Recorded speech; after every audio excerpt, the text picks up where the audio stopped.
Good morning, good afternoon, good evening, happy time zone, everybody. This is the Road to Dusk. You can call me Road, Dusk, anything that you would call a friend. I am a dream musher, so I focus on sleep, dreams, and the imagination to help create an environment where we can learn to be the better versions of ourselves. And I have company. Say hi, company. Hello! Oh, I'm big. Look at that. Yeah, you big. And let me switch to where people can see my life 2D. Oh, fuck, that was the wrong thing. Fuck! Can I see you double? Blur my eyes with that double vision. I mean, hey, it is you and Yasha, so there's Oh, double. that I forgot to change before going live last words. It's just me right now. It's There's no one infectious, co. isn't it? Yeah, there's no one co with me right now, and Okay. the nuclear clan is still out working right now, being productive members of society.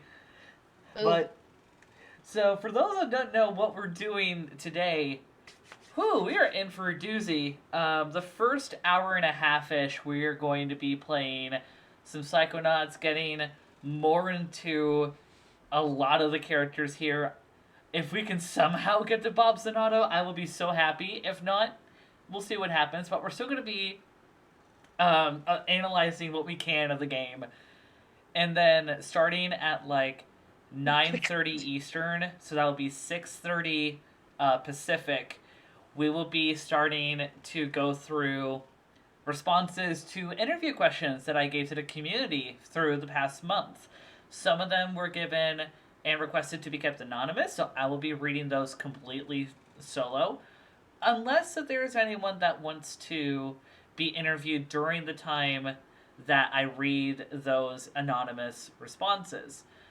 Because then, after that, we will be dedicating time specifically to those that reserve time for their interviews, such as Venus Dawn and Venus Dawn, Jolly the Erotic Octopus, and the Nuclear Clan. And then rounding off, as we normally do with a lot of community stuff, we will be playing some Jackbox and maybe some other community games. Would you like some spare voices for the anon responses? I think that would be nice, Celine. Thank you. If you want, if you have the spoons. I can say hi, Celine and Tree. Yeet. I don't want to drop the road at all. Yeet. When if Celine does want to hop in sooner than later, Mari, do you consent to her hopping in VC? Yes, sexy Okay. voice is sexy. Go for it. Oh, Celine's got to get home. All right, so I guess for now, we're just going to bide our time with playing some Psychonauts. Joss. And let me. I gotta move shit Oh, here we around. go for the acid trip again. Oh my lord. I gotta move shit around. Wait. Where's my PNG? Uh, your PNG is well. I'm. Yeah, You're double again, and I'm I like gotta move you. where your chest would be at, I guess. Yeah. There we go. I can move you. I want to watch on my iPad, but I'm stuck under a corgi. Yes, tree. Also, Corgi I saw pictures. that we already had our first password of the day. Need to change Listen here. that. Yeah, it wasn't. Was it you? Hold on. Yes, it was you because you were going ape shit about Tree. Because well, yes, and Tree and the corgi. It's like going. Oh, we're in the cute box already. Damn. Okay. Well. All right. There's the cute box. I gotta move you. That's a cannon. Also, I love how just like right now, like Zidane's head is just like barely peeking. Well, just Garnet's completely. Dagger's completely like gone. You can't even tell she's. She's there. I promise. That's who he's looking at. Lovingly. God, I really do love I love that relationship so much. Oh yeah, So no, sweet I and wholesome. absolutely love Zidane and Dagger. Is it pronounced Zidane or Zidane? Because I remember pronouncing his name as Zidane as a kid. It's Zidane. And the only reason I know it's Zidane is because when Dissidia had the voice acting, Zidane wasn't it? Mm. and they pronounced it Zidane, Okay. which I was which I was sad. I was like, why didn't you give him more voice acting time? To make you ask questions. You know what really Shoot you made me ask down. questions? Kuja's outfit. What See, was happening with that? Kuja is just another example of a villain that is very overtly LGBT coded for the best and the Yeah, worst I guess. reason. It's very similar to like how Ursula is LGBT coded, Scar is LGBT coded, Jafar is LGBT coded. Yeah. But but Kuja, they didn't Why try is to be subtle. They were just like, here you go, theater boy. Enjoy your flamboyant style. hold on, my remote play is being weird again and it's making my mouse move. Porky Which Pictures! Corgi! The corgi! Give the corgi! Give the corgi! I need to look up.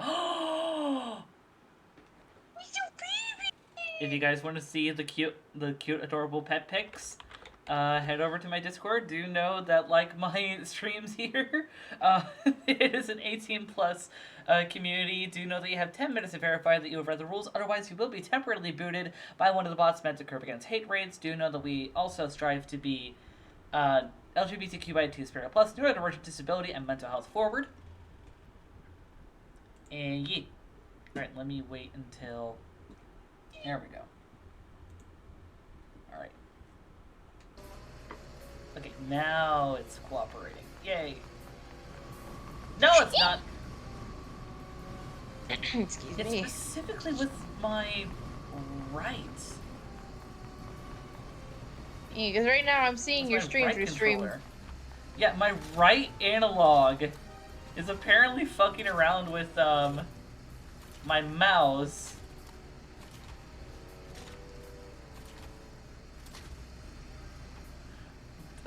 I'll just deal with this. You're lucky that you guys on stream can't see my mouse because this is going to drive me nuts. I'm seeing my mouse cursor like a cat to a light. Like one of those fucking laser lights. I'm still looking, I'm still doting on Loki. He's just a Loki's precious adorable. boy. Compton won't lend me his senior league membership card until I get him a bee from the Forgetful Forest.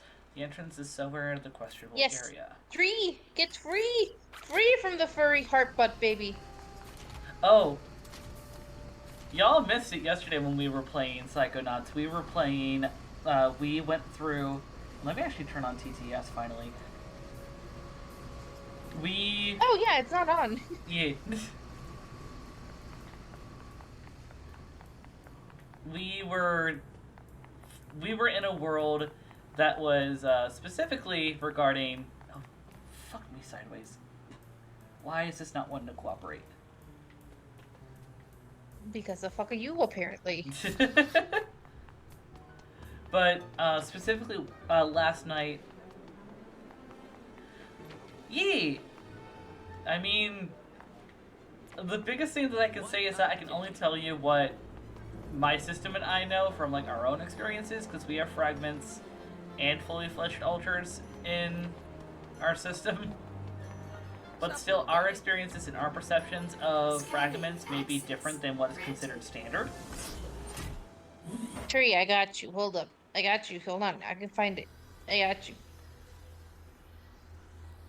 I can read. I can read. Can I? Oh, I really hope Yes, I that can read. that. I got you, Tree. There you go. Okay. Well, I mean, Good Lord. I did not we were struggle. still talking. I feel like we're like kind of continuing the conversation that we had yesterday when playing Psychonauts, which is totally fine. So for those that don't know what I am talking about with all this stuff, like, oh, what are fragments? What are altars? First off, for context, I am dissociative. I am a member of a dissociative system. There's more than just me. There's been plenty of points to where um, I have been either co-fronting or someone else other than myself has been fucking around, playing games, doing whatever else. Nobody comes down There's some weird And kid right with over there. that, So what? He's not gonna tell yesterday your we were husband talking a bit anything. about the differences between alters and fragments, namely because one of the main members of the Psychonauts, Ford Cruller, is dissociative. Um, we are given context in like the world and the lore and everything that the reason why he is dissociative is that his mind, quote unquote, shattered due to grief and trauma in relation to a war in the just a war. And because of that, he has three. What in the world? Oh, Did you go blank? my controller is just giving excess inputs to where. Okay, there we go. I had to unplug it and plug it back in, and that seems to be. That like just feels like the equivalent of like you had a cartridge blow on me, put me back in, and then I'm good to go. Basically. Sensing some stray thoughts around. Oh, That sounded more sexual than I thought, and it took me half a second to realize that. Oh my god. Oh no. Oh, that's a thing that came out of my mouth, and I can't take that back. Good. but going back to talking about Ford Cruller, um, he has three. Oh, I have to close the flippin' tab, and I have to close the tab and turn it back on again because it's computer. Why do you do this? Silly?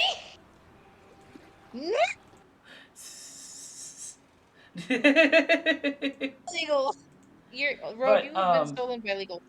I see that, but Ford Cruller, because of the trauma and everything, his mind was quote unquote shattered, and because of that, we have basically been tasked, frankly, without Cruller's consent, which I do not condone.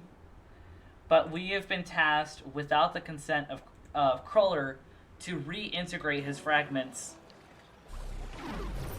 And the reason why that is a massive no-no is because twofold. One, it completely goes against the concept of healthy multiplicity, respecting systems and collectives' personal identities collectively and individually. And it also disrespects the core values of the Psychonauts, which we were told by Hollis Foresight. Frankly, I didn't show this to folks on stream, but Hollis Foresight had said the Psychonauts are not here to fix people, but rather to help people process their demons. But now we are being tasked by someone who's supposedly the head of the Psychonauts to fix a member of the Psychonauts. And fixing is again the antithesis of the values of what the Psychonauts are supposed to be. Enjoy your hibernation, legal. Enjoy your hibernation! Hey, Gisu. Rasputin Aquato, say, you seem like the reckless and resourceful type. I have a challenge that I think is perfect for a young man of your disposition. Interested? Can you tell me what it is first? Sorry. Is my brain it broken, or involves does some she have secret like 3 high-tech legs? stuff What? I'm not at It's liberty just to the Wait, pose what? she's standing in. non-committal. I mean, she has a skateboard. Oh, okay. I was like, my brain broke a little bit, and I was like trying to. Oh, it's her coat and the Hey. skateboard in the way. It looked like she had more than 2 legs. I was like, I'm gonna think about it for a bit. Well, don't So- wait too long. Psychic pressure's building. Coach was trying to throw it out, but I knew it was fixable. With this transmitter, KLOB will Alright. finally be on the air. Fuck. No, K-Load. We enrobe the mother load with music. Nice! Bring on the vacation. You deserve the vacation, legal. Oh, I can't wait for my vacation. This is Star Mari, who is also a streamer. If Hey, my computer were hello. cooperating with me, I would want to try and send. Oh, don't run me over. I also be here for interview later. E. I'm just trying to figure out where in the hell I'm. Because I know I need to get to the forest. Though I could also take the. And thank you for the shout out. E. I miss streaming. I want to go back to it, but this is the last week of summer camp at work, so then it's like, oh Hey, if you need a little bit of a break, you need a little bit of a break. yeah. Yeah, that's the problem. Is like I need a break from work, but then I get home so tired from the working with the kids all day that it's like Right. I don't have the energy to deal with stream. That is completely fair. That is completely fair. So this being the last week, well, thank you. I'm already in the legal box, in the cute box, the legal Yay! box. Oh my gosh. I mean, it might as well be legal's box, but they'd be here. Uh, but yeah, that's the good part is that if I remember correctly, is like this is the last week. Then next week we have an entire week off from the Ooh. kids, so we just get to like basically focus on other tasks, which is like oh thank God. And then not until the 14th do I have to deal with kids again. Hey, nice. Share the box. Share Share a the goal and redeem box. the cute box. Actually, let me move the pronoun check here. Make it a little bigger. How long has it been since the cute box was redeemed?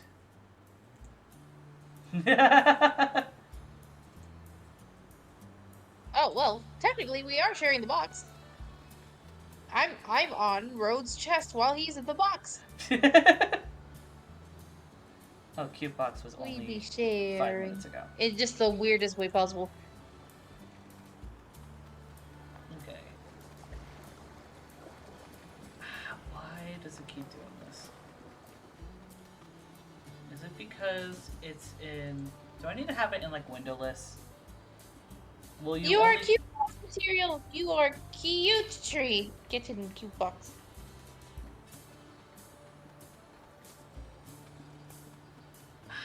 Why does it want to do this? Did Windows do, They like, say a new if it's update does it. recently that's just fucked up with... Also, tree.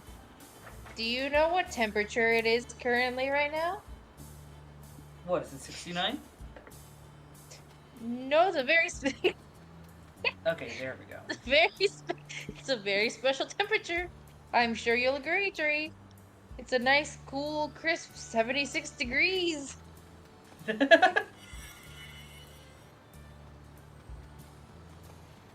There's no sensor. Tree has a trigger. You okay?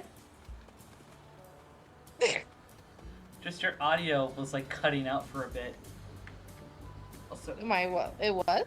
at least on my end. Oh, well, is it fixed? It seems it's fixed now. Okay, that's weird. Oh, this is driving me. JK! Did you give me the orb? What did you do, small child? That accursed temperature. Oh, yes, Tree, Tree, why don't you share your lovely story about why you hate 76 degrees so much?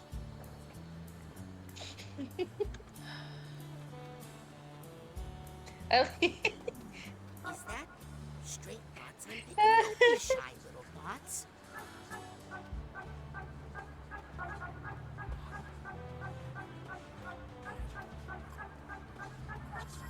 The forbidden temperature that we do not speak of.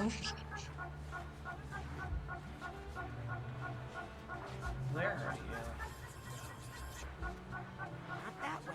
Is that a shiny moon? Shiny moon! This is promising.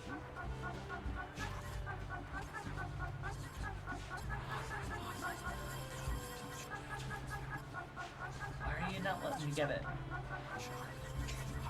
Making me think of Cleo War Daddy again. Eh. No.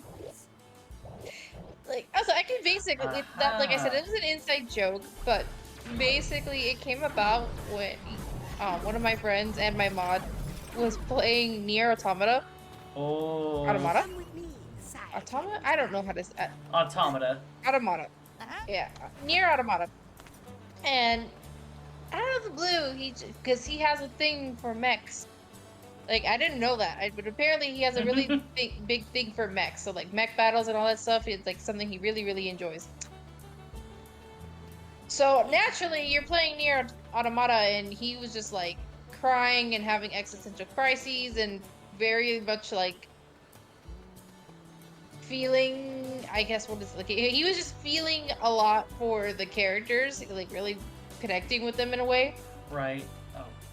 And out of the blue, he just says that if he was ever in an apocalypse in the future, he would like to adopt all of the orphans, where he would then be War Daddy. Because he would be in his mech, in a War Daddy mech. So he's like, I will go out and protect my little orphans. They, in turn, get protection, food, shelter, clothing, all this. The only thing I ask in return is that they go and borrow things. And I was like, okay, but how do you expect them to do that if they're orphans? He's like, well, that's simple. I get in really good shape. I put on my Cleopatra outfit. I go and strut my stuff and distract men and be my slutty self while the children do the distraction. Like, they go steal. So I was like, so you're Cleo War Daddy? He's like, oh my god, yes, I am Cleo War Daddy. He has his whole outfit picked out and everything. Hey, Ow. So Okay. he is ready for the mech apocalypse to come. That sounds amazing.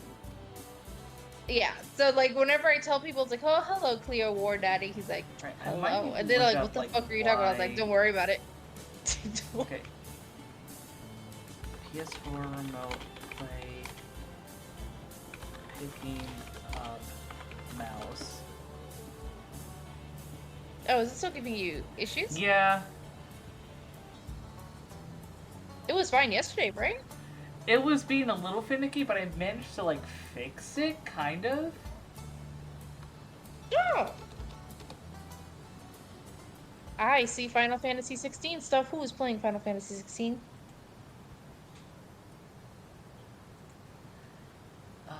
It may be because like Do it, Tree. Eat Nutella. Eat the Nutella. Straight out the jar. Yes, do it.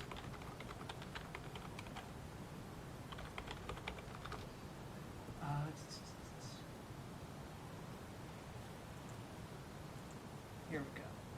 I need to push this up. All right. Do I have to go underground? I have to go under to come up? Is that what's happening?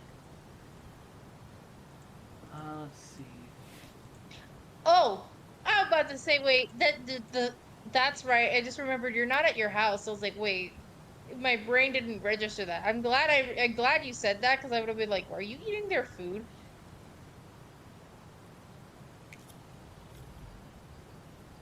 I haven't had Nutella in forever in a goddamn day.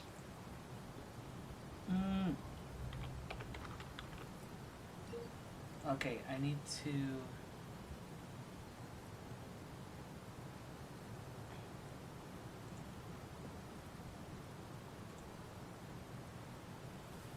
Oh. Oh, that. I thought that was turning off the controller, but turns out it turned off the mouse. Oh no! Don't mind the technical difficulty. You got to bring your babies! Yay!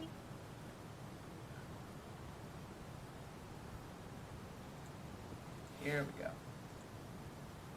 Basically.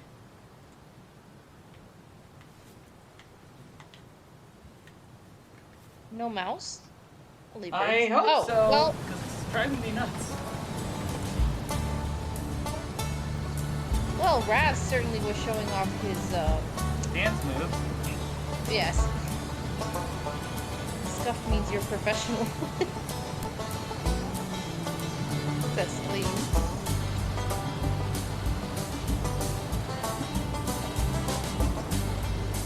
What's kind of annoying is that,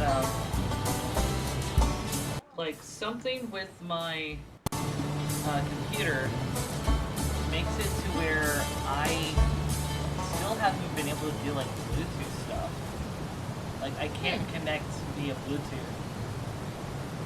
Wait, actually, can I? Is it a connection issue at that point? Like, Well, I've never been able to do Bluetooth with my desktop as is, so.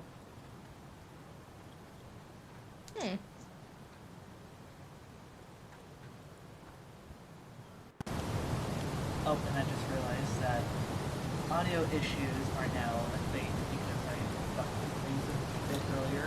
Walking out. Sound settings. It's only 36 minutes into the stream. This is great. Right. There we go. And then. Have you tried set asking it that. nicely, says Tree.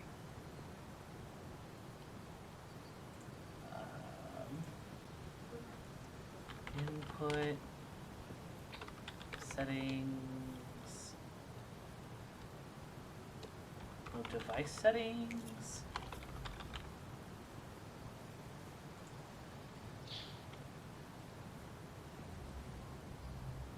Oh, Mishka, you good?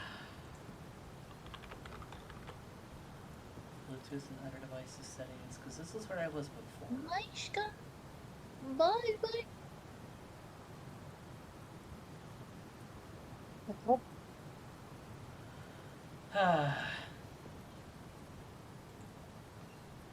Alright.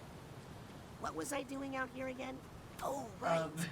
Compton needs a bee from the Forgetful Forest. Yes, I get it, Zim. I get it, Zim. Now, can you possibly shush? Let's see what happens if I'm gonna lose just like a little bit of progress. We did barely any progress, but I'm going to completely turn off the PlayStation 4, set it in rest mode, and then I'll turn it back on. See if maybe that helps it. Let me also double check to see if there's been any updates for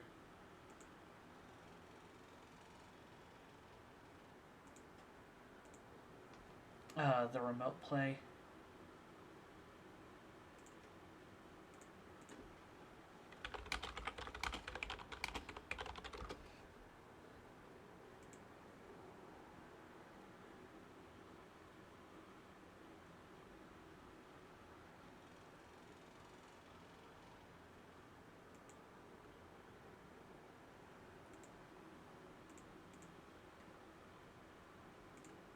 Of course, it's taking its sweet time right now.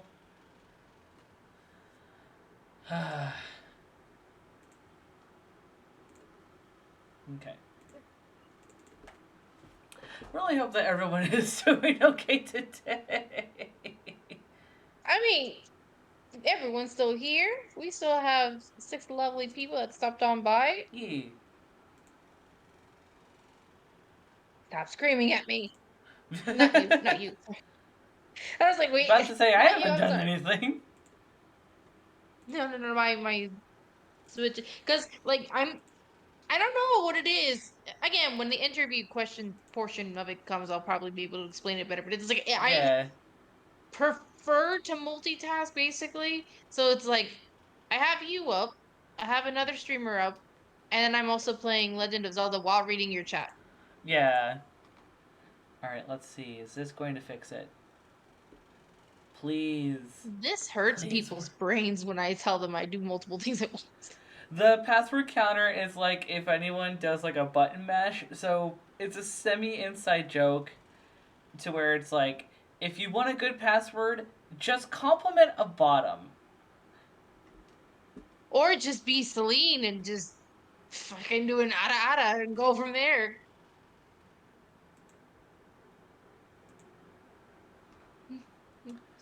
Okay. I think we might be good now. Yes! No? Wait. Okay, it's still fucking registering my mouse, but I'm not dealing with it being. I'm just gonna fucking deal with it. I only gotta deal with this for a little bit. I'll. Compliment to bottom. Yes, tree. Compliment to bottom. I will let you figure it out like the big boy that you are. Where are the bees? Where are the bees?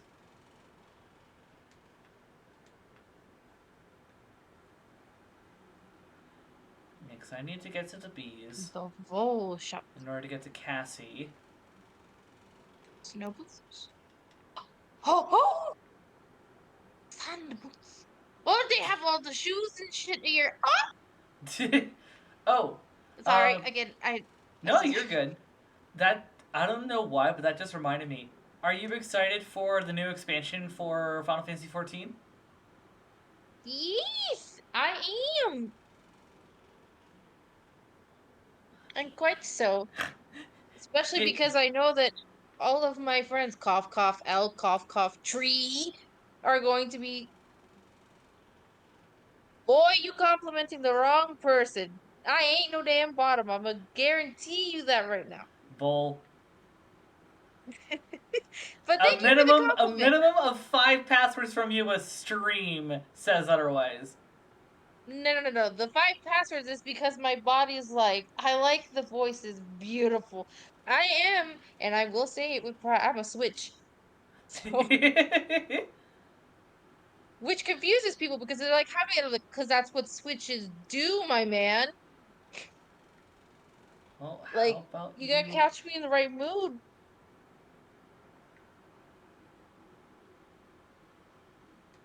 Now, there's only one person, unfortunately, who can coax that out of me every single time, and I hate him for it. that being.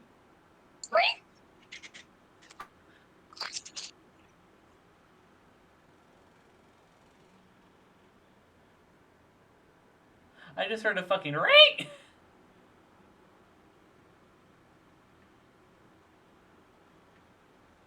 No, I don't want to leave the questionable area.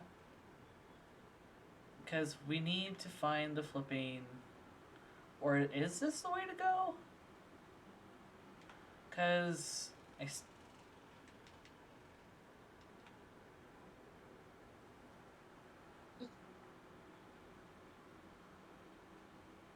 and I'm noticing that this is picking up inputs still that should not be received. This is annoying. I'm probably going to have to uninstall and reinstall the flipping program.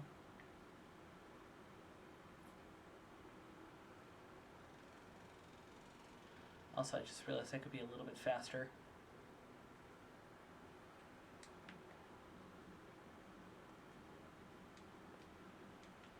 Oh.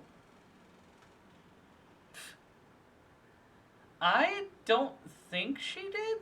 Star? Okay. Oh. I'm back.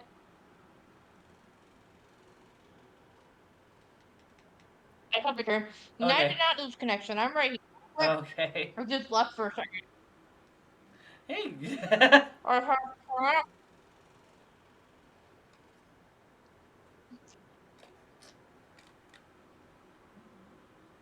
Also, Hmm? is this his house?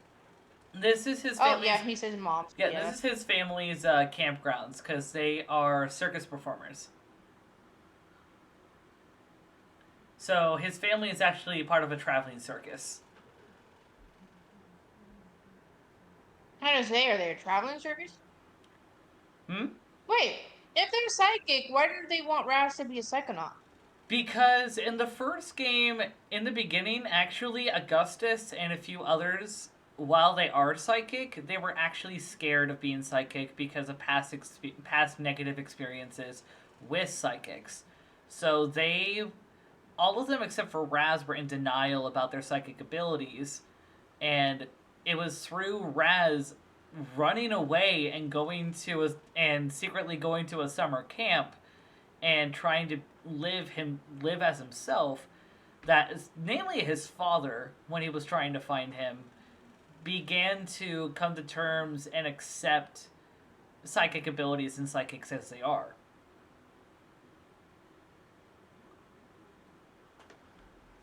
Mm. Yeah, because like I said, I played the first one, and I remember he wasn't technically supposed to be at the Psychonauts camp, because I guess you have to be invited or something like that. I don't remember. I just know that he wasn't supposed to be there. He ended up getting caught. They were going to send him away, but that's as far as I got. Like, I only went into the mind of the military teacher.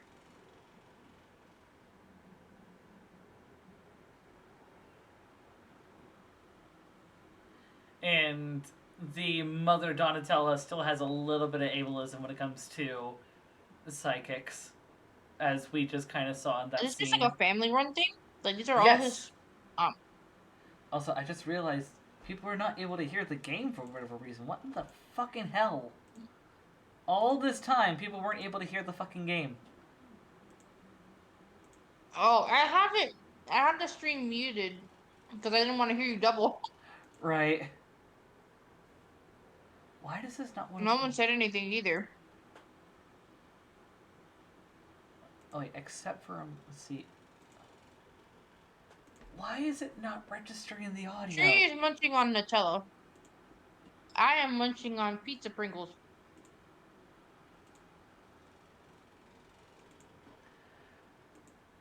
It was fine yesterday. What in the hell? Like, I could hear it and everything. Yeah, for I'm you, confused. but... Alright. All good. Yes, I know what you Yeah. were doing, Celine. It's just not wanting to register that it's even a thing. Do you want to, like, restart it and see? It could just be a connection issue for whatever reason. I don't know what it could be. Because, like, I have literally been trying to, like, fix this. I may just need to uninstall and reinstall the flipping program. Wouldn't you lose your progress doing that, or no? No, thankfully, because I feel like this already set it to like an autosave, and I didn't, if I didn't see, if it didn't save at that point, it's not a whole lot of progress that's been lost. Um,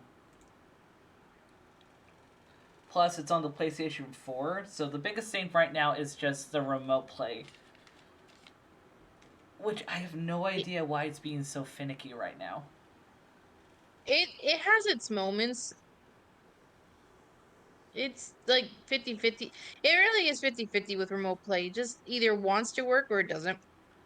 This makes me so much more tempted to use, like, eventually start getting used to having our daggum Elgato that we use for the Switch connected to the PS4, because this is getting annoying. Oh yeah, no, I love my capture card. The only issue I have with it is, and I can't figure out how to do this myself. It desyncs a lot, very Huh. frequently, and I don't know how to. I mean, it's an easy fixable issue. I just have to like throw up my be right back screen on my OBS and like Hmm. just switch the source and switch it back, and that fixes the desync. But I don't know what's causing the desync to happen in the first place. Okay. Do I have to manually reset the daggum connections and get a new number to connect this to now?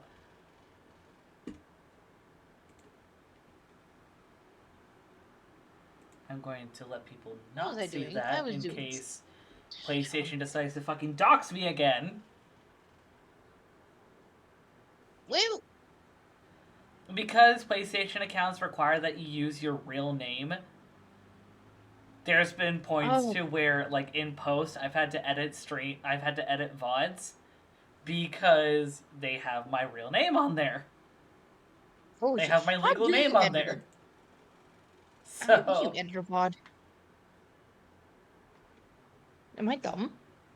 well, I have to download. I download the VOD. I go into a video editor like OpenShot, manually put in a censor, export the edited video, and then export that to YouTube. Oh, okay.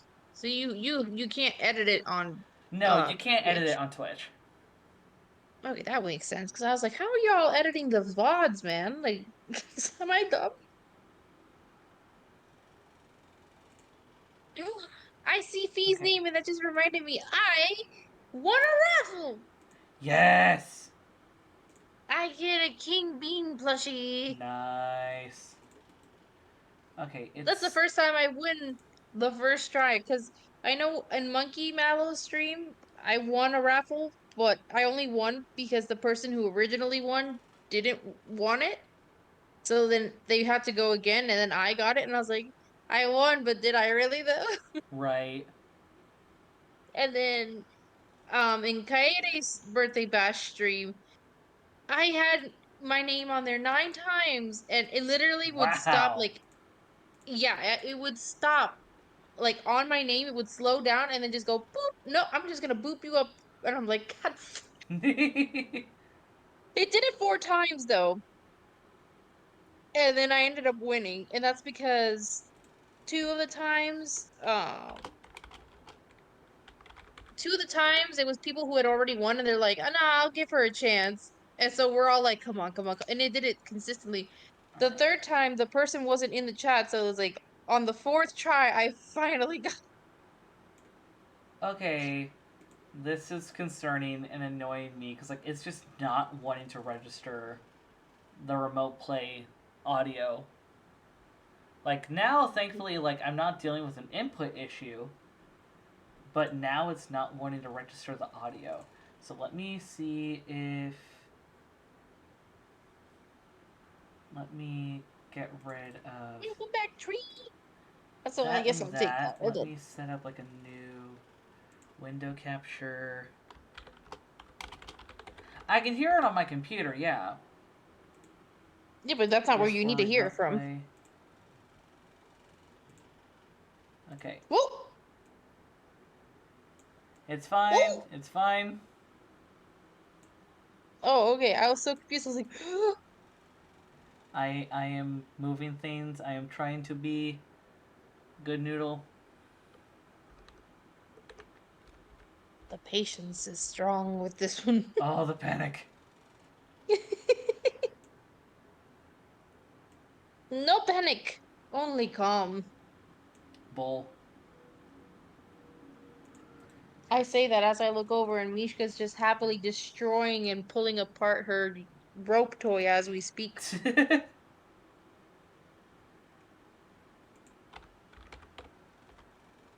Is it like my sound features? No calm, only burp. Your burbs are calm when they're not shoving themselves into the food bag. Let me double check what the Yeah, audio he was is. telling me that he ended up catching one of his birds just kind of quote unquote sneak his way into the seed bag and just devour food. Who then taught it to his second bird, and now they're both trying to do it. Nice. Okay. So those should be fine. And it should be picking up the game. Like there's nothing else that's changed to where OBS is having OBS should be having problems. Ah! Thank you. You're welcome. This is Silly so little birds. Yeah, your birds confusing. are silly.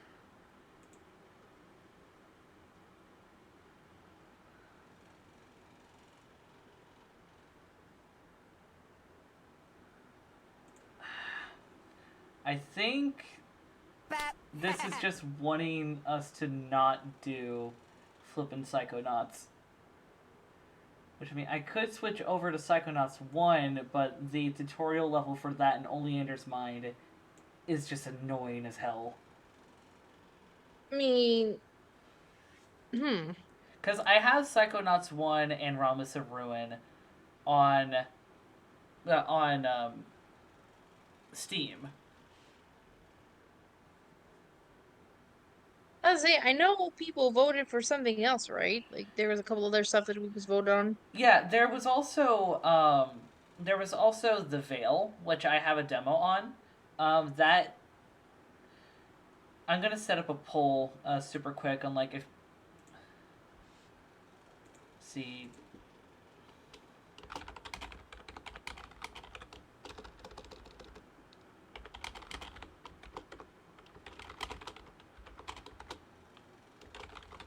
And I almost forgot to respond to this, that I see that now.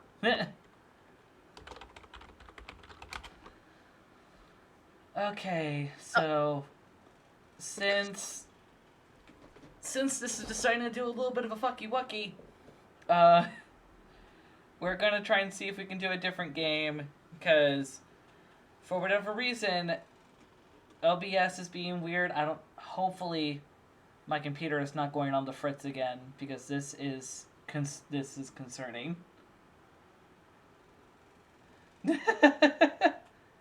oh my god. But it's like I have no idea on why it's not picking up the audio for the remote play. It is. By the way, for those of you who aren't aware, there is a poll ongoing. And for the Veil, for context on what that is, so that is a game that is based on a theater of the mind approach to um, basically give an experience in relation to like being completely blind. So yeah, make of that what you will. But That sounds like a trip and a half. Woo! I mean, we'll Tweet! see what happens. I know of someone The personally who's like blind. She's not like completely blind, but also there is a is it the spectrum to legally blind blindness. category? Yes. I want to view the results. Oh, the Veil seems to be winning. Don't forget, you can use 5 points um, to make multiple votes for the same thing and skew the votes.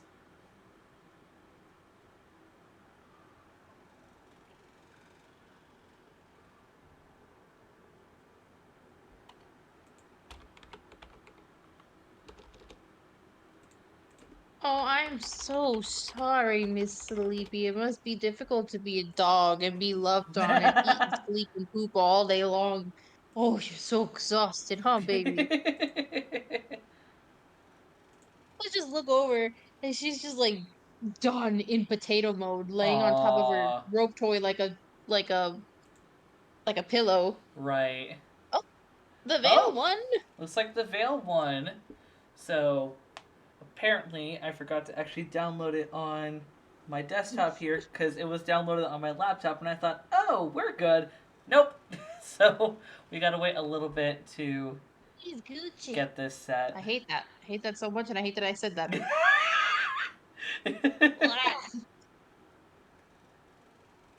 I don't like how it came out of my mouth.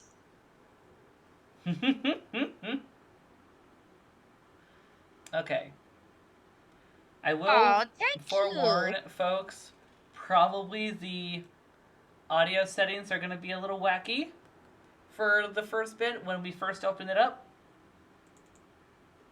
Why? I literally was clicking on Veil, and you fucking open up Jackbox. No!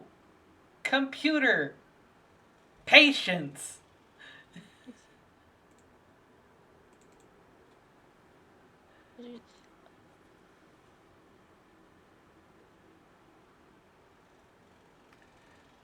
Okay.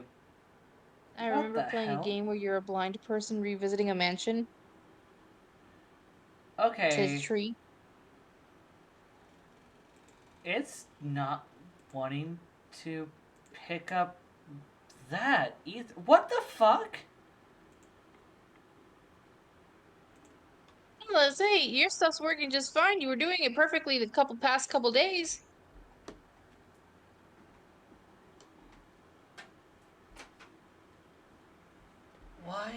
Why is it doing this? Because I can hear the game.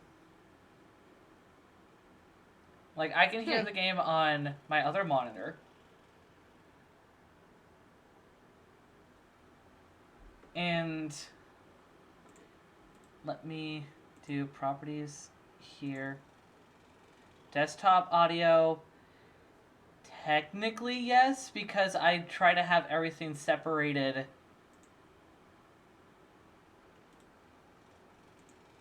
See the veil.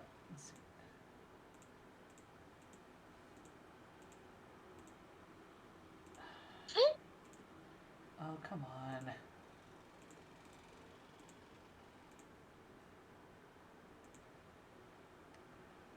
Why does nothing want to work?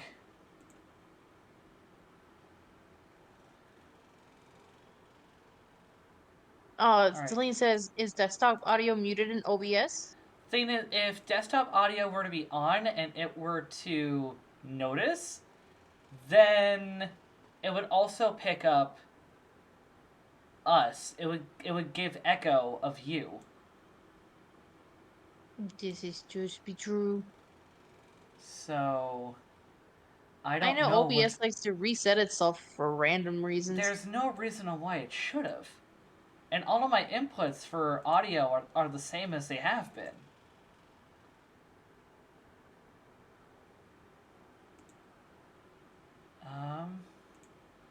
Let's see if setting the default for the audio as opposed to my headphones might fix it, because it was picking up everything else. It's just not wanting to pick up the audio for my games. I don't want to scream into the void. I don't want to scream. I mean, I want to scream, but I don't want to scream. Road is trying to be good noodle. Exactly. Especially because it's a special stream. Why now of all days does it have to pull this shit?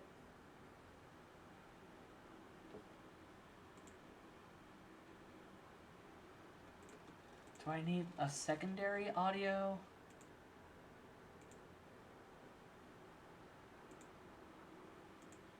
Let me add the secondary audio, see if that gives help to like just anything. Properties. Opal says the void craves the screams. Thank you. This is just grr. Big ol' grr. And Celine gives you hugs.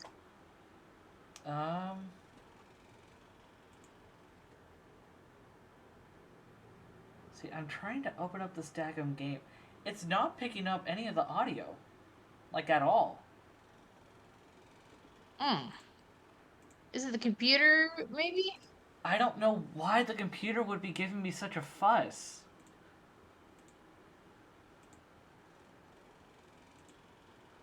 There should be no reason on why it should be giving me a fuss.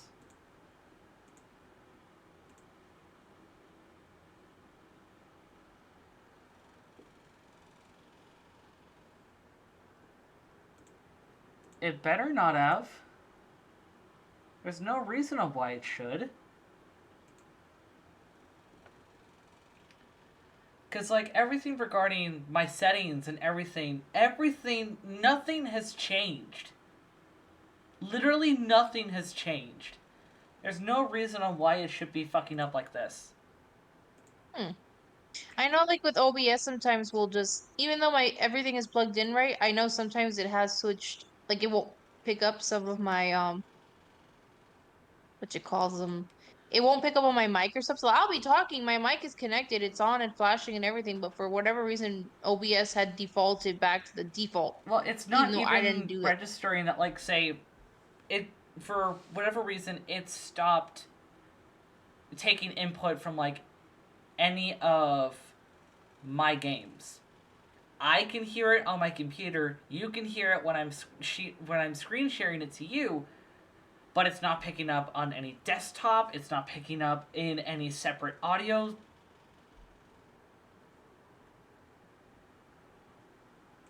Hmm.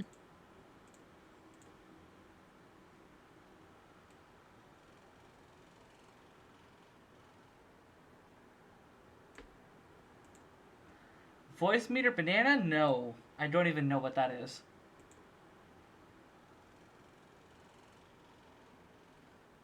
Cause it's supposed to, yeah.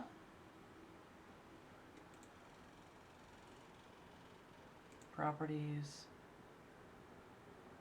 So, okay.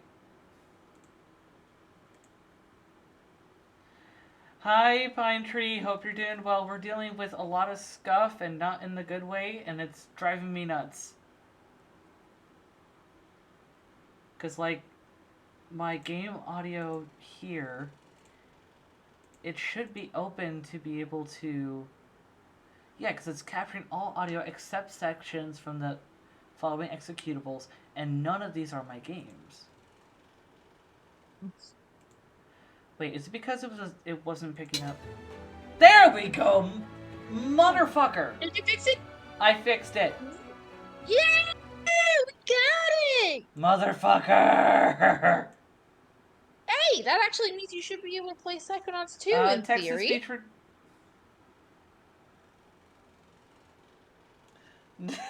Thank you, Symphonies. I'm gonna have that care package. Actually, I do have some ice cream that I just got from. Do it. Do it. I might as well fucking get it. And I will actually forewarn folks. I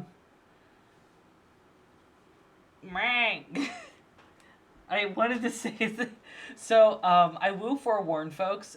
With this game, it very much prioritizes a theater of the mind approach to help abled people or people that aren't blind be able to like better understand a lot of the limitations that a lot of blind folks can deal with. But this game and this game's representation with Alex as a blind woman is not in any way to garner any pity, any shame of blindness.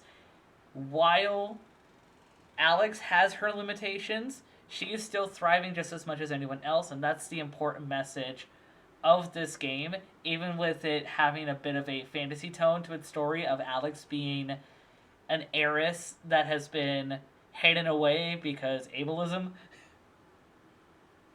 This is meant to be a story about surviving and thriving in a world that is not made for you. And I feel like that's something that a lot of us that are disabled can sympathize with.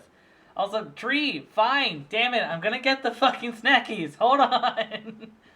You got a full care package to do, snackies, hydration, and 10 twists. Fucking hell. This is what you get for being stressed on stream. Yeah, so, okay, looks like we have about a half hour because we've been dealing with scuff for like, what, a half hour? Pretty much. It was like around the 36-minute mark is when it started. Fucking hell. Okay. Oh my, and we have twists and squats. Okay, let me get the audio They keeping you in shape. Basically. Let me... I need to, Game options menu. Use arrow keys to cycle. Oh, the narrator is a little loud. The person that I have with me is Star Mari over here, and then you're occasionally hearing a narrator. Oh, we gotta go. Okay. I heard intense, like, squats, not and 10. Give me a moment to get my fucking ice cream, guys. You know, you might as well do your exercise and then eat your ice cream. Incentive. But yes, hello, it's me, Darmarie. Oh, that all rhymed. As far as the interview, I believe Road said that was going to be a little bit later on. Okay. Now get the twists. 1, 2, 3, 4, 5, 6, Oh, 7, God. 8, 9, 10. Now for the squats. Yeah. 1, I'll be right back. Let me go see what Mishka's 2, protecting me from. 3, 4, 5, 6, 7, 8, 9, 10. Okay. Select game difficulty. We'll set it The to game is casual. set to casual. Game options menu. Use All right. arrow keys. Game control controls. options. Use arrow controller vibration settings. Use arrow key. Controller vibration is on. Game control All right. options. Game instruction is set to controller. Game options menu. Game difficult. Game controls. Press the right trigger to select this option. Use left game control options. Controller game options. Game difficult. Game Let me check the set review controller controller layout. layout. Push down Okay. on the left stick to cycle through input descriptions. Okay, so Movement. When not engaged in melee combat, use the left stick to move in any direction. Use the right stick to turn on the spot. Standard melee attack.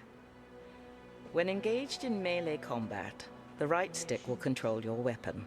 Press the right stick in the direction of your target to swing. Blocking.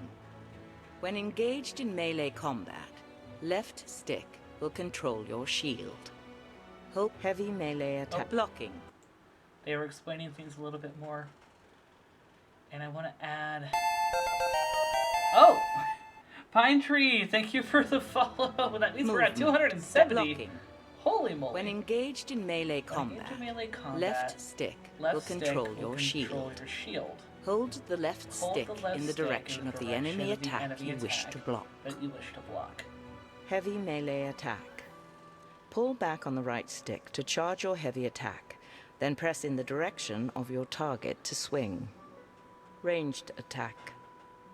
When there is a context to use your bow, press and hold the right trigger to draw your bow, then release to fire arrow.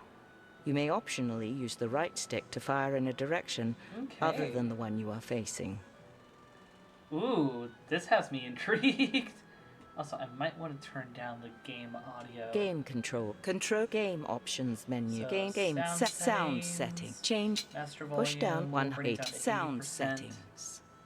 Push down on the left stick to cycle. Actually, Change master volume. Master 180. volume. 60%. Sound settings. That's better. Push down on All change headset orientation. Left speaker. Right speaker. Press left trick. Sounds. Game options Okay. menu. Game main Now, menu. Start I'm game gonna wait demo. until Mari gets back so that we Press the can right get trigger the to select demo an option. Use the properly left set stick on. to cycle through options. While I'm waiting on her.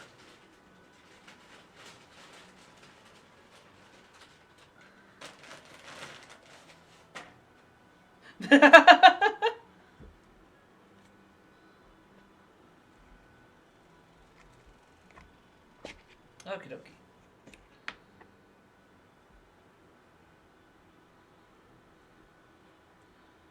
I don't know where Mari is.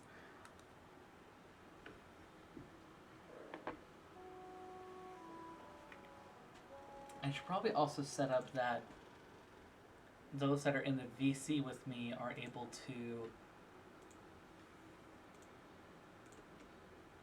Yee.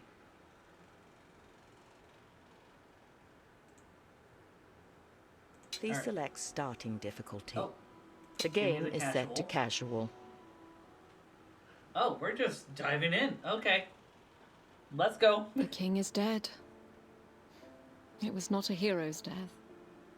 It was the slow death of an old man. But it gave him time to plot and fuss about his affairs.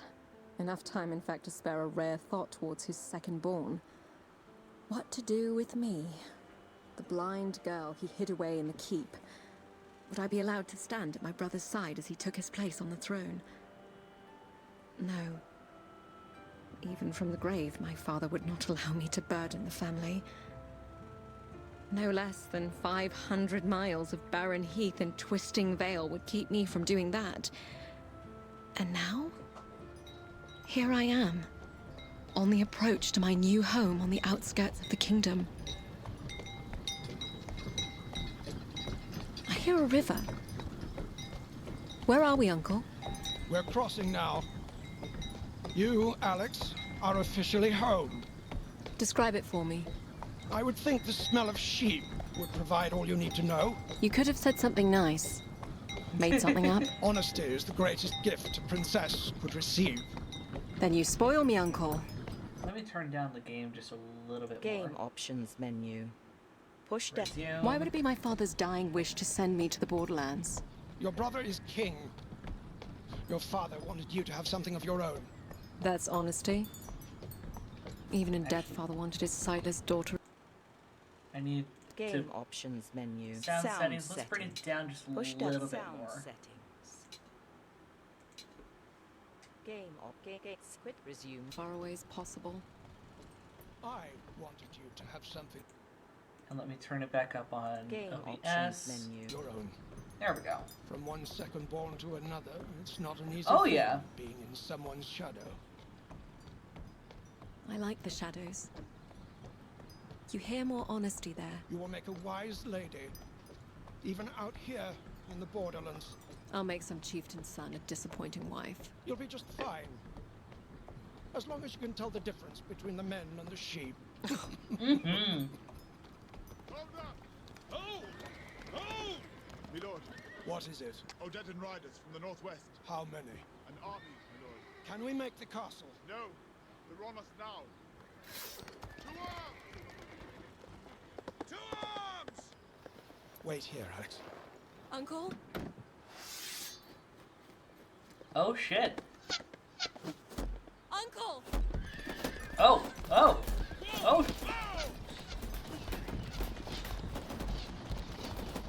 Oh, there's an ambush. And we can't do anything right now. We're done.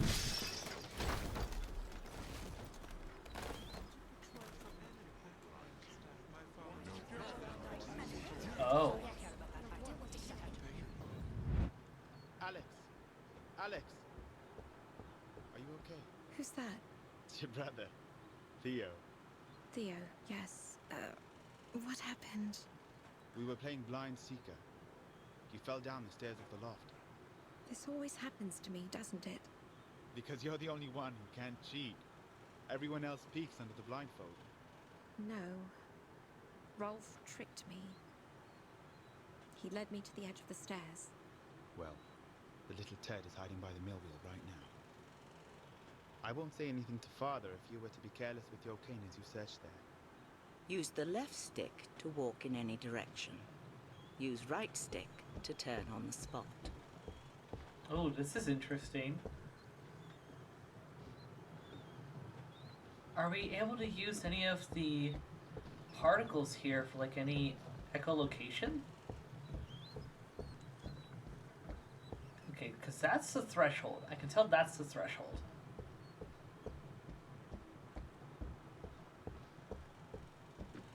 Going about the perimeter.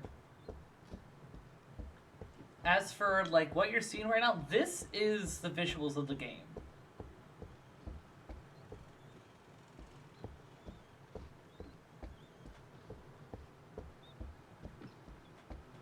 Hmm?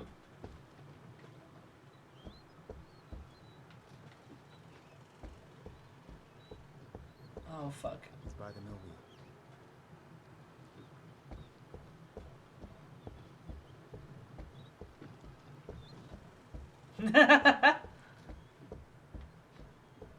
Okay. My brain forgot the directions that Theo told me. Like, he's in the what? Possibly? Yeah, because... Another way then.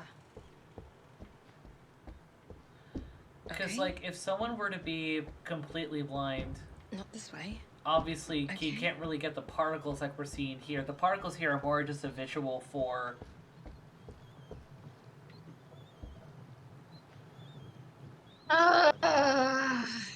Hey, Mari.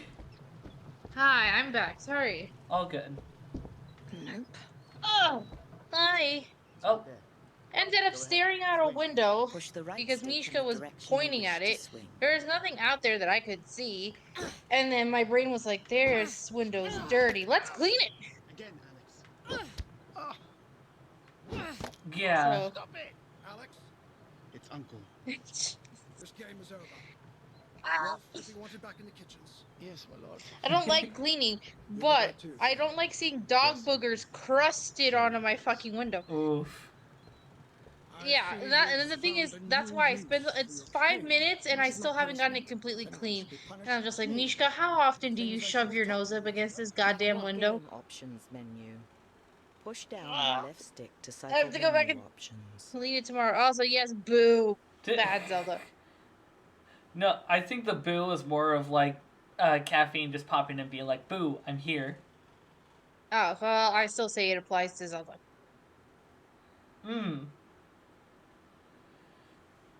Have we No, gotten anywhere in the game? Marius just hopped back while we're in the middle of playing a demo for The Veil, which is a game centered around you are playing as a character who is blind. And with that, everything is very, like, we have light visual aid here, but it's mostly auditory. So we really need to pay attention. Oh, oopsie. Well, I came back at a pivotal moment Gate then. split Great. resume game. All good. Are Press the you right seeing trigger to the select screen an being option. shared right now? Use the left stick to Oh, cycle hold on. through options. Please no. Please don't make noise. Yummy! There we go. I will seriously turn off TT. Actually, I will turn off TTS. Because as much as I appreciate people's intrigue in this game and the excitement, considering how important audio is, especially for those in our community that are I blind, stand directly in front of you. And I want you to swing your cane I at want me. us You to. want me to hit you? Yes. My punishment. Your first lesson. Push the right stick in the direction you wish to swing. Swing at me. Okay, so Now. this is not. No, over So here. it's not that I'm not seeing anything, it's you literally cannot see anything. Excellent. Yes. Now, when I move, Okay. your head will remain facing forward as to conceal your level of awareness from your enemy. My enemy? Listen. Now swing at me again. No. Listen. Very good. Now, I'm moving to stand directly in front of you again. I want you to swing as many times as you can, as fast as you can. That's good. Know your limit. You want to be selective with your strikes. You will be limited to only a few consecutive strikes before you must pause to catch your breath. An exhausted fighter is a dead fighter. And what do you think is the first rule of combat? Don't die? Precisely. Question mark?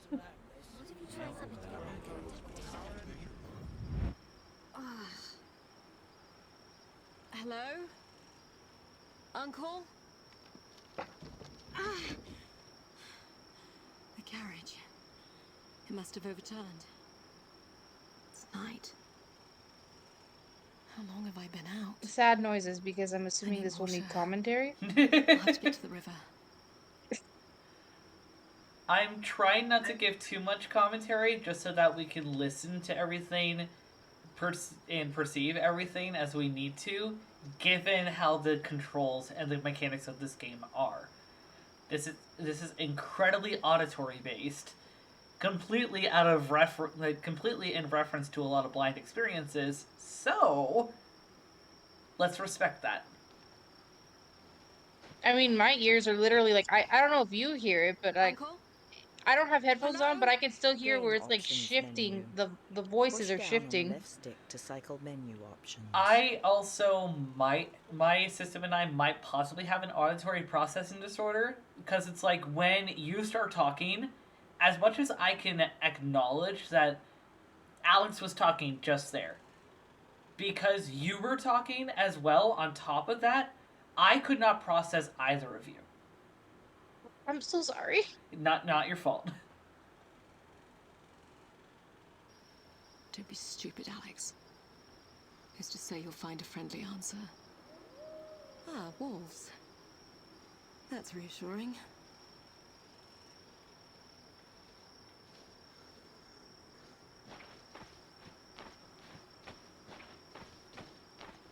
Hey, Flarg! Oh.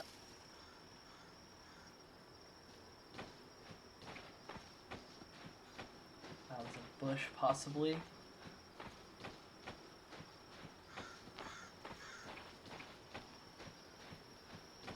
No? Hmm.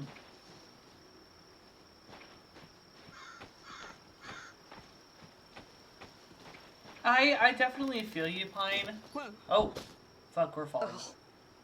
The body. Oh, Soldier. Fur-lined tunic. He's not one of ours. Perhaps Uncle made it out okay. Let's see here. Yes. A sword. yeah, I know, especially with Rusted. some of my own friends that are blind. Better than nothing. And a scabbard. You'll have to do for now. You have gained a Tier 1 sword. The back Okay. or select button will bring up the character menu. Looks where like we you have can 5 review minutes before the equipment, next round of coin, ads. and travel options. But yeah, Pine Tree, I know that this is not indicative of many, if any, blind experiences. Most blind folks that I know are not completely blind. They may struggle either with straight vision, peripheral vision, or both. They may be able to perceive color, but not necessarily shapes, or vice versa, or if they're colorblind, more vice versa. Sometimes the range of which you can be able to see, the cone of your line of sight is heavily limited. Sometimes you are incredibly nearsighted or incredibly farsighted, to where at a very specific point in a very small range that is only the area of clarity in your eyesight.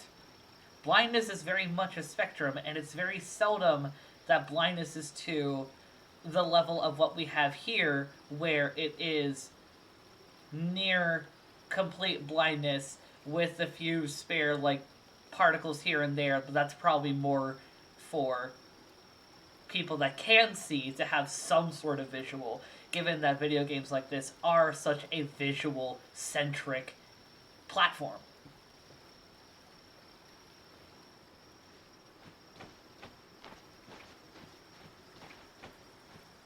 I know you do, but most people don't, and I'm tired of educating them on it. And completely blind rapid media is all blind people get, and it's so irritating. I definitely empathize with that. It kind of reminds me a little bit of how, as much as I appreciate, say, some of the autistic media that's been coming out, except for music, fucking fuck Sia and music. I don't care if she has her fucking autistic diagnosis. She needs to understand the harm on the autistic community that she's caused. There's a massive trope regarding autistic representation of always having to have some sort of intellectual disability, always being non-speaking. While those experiences are valid and they do happen among autistics, those are not the only experiences among autistics. Another trope related to autistics is the snarky-ass savants, such as Sheldon or Rick from Rick and Morty.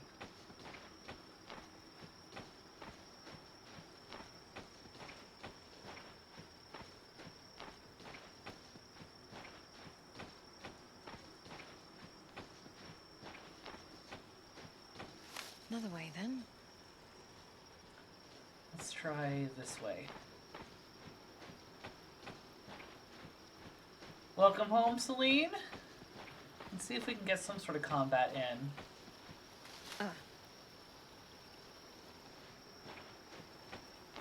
Yeah, being disabled doesn't give you a get out of being called an ableist free card. I definitely agree with you on that. Another way, then. Yeah. Okay. Oh, I'm in a corner. Okay. But yeah, no, Rick Sanchez. Actually, yeah, you're right. Rick is autistic. Yeah, Rick Sanchez in Rick and Morty is meant to be autistic. Much well, like how Sheldon does a Sheldon better from job of. Not this way. much like how Not this Sheldon way. is meant to be autistic as well. Frankly, he's an absolute asshole about it. I mean, yeah. See, that's the like.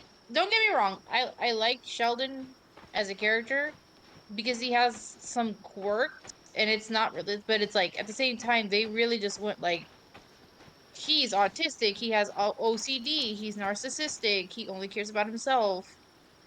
He doesn't know how to read emotions. It's like, uh, some people are like that, but they're not all like that. Right. So like I see, because I Okay. have an autistic.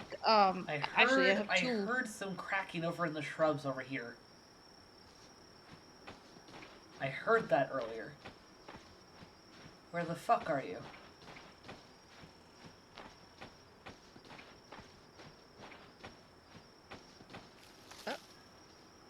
Okay. I fell under the Aspie range. Yeah. Hey, if you reclaim the term Aspie, Another way, then. I know that's more common in like Australia and New Zealand. Go for it. Sheldon Cooper is a grown version of a middle schooler with a chip on his shoulder and is a terrible representation of basically anyone. It's nerd blackface or a nerd seen in the mirror from the Snow Queen. Mmm. I can definitely. Also, Aspie? No. Aspie is shorthand in relation to like Asperger's syndrome. While that term is more common for like New Zealanders and Australians, probably folks in the UK as well. At the very least, in U.S. English, not many people in the autistic community call ourselves Aspie, namely because, and here's a little bit of a free Chef's Choice trivia for you guys. The term Asperger syndrome is coined by Hans Asperger, a German scientist from the 30s and 40s during a certain reign and certain world war. And the concept of Asperger syndrome was basically coined to determine if someone who was disabled as an autistic was still able enough to be considered fit for society while everyone else was put in the gas chambers.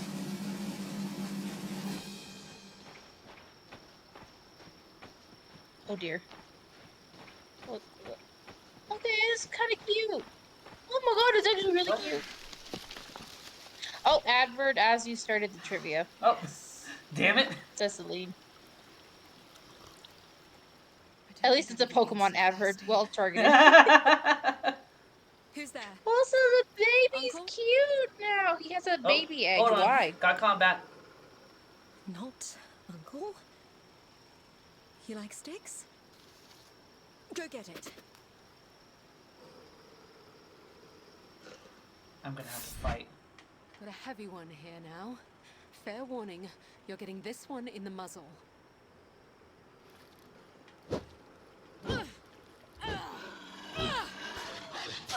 Oh, motherfucker.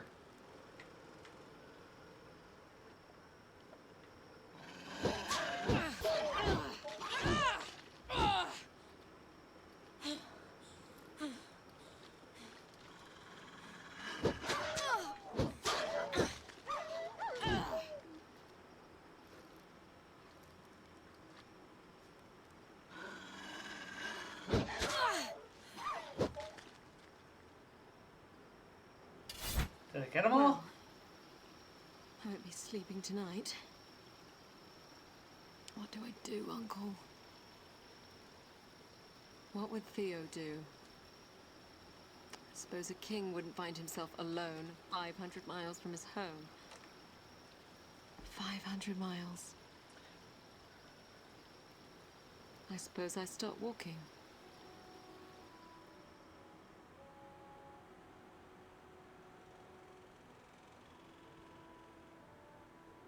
All roads lead east, they say. Unless you're walking in the exact wrong direction. Talking to yourself like a madwoman. Who's there? Friend or foe? Depends. Are you with your dead and horde? No. I have no money. I'm not out to rob you. You're limping. You're injured. You're blind, but perceptive. Friend or foe? You're highborn. You're not from the borderlands. And you? A shepherd Where's your flock? in the bellies of barbarians. We are not foes, then. It would appear not. I hear men approaching. Are they the King's Guard? Afraid not, girl. This is where we part ways. Good luck. Wait! Oh, you just lured them to me? Well, what do we have here? Looks like a shiny prize to me. Don't suppose she's the one the general's looking for. Okay. Stay calm. Think, Alex.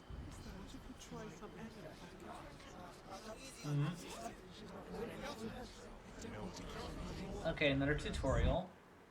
You wanted to see me, Uncle? You are going to learn how to use a sword today. My father wants me to learn how to use a sword. In truth, no, he does not. However, a princess and future protector of the realm need first be able to protect herself. Wouldn't that be my brother's job? Protector of the realm. Firstborns get killed every day, girl. You're going to learn this. Here, take this sword. Grip it firmly. You know I've never cared that you're blind. And our enemies will not care about that either when they set out to kill you. Now, I want you to swing your sword at me. Don't worry, the blade is not sharp. Push the right stick in the direction you wish to swing. Excellent. As you can hear, your attacks are easy for me to parry as long as I'm not trying to do something else. Something else? Like what? Like hitting you. That hurt! Now, if you don't want that to happen again, you're going to have to hit me first. And if you're quick enough, I won't be able to parry. Are you ready? I suppose? Listen for sounds that lead into my swing. My armor, the shift of my weight, and swing the second you hear it. Okay. Oh, very good. One more time. Excellent. Now, shall we play a little game? No? Strike me 3 times and you win. All right. Oh, and I'm going to move around this time. Very good.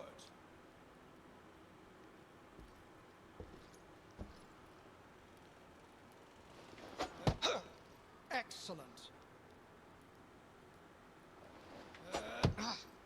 Very good. That's 3 thrice. for you, niece. Well done.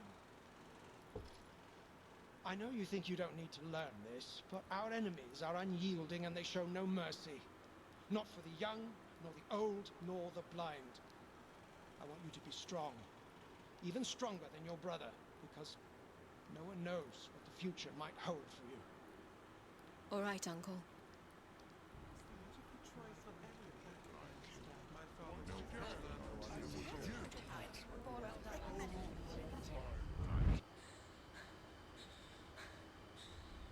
What's wrong with you, girl? What are you staring at? Stay back, or I'll start swinging.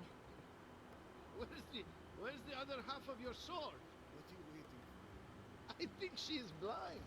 That should make it easy for you.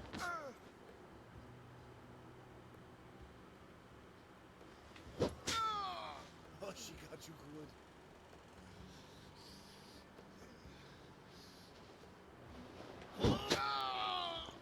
Nice try, fucker.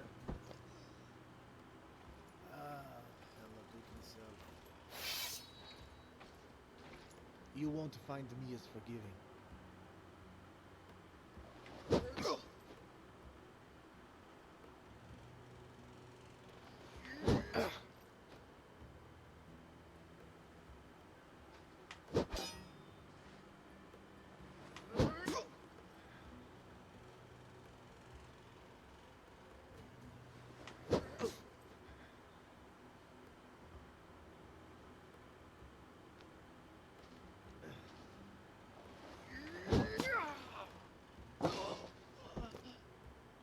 There we go.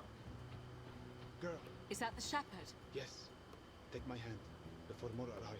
Where are you taking me? Okay. Safety. I have a camp nearby.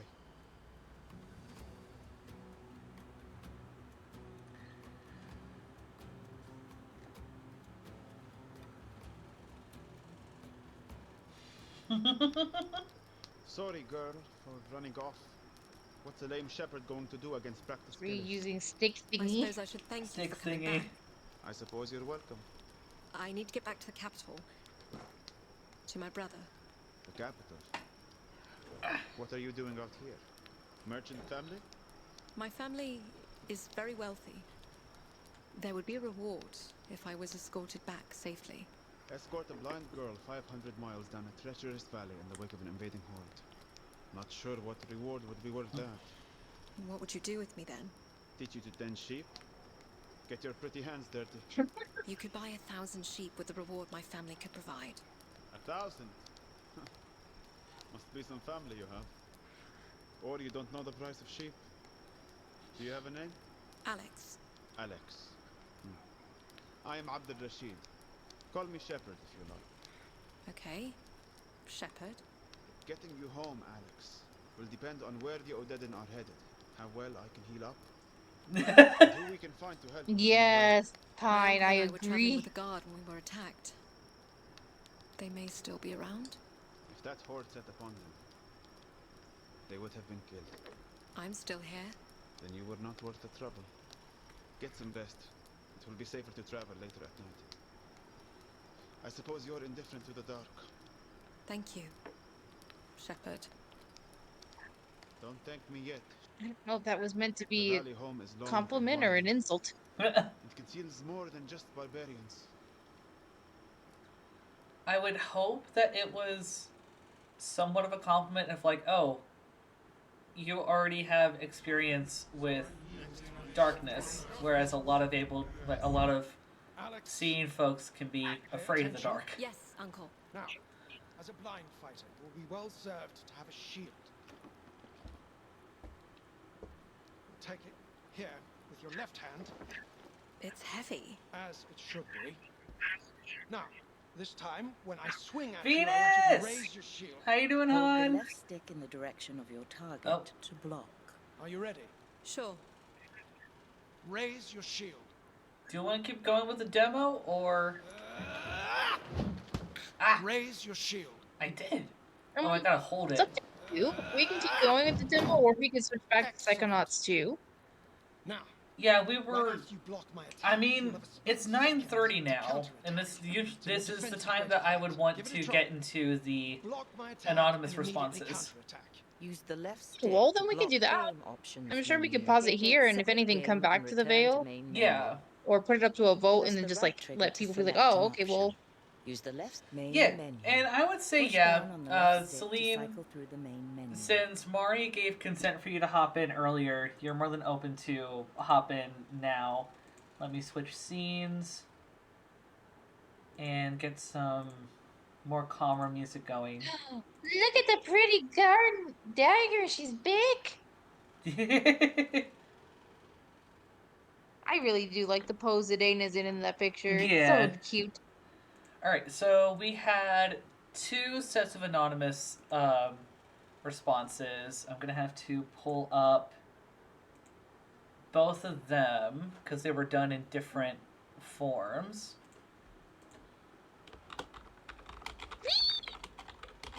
I got pushed to the corner. Hello to you as well, Star Mari. Hey, Hello. hey. Oh, Hello Hi. out there. let me... There we go. Alright, so let me pull up...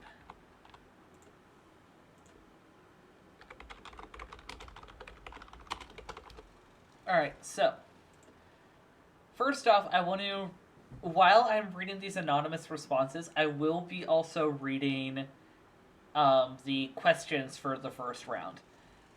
It is my corner. Yeah, there are 2 sets of anonymous responses, and obviously with them being anonymous, no naming, anything like that. Be respectful of people's anonymity here, and we will go from there. So, Did you want me to provide voices for the anonymous folks? problem is, I mean, okay, yeah, the people that said that they wanted to keep anonymous didn't put their names or anything like that. So, you know what? Yeah, let me have it to where you guys can read. And I will say that currently, from what we're reading the second response for each question. Okay, so the second one down. And Yes. any particular voice you'd like me to use, not use? Not really. Just do what you feel fits the circumstance. Fair enough, fair enough. So, what are your experiences with ableism and how would you define ableism? I surprisingly had no experiences with ableism, unless you count bullying from elementary to middle school. I don't have any idea on how to define ableism. That is an honest mood, considering the fact that me, especially, with how my system and I were raised and raised with a lot of shame in even the thought of being disabled, especially accepting us as being ADHD and eventually getting the diagnosis of being autistic. A lot of communities in the US, a lot of people take for granted the amount of information that we have, and a lot of people don't realize just how easy it is for people to get sheltered from that, including important information such as understanding what racism, bigotry, ableism, things like that are. So it's understandable on why trying to understand what ableism is can be complicated. Also, apparently there's another set of twists. Celine, Yes, there are. Mari, what are your responses to that? Um, well, it's kind of hard because it's a kind of the similar one to that first one where they're like not sure how to define it. Because I Hmm. was bullied in school. I think I don't know if it counts or not. It was just I was hanging out with this group of girls that I got invited to like this like special slumber party thing Right. for the weekend, and the girl that invited me and I were really good friends. However, her cousin was one of the kids that went. It was just us five, Mmm. and I was on pills for ADHD at the time, and I didn't quite fully know how to control myself without them. Like I Right. could, but not fully. Um, and I can't remember what it was. I just think I annoyed her in general because I was doing things and I didn't want to take the medication because I didn't want anyone to know about it and I felt embarrassed. But this girl overheard me talking to somebody, I think her mother or something about how I didn't want to take the pills. And at the end of the night when we were getting ready to go to bed, she got so mad at me that she just goes, why don't you just go take your chill pills and see if you calm the fuck down? Hmm. Ooh, wow. Which Um, I didn't know what she was referring to at the time because again, this was I was in like middle schoolish era, Mm-hmm. but I'm like at the same time this girl was older, so it's like I don't know if she knew what she was saying or if she was saying it just because I was annoying her but I mean, I felt still, so bad that I that kind that of that does feel like kind of derogatory. yeah, and granted it wasn't that we were all sharing a room, so we all had our own thing, but we were all sharing a room. So I remember that when she said that I kind of just laid in my bed.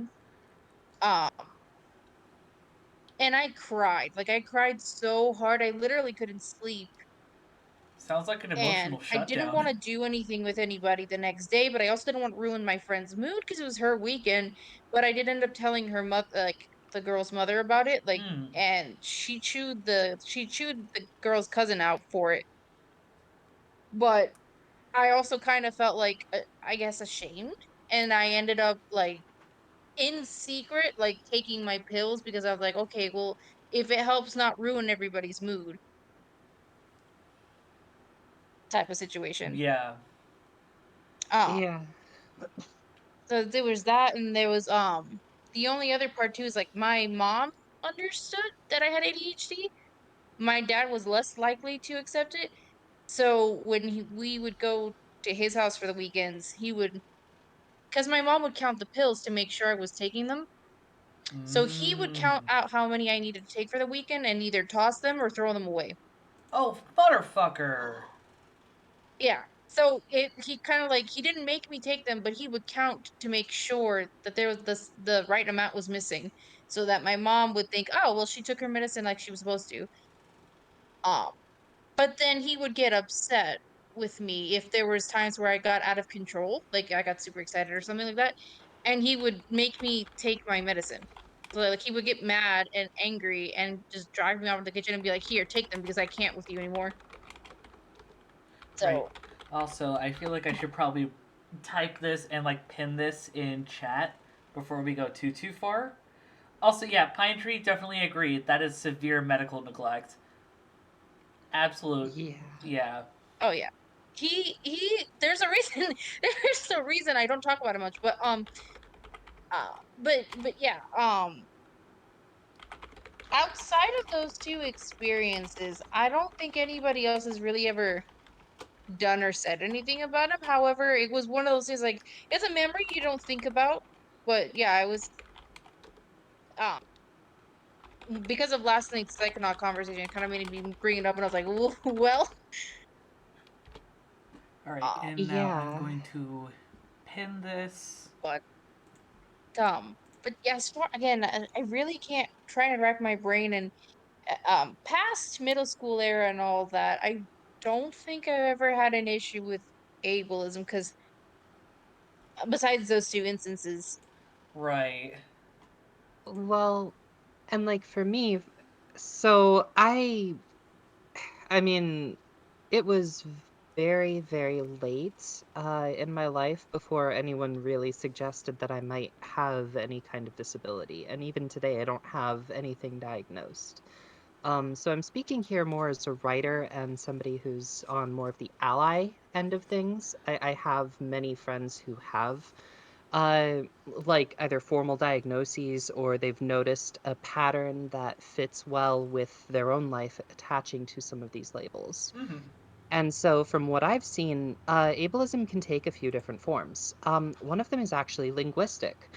And I mentioned this earlier in one of my comments, where things like the blind leading the blind, or, um, talking about blind luck. A lot of these things can take a slightly derogatory element to them, even if they're also so heavily entangled in our language that nobody's deliberately like trying to go out of their way to point at a very specific person and be like, hey, here's a person and we're using their experiences as an example of how society can be negative.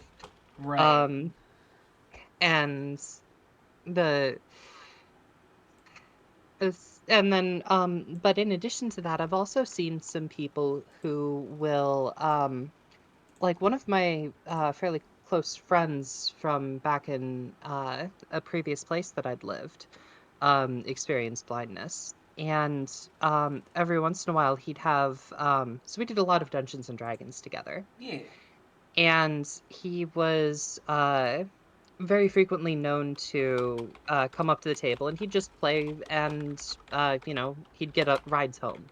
But for the most part, he was just a gamer like anyone else. Mm-hmm. But sometimes the DM would get cranky that he didn't have a physical copy of the book, or it would take him a little while to scroll through his phone in order to get access to some of the data. Oh, sorry, Pine. My name is Celine Heidelman. I'm one of Rhodes' moderators, as well as a frequent collaborator of his. I'm the person who's been giving the shout outs tonight. Yeah, yeah. Um, and so this gentleman also would sometimes have players who would uh, like he would Ah, working I on know. that trigger warning still. Yep. Wow. Well, I pinned it in the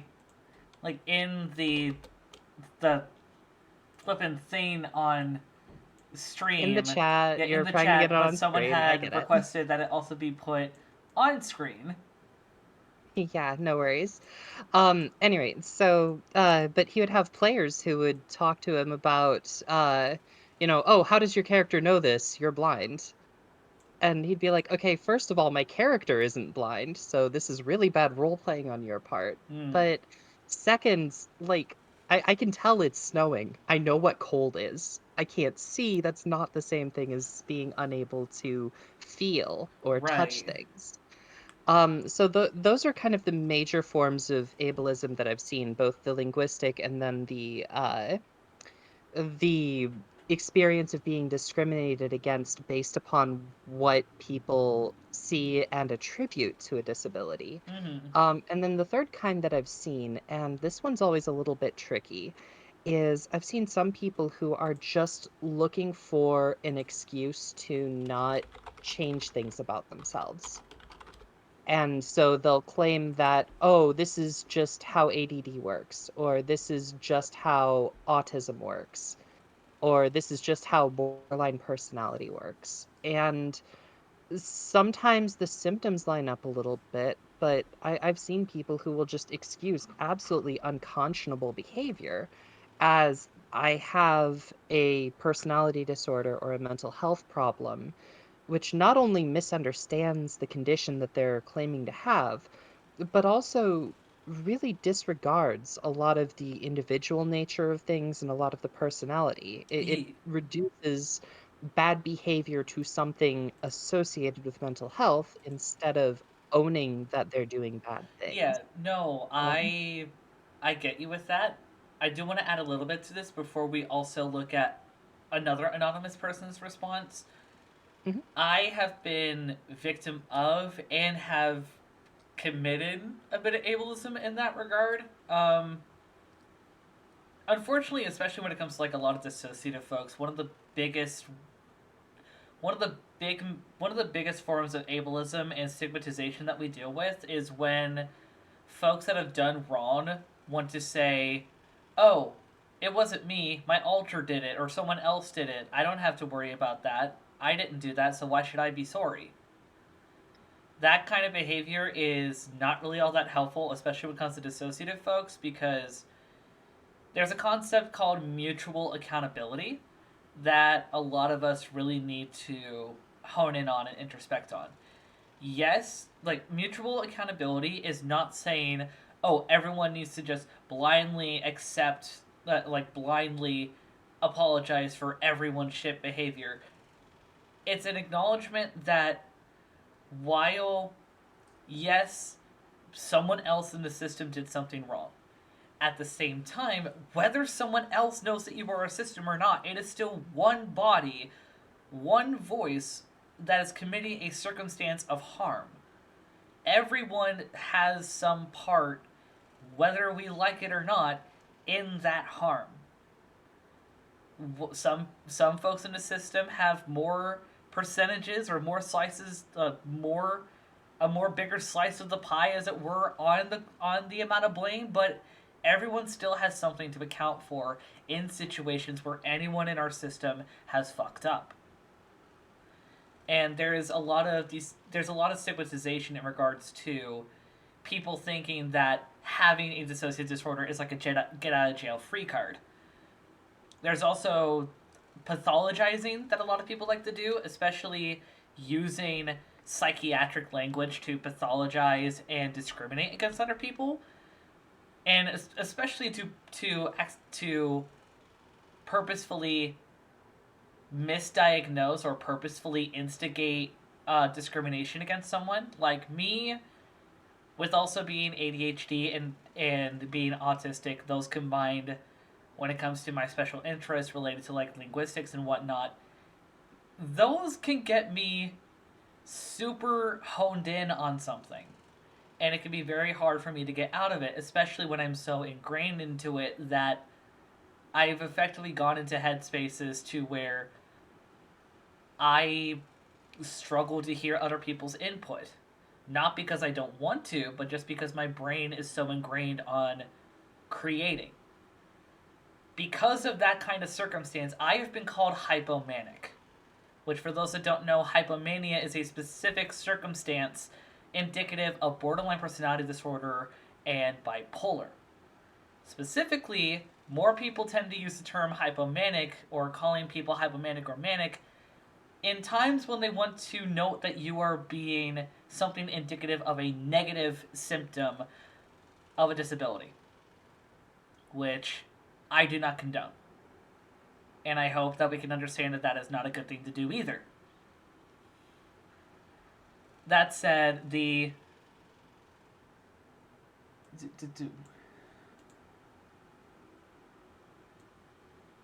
here we go. So I just highlighted the second anonymous person's response to the question that we're on currently.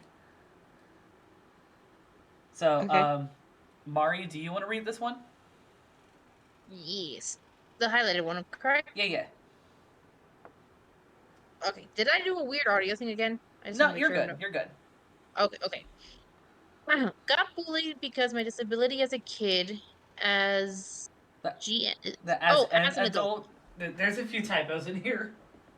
Oh no, I just want to make sure. Okay, so as an adult, had people make weird comments and someone tried to fake heal me in a store parking lot. Also, people like to decide for me when I'm capable of I'm sorry, like to decide for me what I'm capable of. And then when you put, how would you define ableism? Any words or actions that undermine a disabled person's agency or equality. Pretty nice and succinct there. I would think those responses. Also, Pine says that they've been called delusional because they have alters, which is different. Yeah, unfortunately, we haven't dealt with it because figuring out that we're dissociative has been a relatively new thing, like within the past 3 years. But we've heard other people's experiences of how they've been called delusional, how some people have mistaken their dissociation, their alters as something else entirely. And it can be annoying. All right, the second question that we had is, what are some parallels and experiences between visible disabilities and invisible disabilities, mental health, and neurodivergence? Celine? With some, you can tell just by looking, but with others, you have to really look with how they act. I don't know much, really. I kind of feel that because, like, I've kind of joked with the Nuclear Clan of, like, how. I've joked with the Nuclear Clan and coworkers in the past when I was in a much safer environment where I used to live, where when you are, especially like neurodivergent, and you've truly accepted like you being neurodivergent, you're able to see similar capabilities and similar aspects of neurodivergence in other folks as well. Some people say it parallels to like a gaydar, so like when you're LGBT, you can notice when other people are LGBT without them actually saying that they're LGBT. It's a similar thing like that. Also, I am getting adverts at the moment. I don't Damn know it. if that's...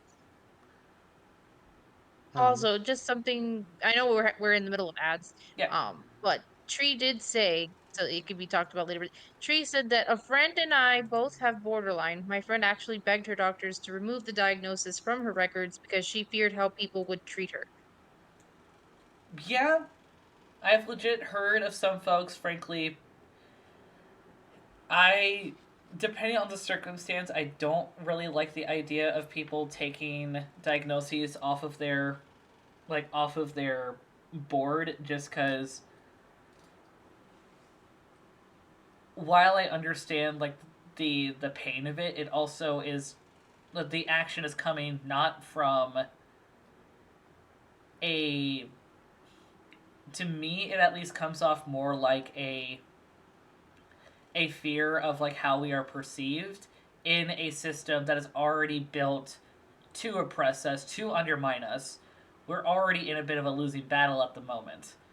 So while I get it's a bit of a self-preservation, it doesn't mean that it's a fun idea or a good idea. When I lived in a not so great living situation, I legit heard a then friend of mine who also ended up hurting a lot of people in my system basically saying that she told her therapist, "Don't put borderline, don't diagnose me as borderline, or else people are not going to take me seriously with with me getting my license as a therapist."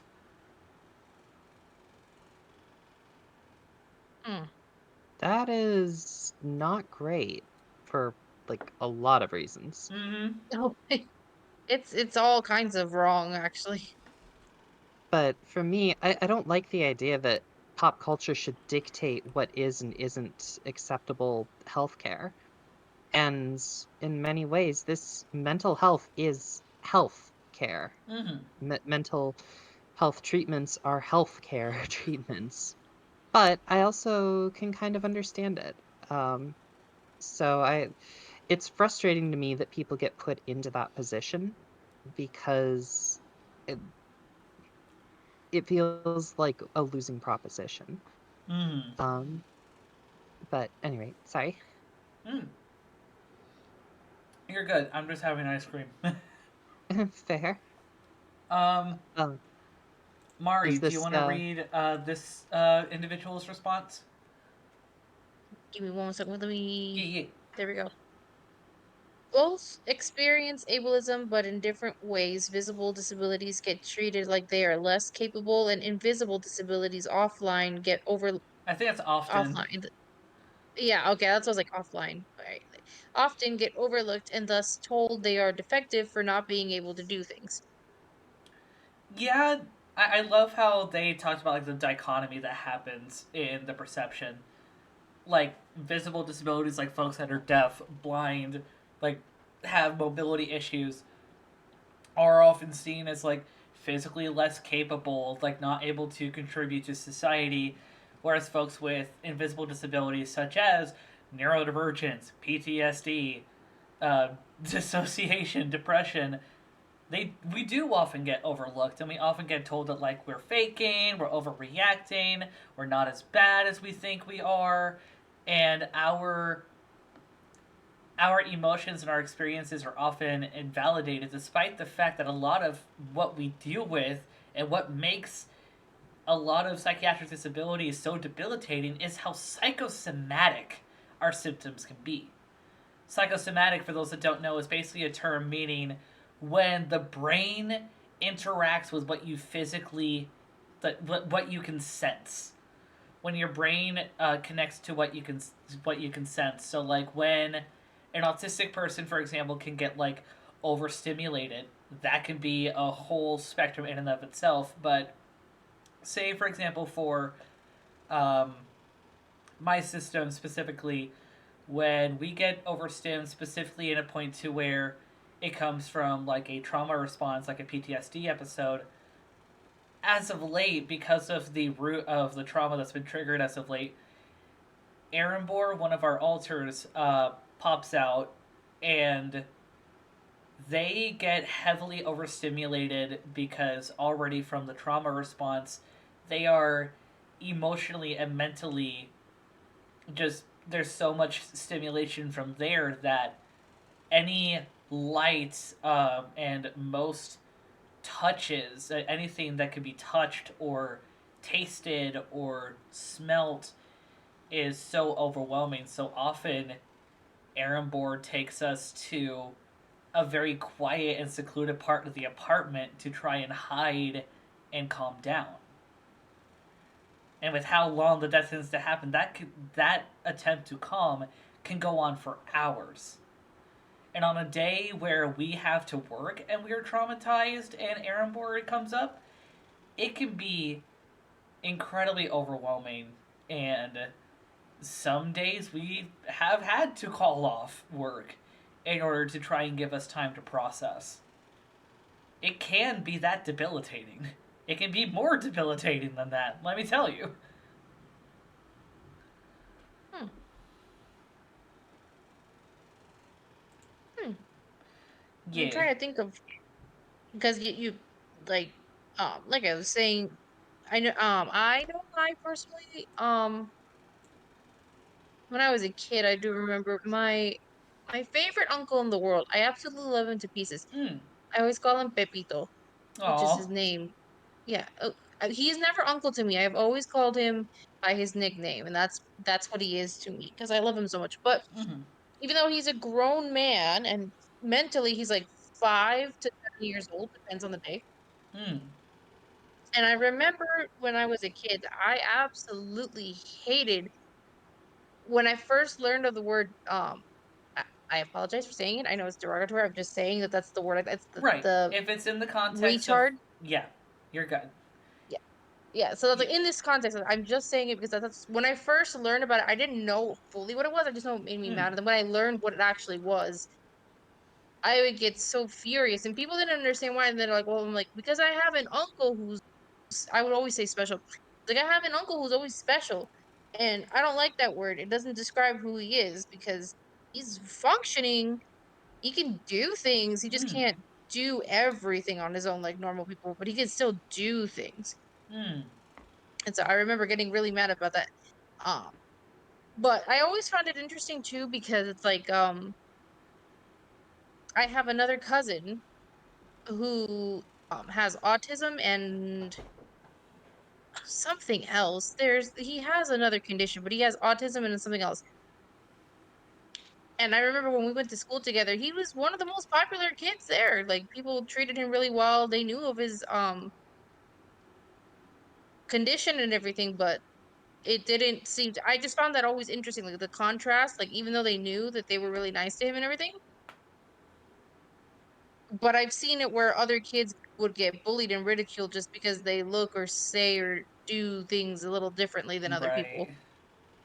So I was like, this is interesting because he's super popular. You Nobody seems to give a crap about his thing, which made me happy. But at the same time, I was like, if you could do it with him, why can't we do it with more people? Right. What makes him so different? Like what makes him so special that he gets to be treated normally?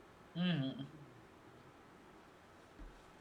Which, but oh, the only thing I do remember this happened to a coworker too Mm. who had Asperger's. Previous coworker, a woman came in and the client was her grandson. Oh. It was an unhealthy relationship between them anyway. They really did. There was no love lost between them, but like I said, my coworker had Asperger's, and the reason why I'm mentioning this is because her grandson was autistic, and she came into the counselor's office, and she goes to my co. She starts saying things to my coworker, and she's like, "Oh, all these autistic people, I just don't understand. Like, they can't do anything for themselves, and this and that." It's like I just don't understand. Mind you, all the while you're saying all these awful things to a counselor who is autistic themselves. Right. And she was so furious because she's like, I have to sit there and keep my mouth shut because it'd be unprofessional to go off. But I really wanted to tell her, ma'am, you're talking to somebody who's autistic. And I Right. function just fucking fine. So I was like, it just was one of those things like mind boggling. It's like, I don't know what I think she had that stereotype of like, oh, if you're autistic, you can't do anything for yourself Right.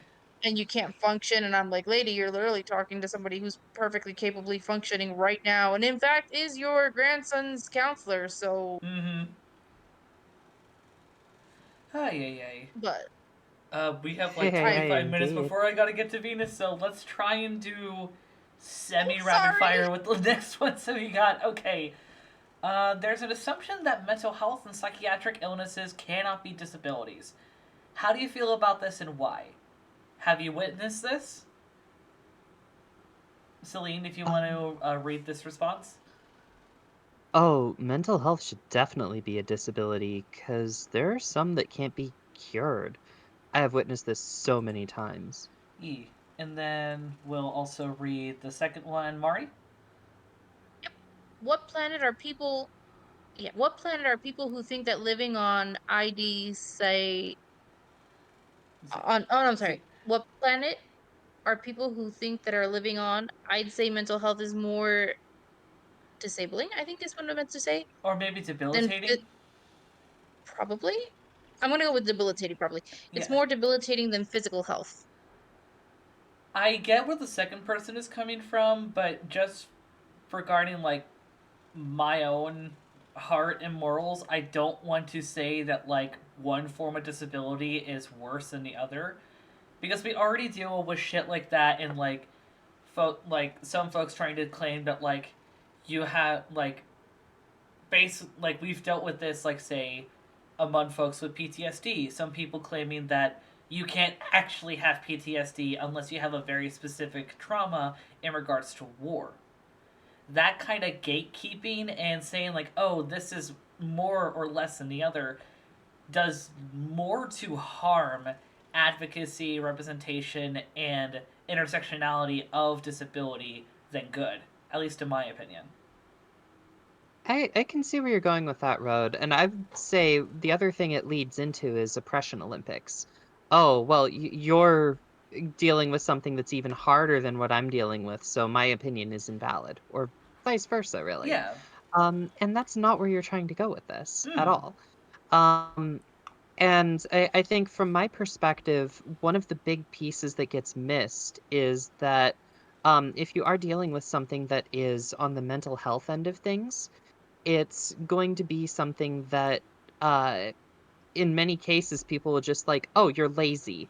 Well, no, not lazy, but for whatever reason, I can't hold my attention on something even if it's really interesting. Mm-hmm. Or, "Oh, you need to set better alarms." Well, I set the alarms. The problem is the alarm didn't register to my head that, "Oh, it's time to do a thing." And I was like, "Oh, I'll get to that in a minute. I know I need to do that." And then just never actually get to it. Right. So it's not even necessarily something that people recognize is a problem, but it still is a problem. Mm-hmm. And if you're being judged based upon your ability to do a thing, and something's interfering with that ability to do a thing, that's a medical condition the same way that missing an arm or a leg can be. Yeah. Mari, your thoughts? Yeah, I did want to add because you reminded me of something, and I'll try Yeah, to be yeah. really, really quick with this. I also noticed that and I'll use ADHD because again, I have it, so Yeah. I've noticed that people who have ADHD, it's a little spectrum in and of itself. There's the more extreme end and the more short end, but Yeah. I remember this not coworker, she was a classmate back in college Mm-hmm. who had ADHD, but hers seemed really severe, so she had like trouble focusing and just everything came a lot harder to her than it did to me. Right. And I tried one time. I don't know if it was stress or not, or maybe she took it the wrong way, but I do remember one time I tried reaching out to her and be like, "Hey, it's okay." Like I was trying to be encouraging. I was like, "Hey, it's okay. You got this." And I was trying to be like, "I have ADHD, and you said you have ADHD, so if I can do it, I'm sure you can do it too. Like you can understand it." So that I don't know if Right. maybe it was taken out of context, but she snapped back at me and she got really angry and she was like, "No, it's not the same. It's different. We're completely different people." Like just got really angry with me, didn't talk to me the rest of the class for the semester. And Yeah. I was like, "What did I do or say wrong?" I was like, like I'm trying to tell you that I understand where you're coming from with this. Like Right. we You both meant it have as like a sense of like empathy and trying to show support. I kind of use this phrasing when trying to set up interview schedules with the other folks that are coming up today. Parallel experiences. yeah. I So don't know I if that noticed she was kind of having a phrase has hard already time. been coined by anyone in the psychiatric field or in the neurodivergence community in general, but you're trying to empathize by going, hey, I have a similar experience as well. I feel like that, like, I am trying to empathize with you and give you some encouragement. And I more than understand, like, the other individual's, like, stress and aggravation doesn't necessarily give them the right to snap the way that they did.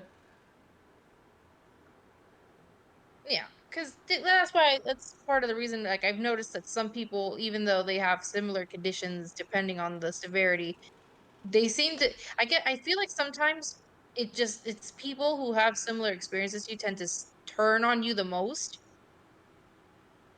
Um, Yeah, Because they figure they understand it, and they're parallel experiences can get close, but sometimes they don't line up cleanly. right, because maybe also in relation to like the oppression Olympics that you mentioned, Celine, sometimes there may be situations where someone may say, "Oh yeah, we had similar experiences," but they don't actually want to acknowledge an intrinsic idea that they have in regards to inferiority or superiority complexes in relation to that.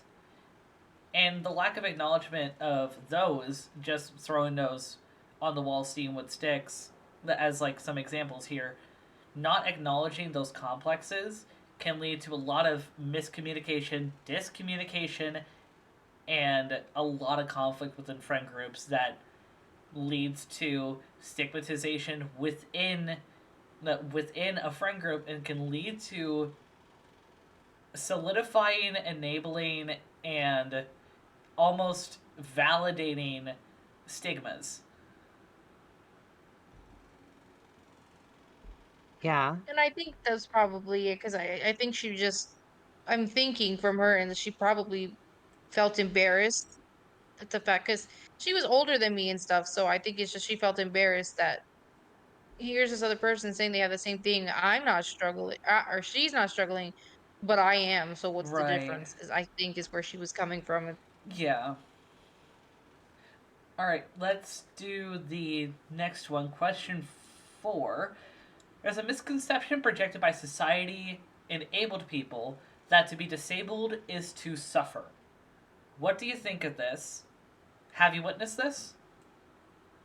Celine, if you could The read this response. Sure.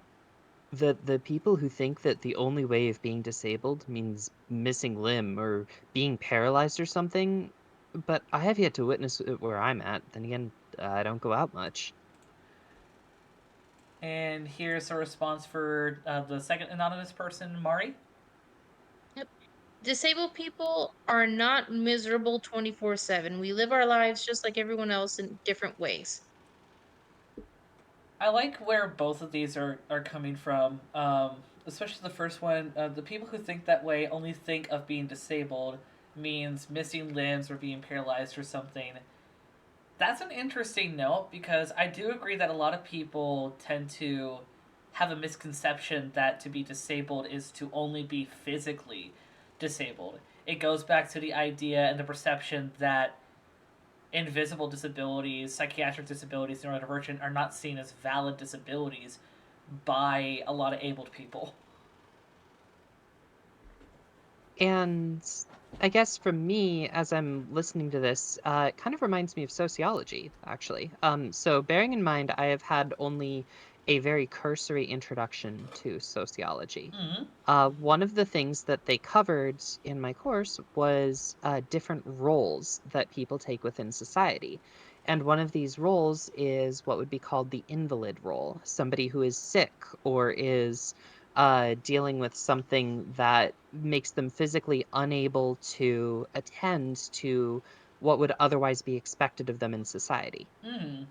And so I think people do sometimes confuse disability with invalid status. Yeah. And that is something that comes up quite often in like talks about healthcare and treatments. Um, that this is something that people are like, oh, hey, we're trying to pay for somebody's treatment. They need to be severely unable to do any work at all, or things like that. Right. And that particular perspective tends to do a lot of harm. Mm. Um, Absolutely.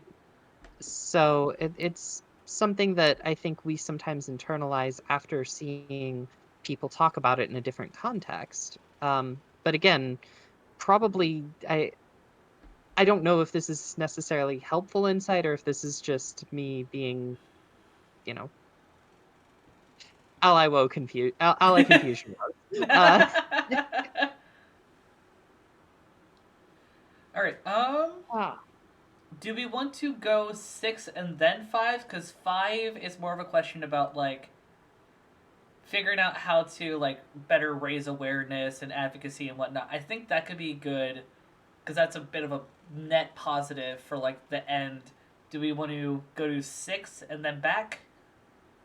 I would go 6 then 5. Okay. There's something to be said for Yeah, ending I'm on fine with a it. call to action rather than a, Yeah, "Oh, yeah, that kinda sucked." yeah.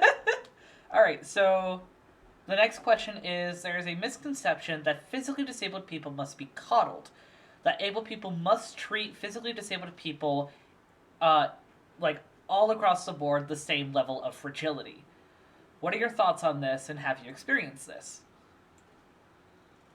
My thoughts on that is if the person can't take care of themselves at all, like can't eat, drink, get dressed, can't actually think for themselves, then they need to be taken care of from their caretakers. But if they can take care of themselves, then they don't need to be coddled. Yep, that's again just a quick comment. That's Oh, basically Pepito. He can do certain things on his own, but he cannot live on his own, nor can he like he knows how to use the bathroom, but he needs help cleaning up. He right. knows how to take a shower, but he needs a little help in, I like also shaving noticed. and stuff like that. I also So just it's like, noticed that the other person didn't quite give a response to. Let's see. Oh, I guess they kind of did. It was just super it short. did. Okay. Continue to be inclusive of all disabilities. Um, I guess, and then separately from my perspective, there have Mm. been times where I have needed a wheelchair in order to get around. Mm. And it's interesting during those times how different people treat me and react to my existence. There were a lot of people who would try to push me places, or who Mm. would like, and for me, that was absolutely inappropriate. Mm. Not only do I generally have cognitive function, I'm capable of deciding myself whether or not I want to go on the airplane right now. Thank you very Right. much. Um, and so treating people just across the board as automatically needing a hand or help uh, can actually do some harm. If I wasn't expecting somebody to just come up behind me and start pushing me, ignoring the immediate fear response, it could really hurt my hands Right. because I'd be resting them on the wheels.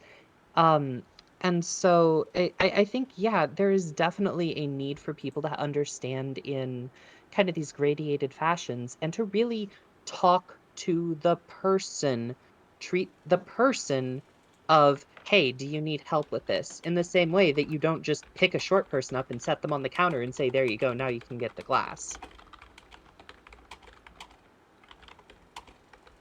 So that would be kind of my personal perspective. Right. Um,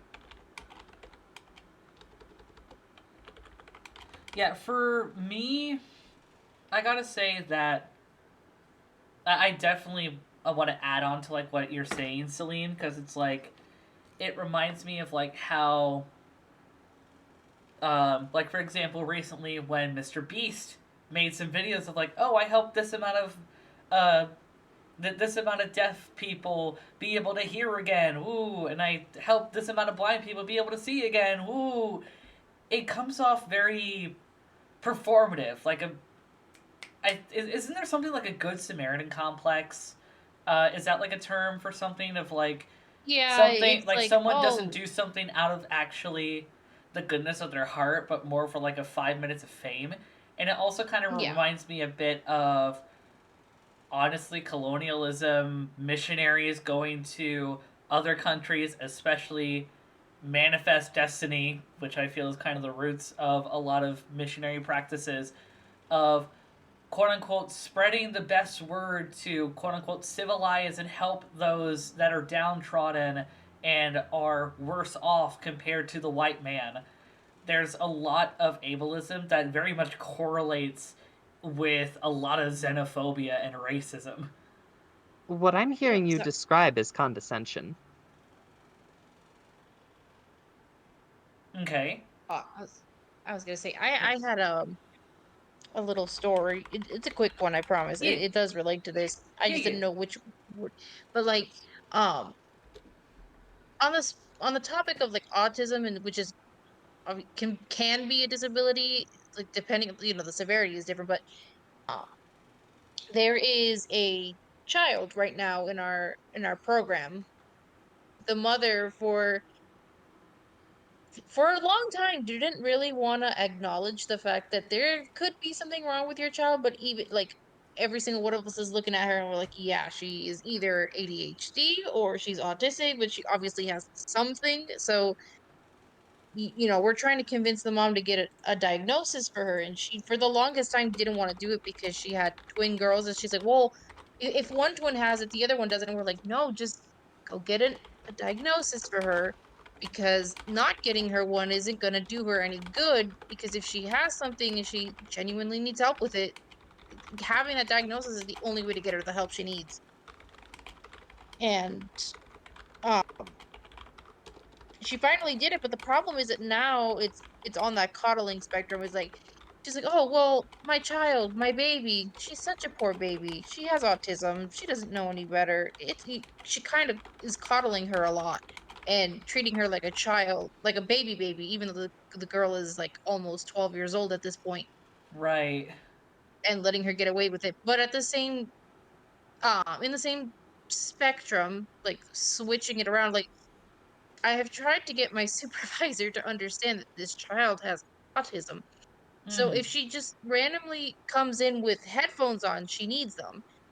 And Right. like every time she's come on with her headphones because she's trying to avoid sensory overload, he makes her take them off. And I'm like, you can't do that. You have to understand that she has autism. And if she wears them, and his whole thing is like, well, she never wore them before. And I was like, she didn't have the official diagnosis before. She does now. You can't make her take them off. She's trying to cope. Wait for her to take them off. Don't Right. force her to take them off ahead of time. It's just so irritating because it's like I want to help this child, but it's like she's just getting ping pong between people who just want to shut her down because she's autistic and just want to wash their hands with her. And then on the flip side, oh, you're a poor little baby and you have autism. I have to do everything for you, and it's okay if you do something bad. Right. Also, Pine Tree, I've just noticed your responses in chat. I am sorry about this. When I had given the questions to everyone for this, there were some questions at the end of the Google Doc and of the document asking for consent to be interviewed on here to expand on your thoughts. You hadn't really given anything regarding that, so I felt it was better safe to assume that you didn't want to be interviewed on here. That said, me personally, I'm struggling to understand what you're trying to clarify in regards to your response regarding like how people misrepresent and misunderstand mental health and mental disabilities. I get the frustration and the rage, especially with you saying like what planet are people living on when they perceive mental disability like this. But again, to say, I know that is your bias, your experiences, but I do not agree personally with saying that mental disabilities are more debilitating than physical ones. Again, that is going back to the oppression Olympics and creating but turning trauma and turning disability, turning things like that into a game. And that's something that I do not condone. That's something that I feel like a lot of us have dealt with and a lot of us may have trauma about because we have dealt with experiences of being told, us especially, with us being told, oh, well, you can't be autistic or you can't be disabled because this. We have literally been denied disability checks because an ableist therapist said that we had enough of a head on our shoulders and that we didn't show enough symptoms for him to deem us debilitated enough to be considered needing state aid. That is something that I do not condone. That is something that is very intrinsic to our experiences, and that's something that we know that other people experience. And because of that, I do not want to, and I do not feel comfortable with claiming that any disability is more or less debilitating than the other. I hope you understand that.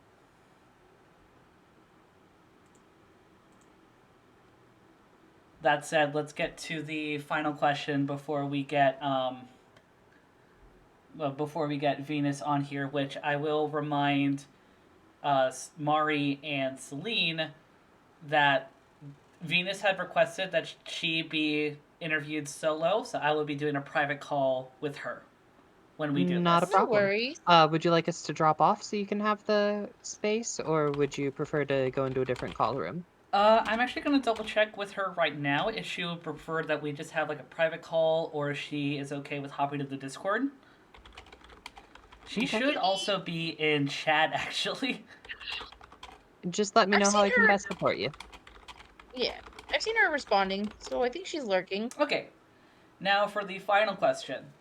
What is something that you would like to see in the future regarding disability awareness and advocacy? Billboards or signs on the sides of public transport giving information about all the different types of disabilities. I And don't Pine dislike Tree, that idea. yeah, and Pine Tree had said earlier, continue to be inclusive of all disabilities. And yeah, I kind of like the idea of like billboards and signs. Unfortunately, I have a caveat. My brain can't help but rebut with the fact that like some organizations that claim to work for disability advocacy um, do have billboards and signs, but still promote very ableist and hurtful messages. Look at Autism Speaks. Through the 90s and Um, early 2000s, they had billboards, commercials everywhere under the sun that basically made autism something to be feared.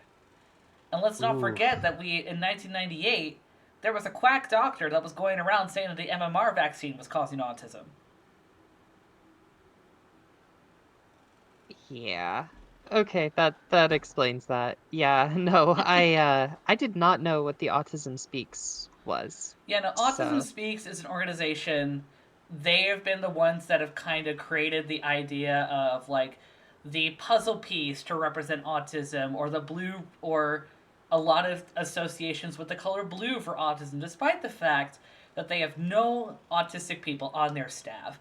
They have no one in their field that actually has anyone with any active experience with helping autistic people outside of ABA, which is very controversial as there's a lot of evidence and a lot of experiences of autistic folks, to where ABA, unfortunately, and I do not make this correlation lightly, ABA has been to autistics as conversion therapy has been for gay kids. yeesh.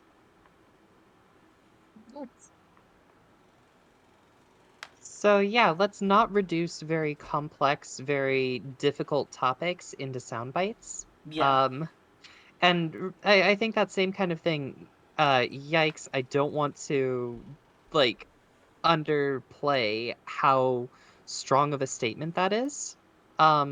But at the same time, I also would, you know, these are complex topics, and I think they deserve to be treated with Mm-hmm. respect and a full, comprehensive understanding. I would rather see it as like a consistent part of public education in some ways. Oh, That absolutely. we need proper courses on, hey, here's what stuff looks like, here's what diagnostic criteria are.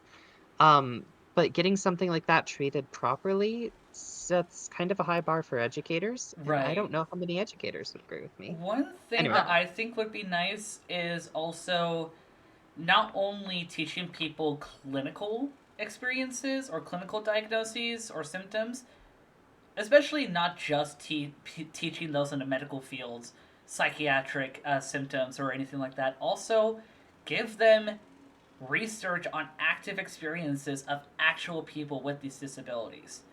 Because one of the biggest things that also brings a struggle with how we are misrepresented in a lot of media is because of how much people prioritize the clinical aspect of our symptoms rather than our actual experiences in our lives in tandem with these symptoms. Uh, Real quick, sorry. Ye- Pine Tree made wrote a comment. ABA literally caused my friend PTSD, says Pine Yeah, Tree. yeah. Unfortunately, that experience with ABA, from what I've heard, is not uncommon. Um, I'm gonna throw this individual out there. They are a non-binary YouTuber and also autistic, neurodivergent rebel. They made a video about ABA, and they also put a lot of research in what they talk about there. I highly recommend that you guys look them up. just be warned, it's going to be a very triggering topic, given, especially given the correlation that I said earlier, which, again, I do not make lightly. ABA is to autistics as conversion therapy is to gay youth. So make of that what you will. But yeah, when it comes to some, like, wanting to be able to see in the future regarding disability awareness and advocacy, I want to see more stuff akin to, like, Psychonauts. Like the Psychonauts series, I feel like the creators of the Psychonauts series and media like that takes a lot of care, time, and effort, not just to research and look at like the clinical aspect of a lot of this stuff, but to help ensure that they're making everyone human. Even people that we consider the antagonists, like Maligula, which I'm just gonna say the spoilers for the game to keep with my point. Maligula, as much as she hurt a lot of people, she is still just as human as everyone else, and using the platform of a video game and the story to help combat why and how we dehumanize and stigmatize disabled folks, especially those who struggle with mental health, is very important and something that I want to see more of. I want there to be media and ways that make people think and make people break down the stigmas and ableisms that they have been taught and that they have then the privileges that they have taken for granted.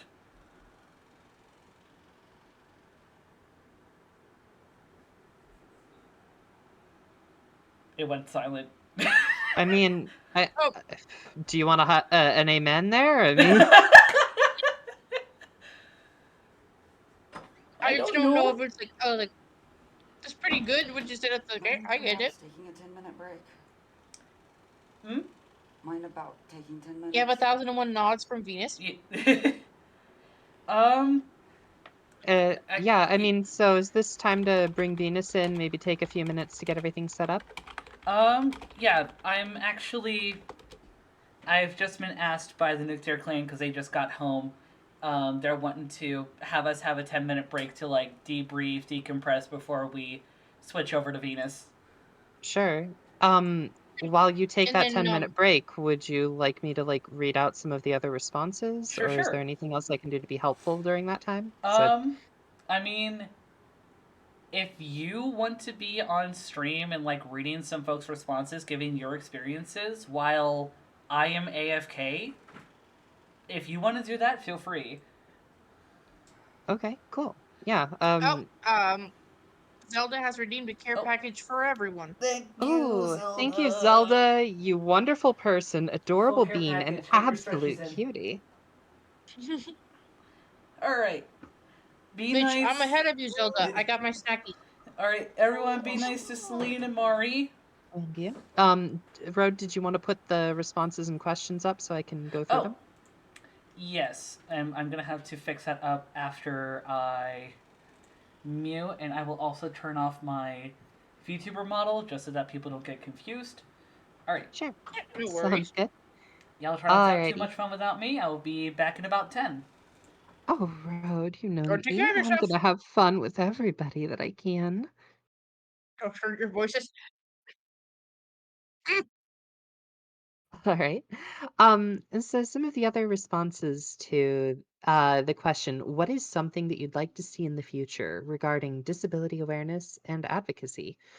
Um, some more intersectionality with mental health issues, especially with depression, and growing understanding that not all disabilities are debilitating, such as involuntary neck muscle movements. Um, and I think that one's also particularly keen, that these are things that can be nuisances or distractions, and that those are still something that deserve to be respected and talked about and understood and supported in the ways that they actively need. Starmari, are you kind of on the same page there? Is there anything you'd like to add? Hmm. Sorry. I say Yeah, as you take a bite. yeah, exactly. You say as I but I pretty much agree. Just blah blah blah. Mainly because, like I was saying, the best example is like that little girl who's autistic. It's the fact that, you know, with her situation, it's like some people wait so long because they don't want the whole like, no, no, no, nothing is wrong with my kid. My kid is fine.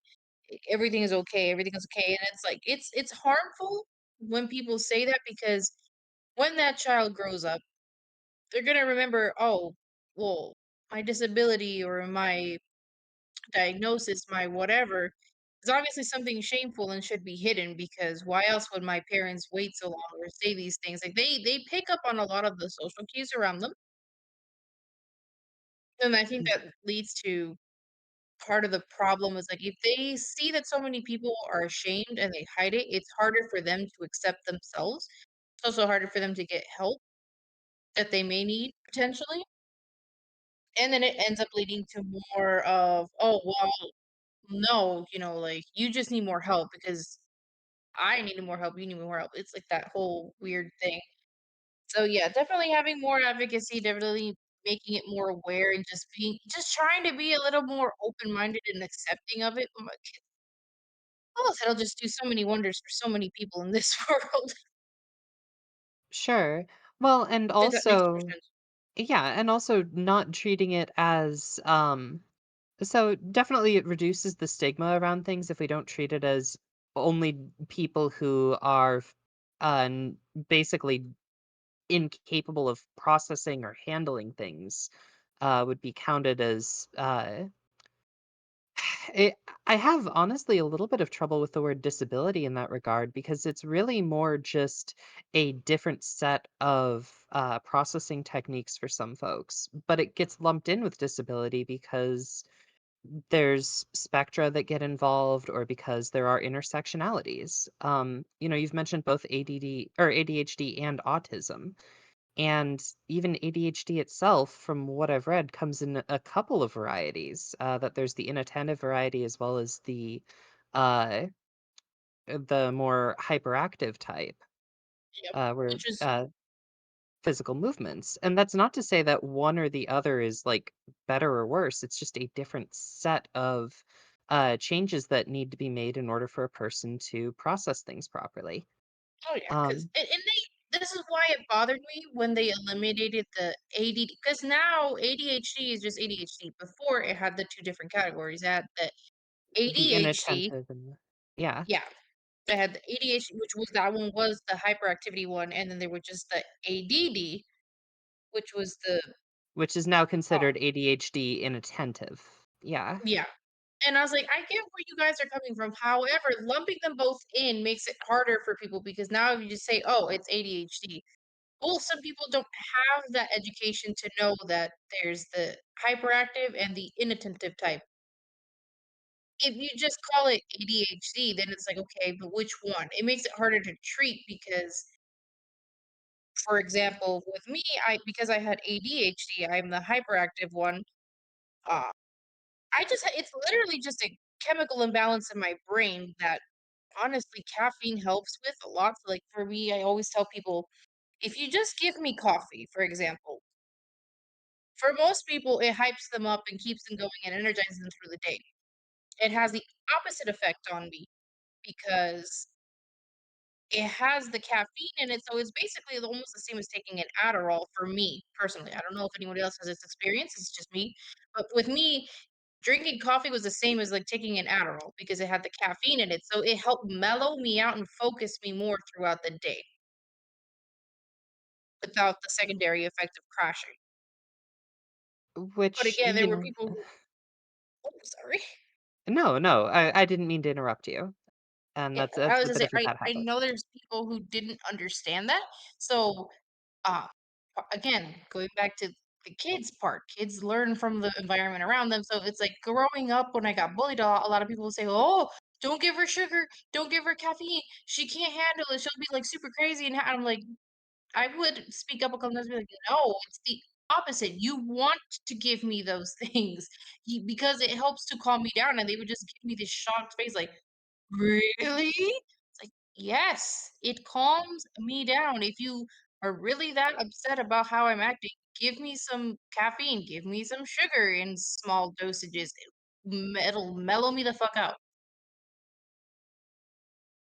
Yeah, well, and going back to the premise of stigmatization, I think that's also part of the reason that we didn't look into any potential diagnoses for me when I was growing up because, I was smart. I was achieving things. And nobody who's achieving would ever possibly have a problem. And I just needed to buckle down more and focus harder on getting things into my schedule book and just turn things in on time, and then everything would be fine.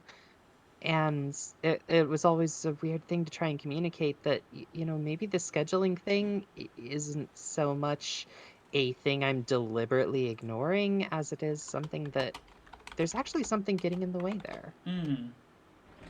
So the intersectionality and accepting things, definitely a good idea. Hello, welcome back, Road. Yeah, we go back. I said 10 minutes, Damona. It hasn't been 10 We minutes. know. It has been 10 minutes. What? It has. It has? It's not even been 5 minutes, I swear. Nope. I looked at the time. I went off at 10:30. It is now 10:41. Oh, fuck. Oh, come on, Road. Time is just a number. we were into it, man. We were having a good 'Cause I'm having a good time, Having a good time. Yes. I'm a rocket ship on my way to Mars on a collision course. Defying the law. I'm getting Venus is those freaking out. verses mixed. Oh, I probably get them mixed up too. Want to mute for a split second? But, Hold on. I don't know if you wanted to continue your statement or if we need to get off so that you could do your you thing. can keep going. Damon needs to vent a bit more. Hold on. Okay. All right. Well, should we go on to the next response there then? Might as well. More willingness from employers to work with disabilities. Ooh, the employers thing. That's a huge one in some ways. Like, um, yeah, and employers, honestly, from what I've seen, are kind of afraid to touch any of it. Like, they don't want to deal with the fallout. But Nope. it's like, guys, if you're not accounting for these differences, you're doing yourself and your employees a disservice. Now, thankfully, I've seen a lot of places, at least here. I can't speak for anywhere else, but from where I live, I haven't seen any discrimination in terms of people with disabilities. Like a lot of people with disabilities here are in pretty good positions. They're treated very well from what I can see. Um, that being said, I've never worked with somebody who actually had like a disability that I was aware of, but they do a pretty good job here. Now, unfortunately, that being said, it's also in the I haven't worked any of the what's considered the lower income jobs. So I don't know how it is with lower income jobs, but at least in my areas, like where I've been, because I'm a social worker, so it's like in my areas, they've been pretty good about people with disabilities and working with them and treating them like an equal individual. Okay, no. But I am back. there's this disparity of that. Welcome back, Welcome Road. back. And okay, cool. No, I guess I've worked in some places where it's treated like a joke or like something that corporate's just making people do. And that just kind of fails to recognize the humanity involved. And so from my perspective, yeah, it would be nice to see that treated with a little more dignity. Yeah. But welcome back, Road. Yeet. Did you get a response from Venus as to whether she wants us to clear out or she wants you to Yeah, take she her said somewhere that private to do the thing? Yeah, she said that she wanted a private call. All right. Okay. Well, So do don't we let just us kind of get in the chill way here and of... wait? Yeah, y'all are open to actually. You might need to tap out for a little bit after this, just because after Venus, I will be interviewing the Nuclear Clan and Jolly, if Jolly still has the spoons for tonight. Okay. Well, it sounds like I am no longer needed here. Rode, thank you very much for bringing me on. It was Hey, good to see feel everybody. free to stick in the chat though, because at the end of the night we are going to be doing Jackbox. We'll have to see. I've got a few other things that I have lined up for tonight as well. Yeah, yeah. So, but yeah, I'll talk to you later. See you in a bit. Bye. And then I will mosey my sweet little ass on over to the chat and turn on the stream. Yeah, yeah. All right, and now switching to get the gummy bean. We has a gummy bean. Hello? Hello. Hello. There okay, you are. I'm like, hello. Oops.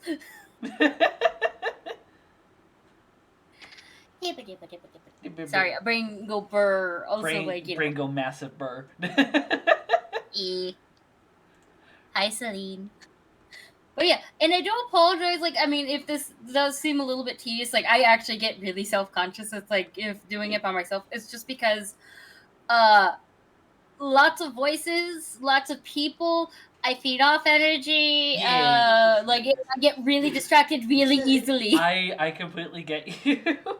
Try That having 30 voices in your fucking head. Laughs in 32 different personalities. Where'd the other two come from? Who knows? Well, there's 31 when you include me. So. You're not fair. Understandable. Have a nice day. All right. So, I know that like we had talked about like wanting to expand on like the responses that you gave. Yes. So, are you okay if I read your responses first and then we ping pong, or yeah, that we delve into it just a tiny bit more, pretty much. Yeah, I don't mind. Yeah. So for like the first question was, what are your experiences with ableism? How would you define ableism? Let's see. You had said, I had to look this up because I was unsure of the question. To my better understanding, ableism is when people with disabilities, physical or mental, are separated from those who don't have it. I don't think it's bad to a degree. You want to clarify on that? Okay, so let's see. It's because in some cases, at least that I've seen, there are some that need like the extra help and understanding of things, pretty much, or having to work like on what they need to. Right. Just unfortunately, one thing that we have to distinguish is that equity, working with people in their own individual boundaries and capabilities, is not ableism. Ableism is solely a negative thing. Ableism, I see. Yes, ableism is the stigmatization, like infantilization, also can include fetishization of various disabilities. Okay, now it's because for me, like again, it was like it's just hard for me sometimes to kind of see the line of which was which, just because of my upbringing and like the back and forth of it's okay, it's not okay, pretty much. It just really kind of messes with my perception of things at times, pretty much. I feel you with that, and it's why honestly for me language is already such a big thing for me, but really diving into language and finding the terminology that I have needed to describe things has been really helpful. It's helped me to describe the blurrier aspects of the line that can go in between helping someone and hurting someone, whether you intended that in one way or not. And it's also important to kind of acknowledge that like a lot of this stems from just humanity being humanity for better and for worse. A lot of things, like kind of what I mentioned earlier, a lot of stuff related to ableism stems a lot from racism and colonialism. And a lot of these ideas of how we perceive those, a lot of these otherisms that we implement, that we use or are put under, stem from very similar issues. Also, Puritanism. Thank you, Damona. Puritan idea of working. Damona, I appreciate the commentary, but can we save... I'm trying not to. Just... Okay. I'm trying to finish food, but you mentioned everything but Puritanism. I am sorry, Venus. It's okay. It was like, you know, it's all good. Okay. But yeah, just the biggest thing there is that ableism, and like, I get what you're trying to say, especially with like not understanding what ableism is, but don't conflate ableism with respecting people's boundaries and finding ways to respect them and help them on an individual level. That is equity. Yeah. The definition itself just was like, it was very just blur to me mentally, pretty much. And I'm like, no, I feel like it may have been because you may have also found a descriptive definition of ableism, which is more akin to what is in a dictionary, what is written. It's important to also find the prescriptive definitions of things, like how something is actively used. Like, there's often, and this is also a thing that I've noticed in linguistics, descriptively, something can be used in one way, and it can be used prescriptively in another. You can have totally different ways that a word is used compared to what is its so-called original or standard intent. It's where how, for example, just for a random example, literally can be used both to literally mention something and in hyperbole. Yeah, hyperbole, yeah, you're right. I'm sorry. No, you're fine, you're fine. Yeah, no, I did, like, I mean, I did try, like, but I felt like I do understand that sometimes, like, people, like, will, in a layman's term, kind of a shorter term, what is it? It can mean multiple things, pretty much, or depending on the context of it, basically. Yeah. Like, that's when it's used. But yeah, that then is, like, my fault that I didn't look further into it, or, I don't know, fully try to understand. I guess, like, I should have asked directly, too. Like, that was actually, like, that's my fault. Right, but I appreciate you realizing that, and I want to say this for you and everyone that's, like, watching and listening to this. Fuck, we got ads. Fuck, we got ads. Right when I'm about to say my shit. Damn it. I mean, that's one thing to say, you know? I just want to say a thing. Twitch is like, nope! God damn it. I'm gonna wait until the ads are done, because that was too funny. It's all good. It's all good. It was great. I wish we could clip that. Please, someone clip that. Damn it. I know some of my mods have subscriptions, so one of them could flipping do it. That was too good. It was. I would want to, like... or I may have to, like, do a highlight of it myself, and, like, do, like, an Ask, like, Top had to edit it for, like, a short, and have, like, the sound clip of, like, nope.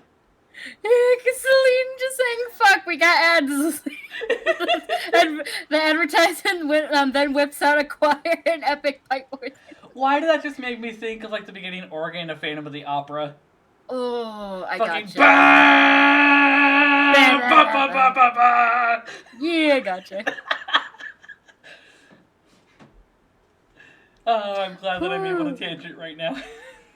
Yeah, let us know when we're back. If we're good. Let's see. 3, 2, 1. The thing that I was going to say before the ads decided to rear their ugly fucking head is that it's important for a lot of people to acknowledge that there's a difference between ignorance and bigotry. Like, ignorance is a spectrum in and of itself, and not knowing something, or not knowing how to describe something, not knowing how to understand something, those are aspects of ignorance. But so long as you are willing to acknowledge that ignorance and acknowledge that there's stuff for you to learn and stuff for you to process and introspect on, you're fine. It's when you go past the line and start going, oh, I'm ignorant of this, so there's Like, nothing I oh, can well. really do. The Yeah. complacency in your ignorance begets bigotry. And it's Yeah. that bigotry that we're not condoning here. If you are ignorant of something and you acknowledge that ignorance, but you want to learn on something, good on you. This is the community for you. Oh yeah, no, I have a lot of ignorance in a lot of things, but I do want to learn pretty much. So if I may sound stupid or offensive on something, honestly, most likely it's ignorance. Yeah. But I do want to learn and be better though. Yeah, That's yeah. like exactly like as Rose says, like I do want to learn and be better. Please understand that I do. I don't mean harm. Yeah. Yeah. Oh, I just realized that you also gave an example of stuff. See, I was separated from other kids when it came to having homeroom classes, except in elementary school. I was put in a class with kids with disabilities, but the only classes I was mainstreamed, where I was mainstreamed, were English and math. I needed the extra help at understanding and comprehending things. Once I had them down, I was good, unless I needed the extra time to understand certain sections, which at times I did. Some people need the extra help in studies and finding ways to live life to the fullest. It's when others paint it as a bad thing that it's when others paint it as a bad thing that we are less when they are the ones making the separation. I feel like it's because, like, I say that because, in a sense, sorry, I'm trying to get words together. Right. I can say it definitely reminds me of some of the experiences I have known of, like, kids being put in, like, so-called special needs classes. There are some kids that will legit need, like, a lot of care, but unfortunately, it's a bit of a problem how a lot of American schools have our special ed programs, to where they lump everyone that is considered disabled in the same category, like in the same classes, and demanding teachers to have to accommodate for a very wide range of disabilities. Yeah, and with some of them, either one or no, like teacher TAs or whatever, and it's like, honestly, they should have, like, a few. Yeah. But yeah,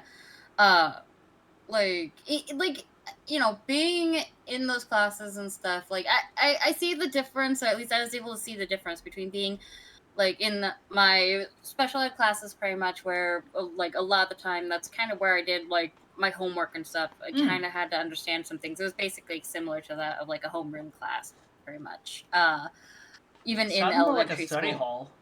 Kinda, but at the same time, it's like we were still, even, like, this was in elementary school, too. It's like, it's still, like, we were still a class. It's just that the fact that we didn't need as much help as others and stuff, that's when we were actually put into, like, the mainstream stuff, such as English and math. Right. Very much. But definitely, like, the teachers themselves, you could tell that they didn't know exactly, at least, how should I put this? They didn't understand or probably comprehend that we had our different struggles, pretty much, or at least they knew but couldn't fully comprehend. They didn't know how to accommodate. Yeah, exactly. Which, it's kind of hard when you're a kid and you can't tell them exactly how to help you because you don't understand. Right, because, like, it's some disabled kids can be raised in a very loving, nurturing home where they know a lot of the aspects of their disabilities, and they may be able to communicate, like, what they need. Unfortunately, that is not all that common.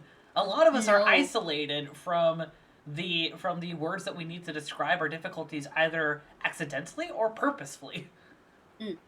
I was isolated. My sister and I were unfortunately isolated purposefully by our mother, so that made things fun.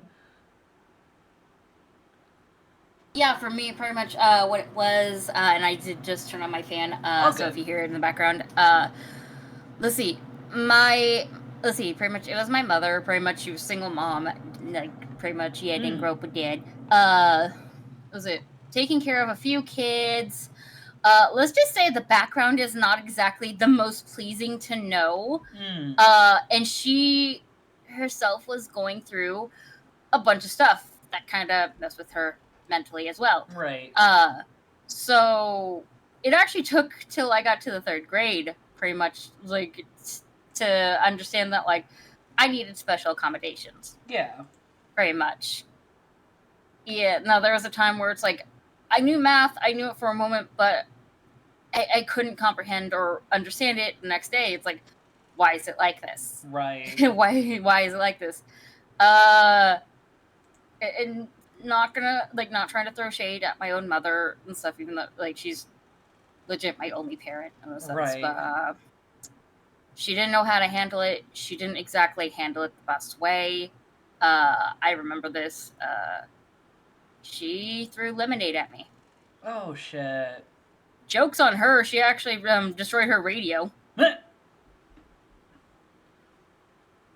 yeah.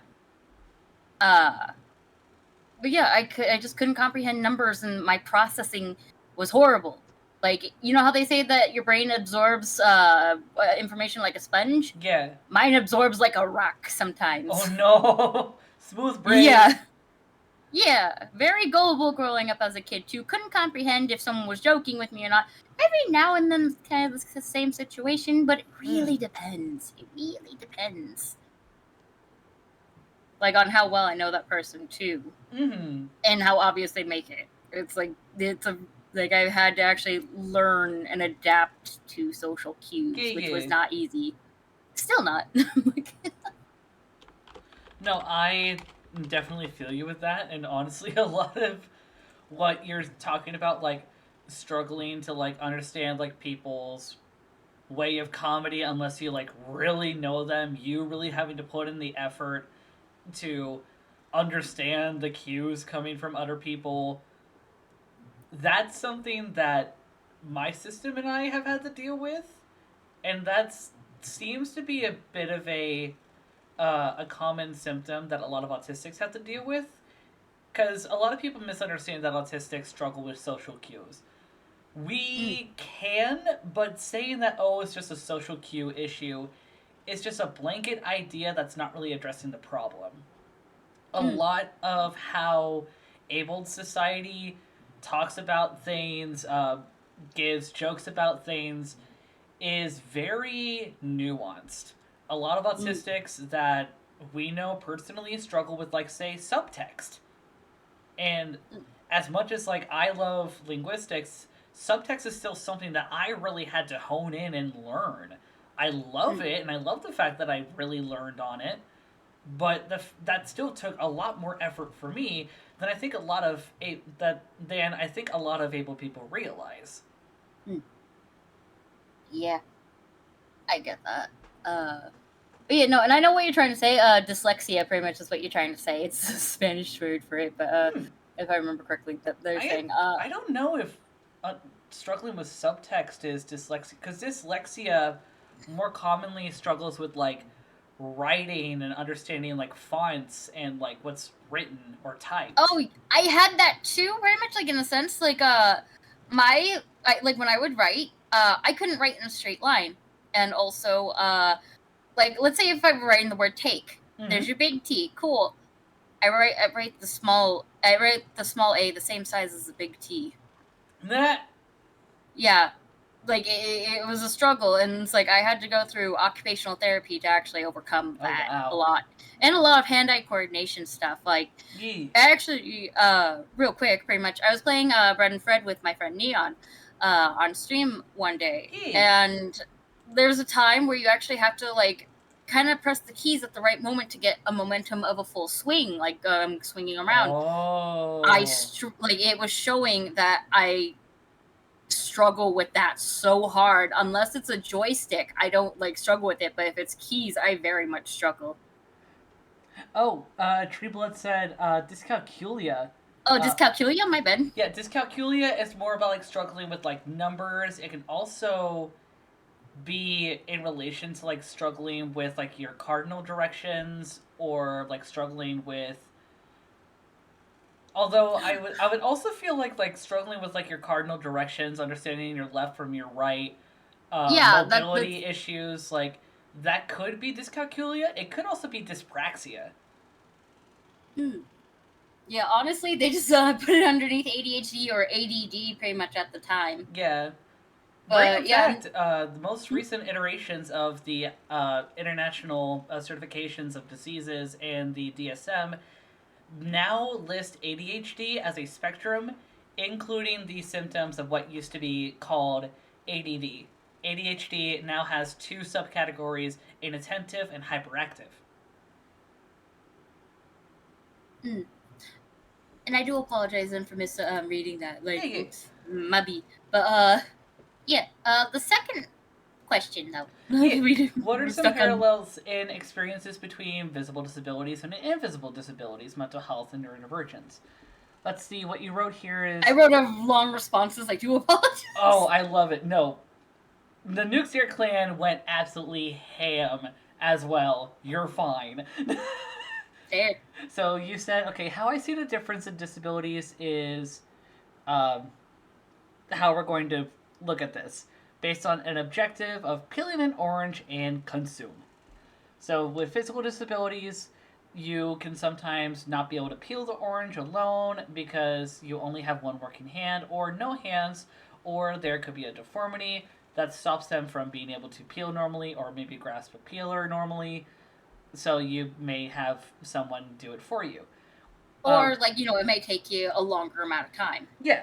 Or for like folks with mental disabilities, sometimes people may not understand how to peel it, possibly don't like the peeling texture to a point where they feel gross touching it and deal with overstimulation, may get obsessive about the pith, forgetting how to peel an orange after being taught, or brain chemical imbalances that make thinking go into like overdrive or overstimulation and getting stressed from the objective. Those are all really good examples, honestly. And yeah. Though different reasons, it's concluded that they both take time to complete the objective. Yeah, that's a really succinct way to go at it. Mm-hmm. Yeah, no, it's like, in a sense, it's like I am going to use orange again. It's like comparing apples and oranges, basically. Like they're both different, but they're both very much fruits. Right. they're both very much the same. Yeah. Right. Yeah. No, I felt like I was understood very well then. Let's see. There's an assumption that mental health and psychiatric illnesses cannot be disabilities. How do you feel about this and why, and have you witnessed this? You had said, I feel that this is false, and if people think that it is that they are not disabilities, that they lack empathy and are ignorant. Being physically disabled hinders you from completing certain things in life. Being mentally disabled does the same things, but they may not be as noticeable than the other. I've witnessed this multiple times and was also in the scenario myself.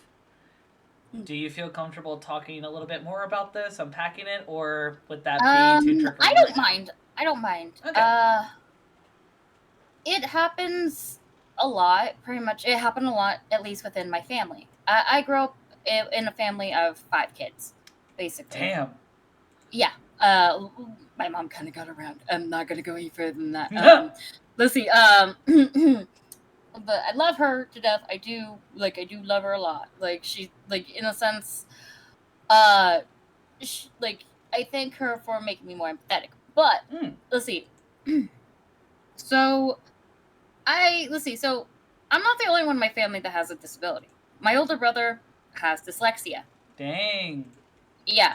But he grew up in a different environment than me. We weren't raised by the same parental figure. He was raised by his father. Oh.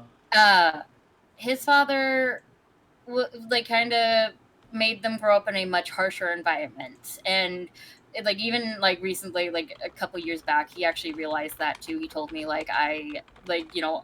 I didn't give them the empathy that they needed to learn, basically. But like, they're still good. They're still good, but at the same time, there are some things that they lack in, pretty much because like of things that he failed to cover.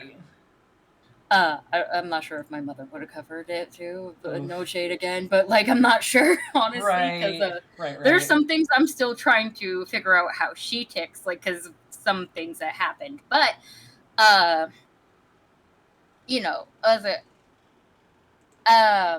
feel like they knew that I needed to take special ed classes. They knew that I was slower than the rest, not just physically, but like mentally too. Honestly, like there was times it was kind of mean. People said that I was mentally slow just because I was big. And stuff. It's like that's not the case at all. Like this is not really the case at all. I mean, fat shaming can be a problem, though. Yeah, it's not just fat shaming as well as like some other things too. Where what is it? Were you getting like sexualized? What do you mean?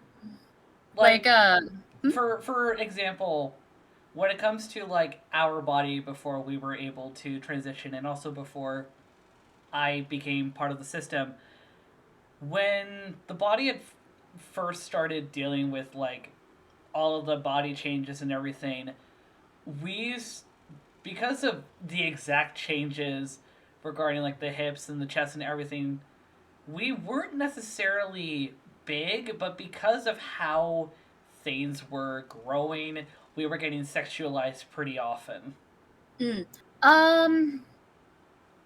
Not kind of, but honestly, I didn't really pay too much mind to that. It was more, I'm sorry, I'm trying to like even my brain's like trying to reel back into. All good.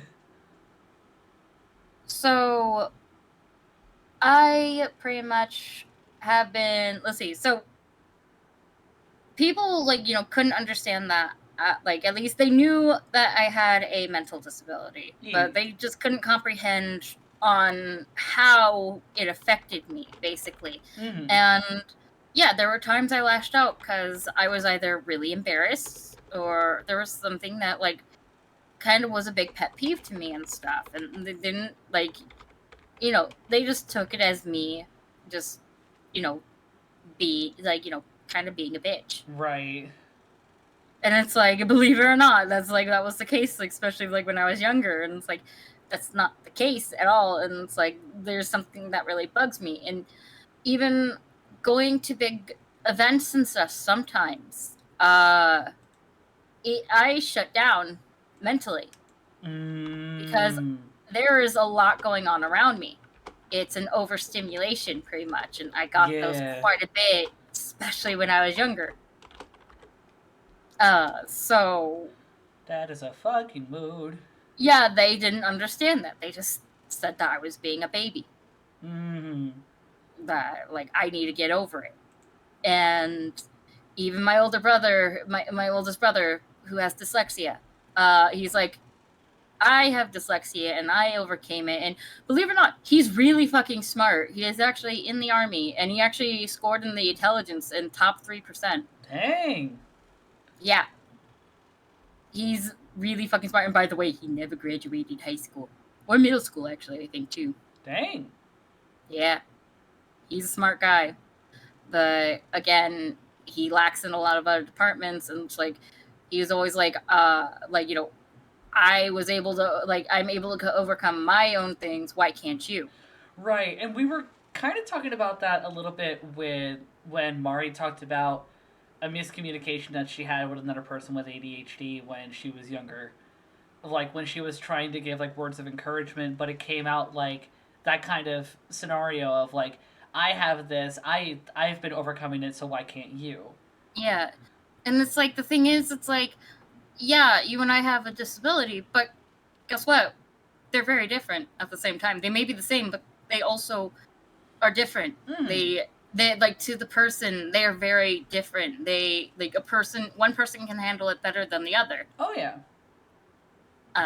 pretty much, and I know this because, like, to use a quick example of something that's slightly off topic, I actually went through a paranormal activity experience with my ex. Ooh. Yeah, I was able to handle it because it's like, let's see, like, for me, it's kind of the norm that I was able to, like, I'm able to feel things, notice things, Wait, like, you have notice regular if it's changed. experiences with paranormal activity? Yes.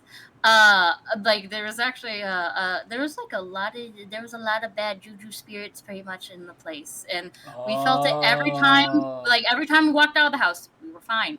When we walked in, there was that heavy ass weight of dread and a lot of negativity just going on and stuff. And in some areas of the house, it did feel much stronger and stuff. And it's like my ex at the time was just not a believer until that incident. Right. So, yeah. Why do I feel like if there was a female ghost there, you could just he could have just gone, and then I saw her face. Now I'm a believer. My gosh. But yeah, no, like I know this, and I'd always I knew basically for him though. He wasn't exactly a believer till then.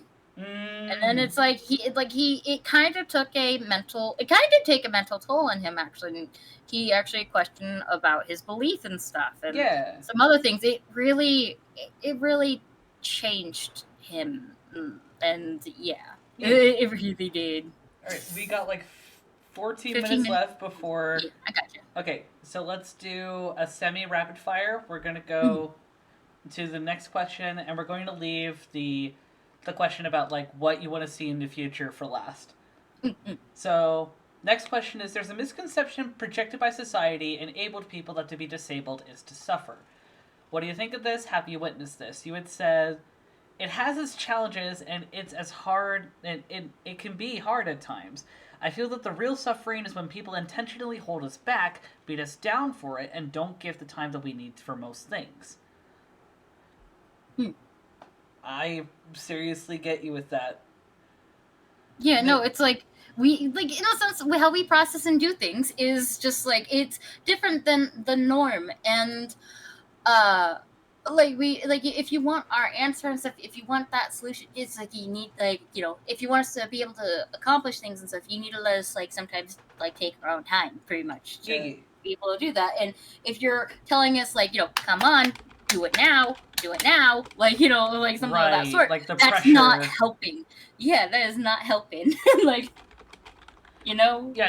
Pressure like that does not help. It actually legit reminds me of when we were pressured to have to learn how to try and drive.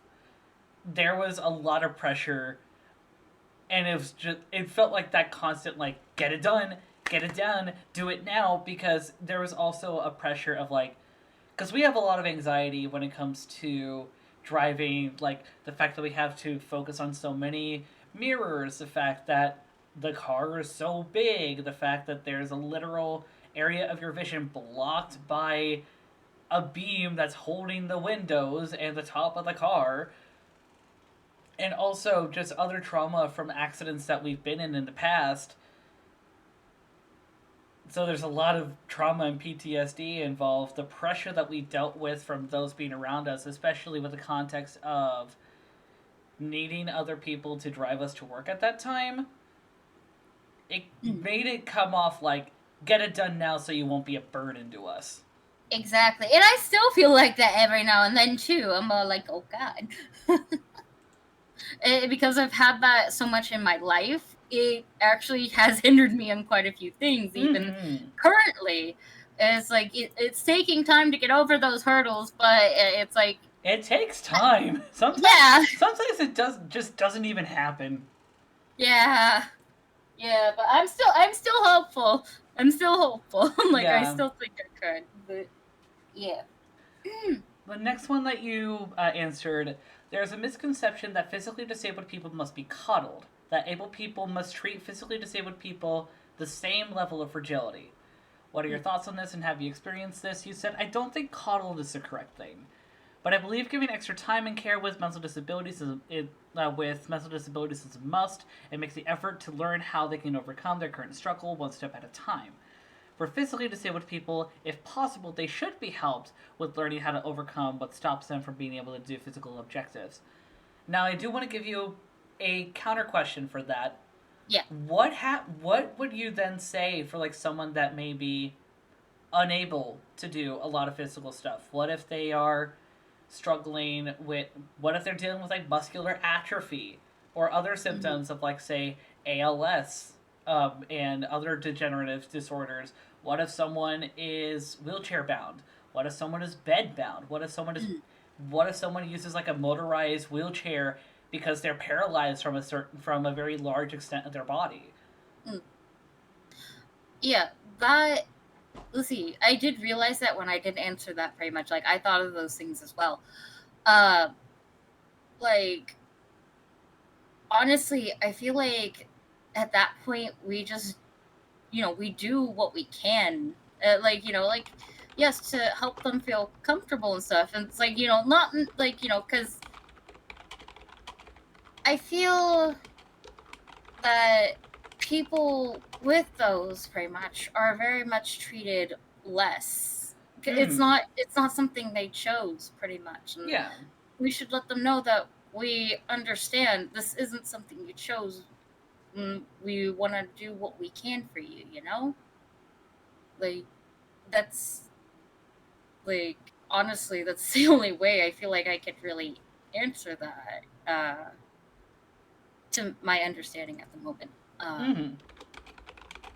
Like, I feel like if they're able, like, to communicate, which in some cases they're not,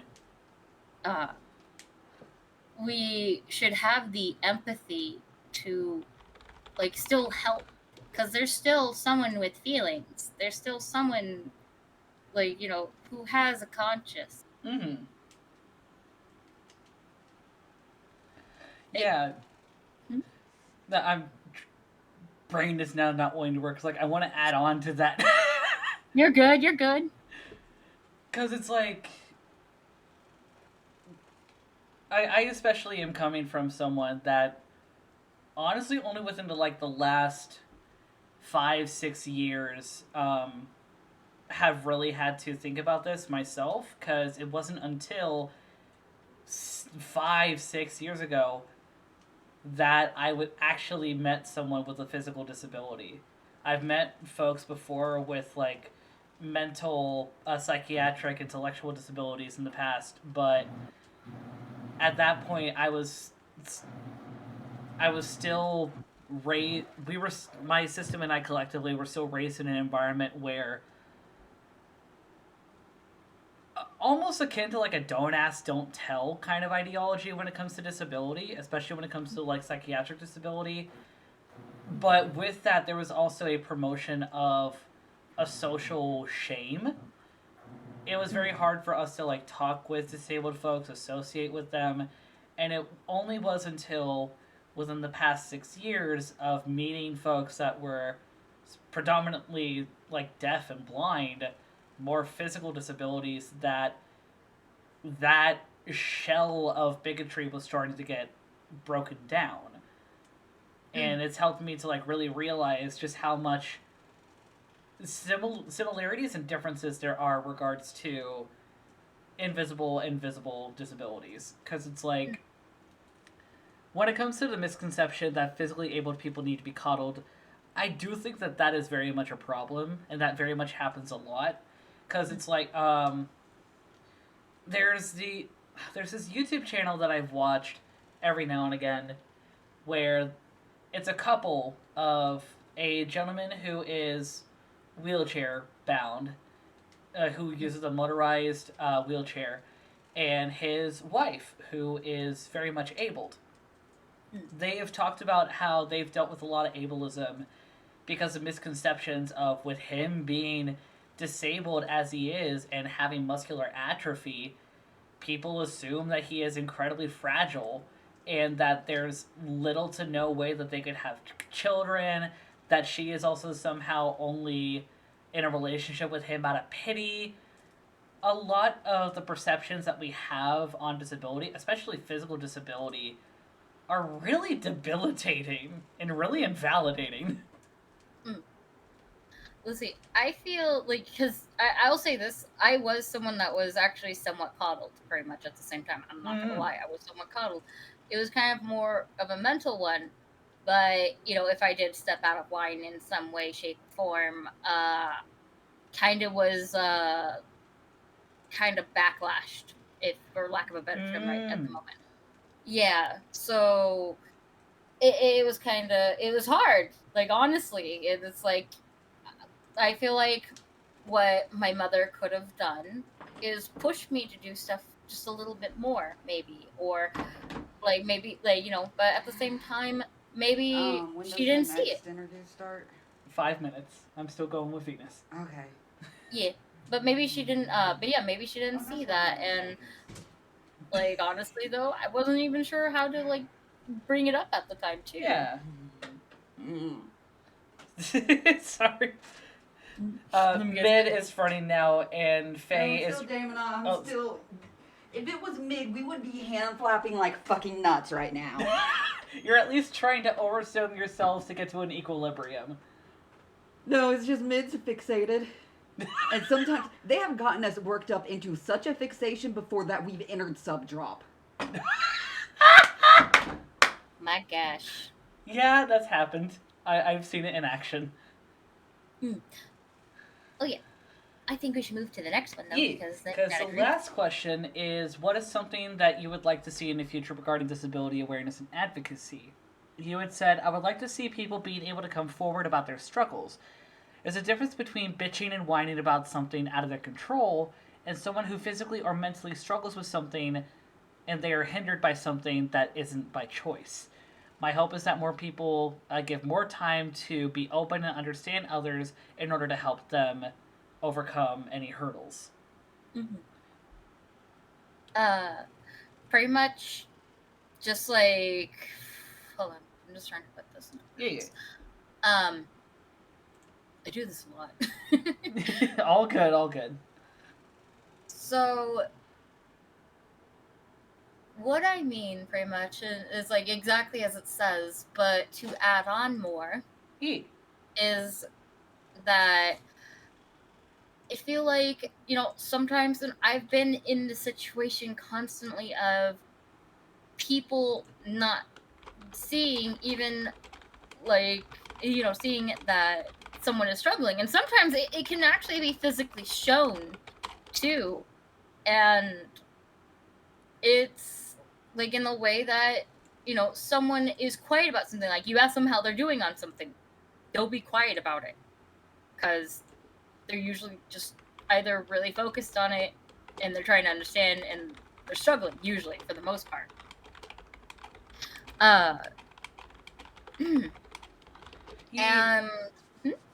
No, I was going to say because now my brain is I don't know what to say to ping pong or add on or yes and to this. No. Sorry, it's because I know I bring it up. I know it's but yeah, no. Let's see. But yeah, it's because I feel like my answers are usually just very forward, and I tend it just happens to be that way sometimes. But yeah, no, it's just that I feel like others sometimes need to slow down themselves and take time to empathize and stuff. And it's because it's not a life or death situation for the most part. It really isn't. But people, at least I feel like society, kind of makes it so urgent. Yeah. Very much. You're not wrong. And it's there's really no need to be super urgent about things. It's I don't know where it stems from and stuff, but people sometimes just stop, just slow down your wheels, slow down your speed. It could be probably because of the fact that because I said, a lot of stuff in relation to ableism comes back to colonialism and racism. It also relates a little bit to capitalism as well, the concepts that we have of your worth being tied to how much money that you can afford, how well that you are living. Yeah, and how others can also view you too, basically. It's like there's just a lot that's put on a person, pretty much, and it's pressuring. It's very pressuring. It's like, and that's because of that pressure, and some people can't handle that pressure. They'll break. Oh yeah. They'll break, and it's because like, and sometimes their environment doesn't help either. Their environment, like the environment you're in, very much affects who you are, whether you actually have a mental disability or not. Yeah. It very much affects who you are. Oh, absolutely. Alright, I'm sorry to like cut this short, but I need to get ready for Jolly and the Dictator clan. Do you want to say anything else that you think that we haven't touched on before I start migrating us for the others? Actually, I think I covered everything pretty darn well. Okay. Let me give you one last little shout out. Oh, thank you. Yeah. Alright. Feel free to stick around in the VC. Well, not in the VC, in the chat as well. Like, do whatever you feel is comfortable. I'm going to get ready for the others. Try not to have too much fun. I'm going to distress a little bit too, because I did like only come home and like eat. I'm like, oh. I'm so sorry. And then I got here. Yeah, you're good. You're good. Go I eat. was excited for this. I was excited for this though. Yeah, go you're get fine. the noms. Yeah. All right.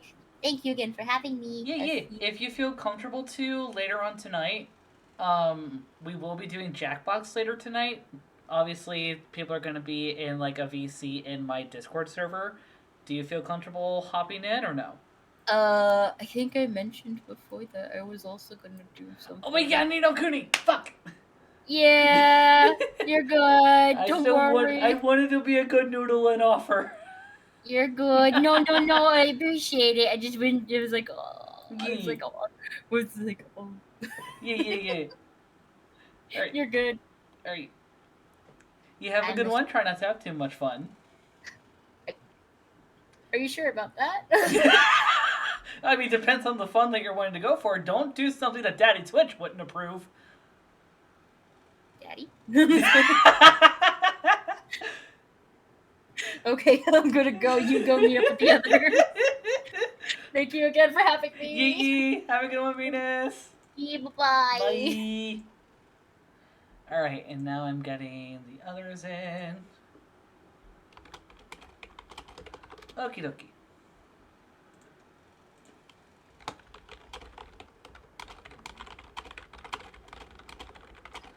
I have arrived. Hello. Oh. How?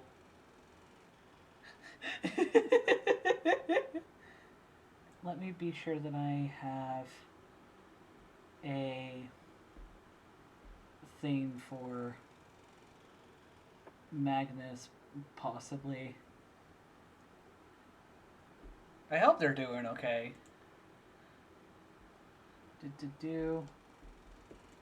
How have you been doing, Jolly? Okay. Had a bit of a rough week, but I'm doing all right now. Just a lot of work-related stuff. Mess I had to deal with. Alright, I'm trying to find... Do I have to remake your daggum thing? Hold on. Image. Sensor, chat. Let's see, add existing.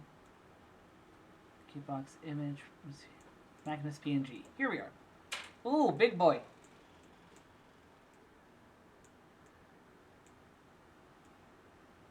Oh. Yeah, big boy. Very much big boy. I was like, it's the Magnus.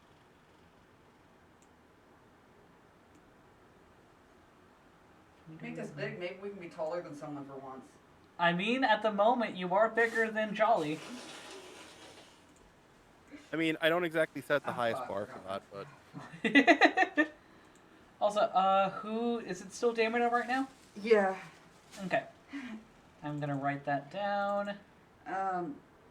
Damna, Mid, and I think Abby is also out. Okay. So. Alright, I'm going to. You got the smorgasbord. See. Going to do this. Say them in general should be good.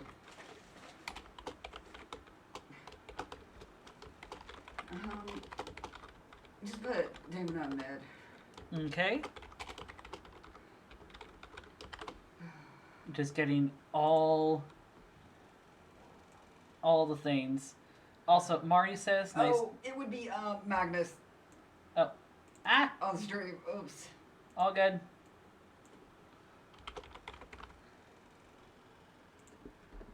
It's all good.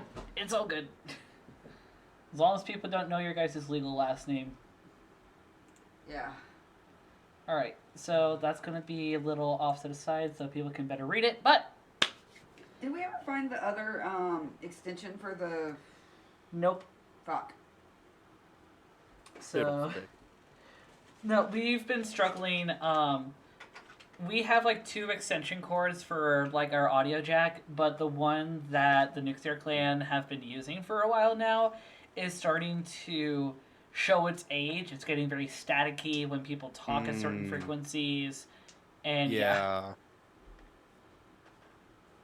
So we're gonna do what we can, and considering I have one of your bodies, I should say, physically here, and then one of you digitally, I want us to try and do a bit of a rigid circle.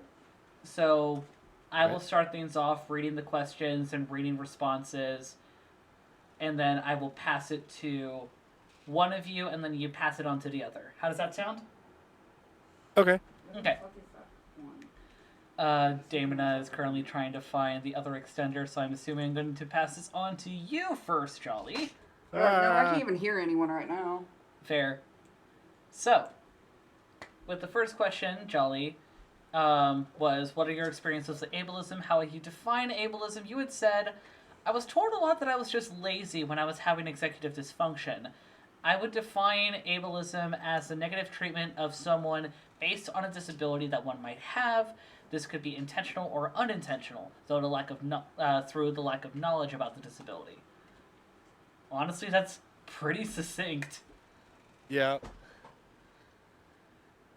Do you feel comfortable, like, talking more about some of the experiences that you've dealt with? I mean, that's, like, the big one that came to mind, and it took me, like, a really long time to even recognize, that I had ADHD. And, because, like I said before, this was, like, when I was in school, I had very, very severe executive dysfunction, and that was a problem through much of, into adulthood. Yeah. And I was just always, oh, you're just not motivated enough, or you're just lazy, or just, this, that. And, it gets to a point where you just believe them. Yeah. And then I think I was listening to, like, a podcast, and someone was talking about trying to get an official diagnosis of ADHD and described executive dysfunction. I was like, holy crap. Yeah. That's just me. And then so I my wife was like, go to this place, they're really good. For like a therapist office she recommended. I went there and went through the process of getting that taken care of, and I've been a lot better with that. So Nice.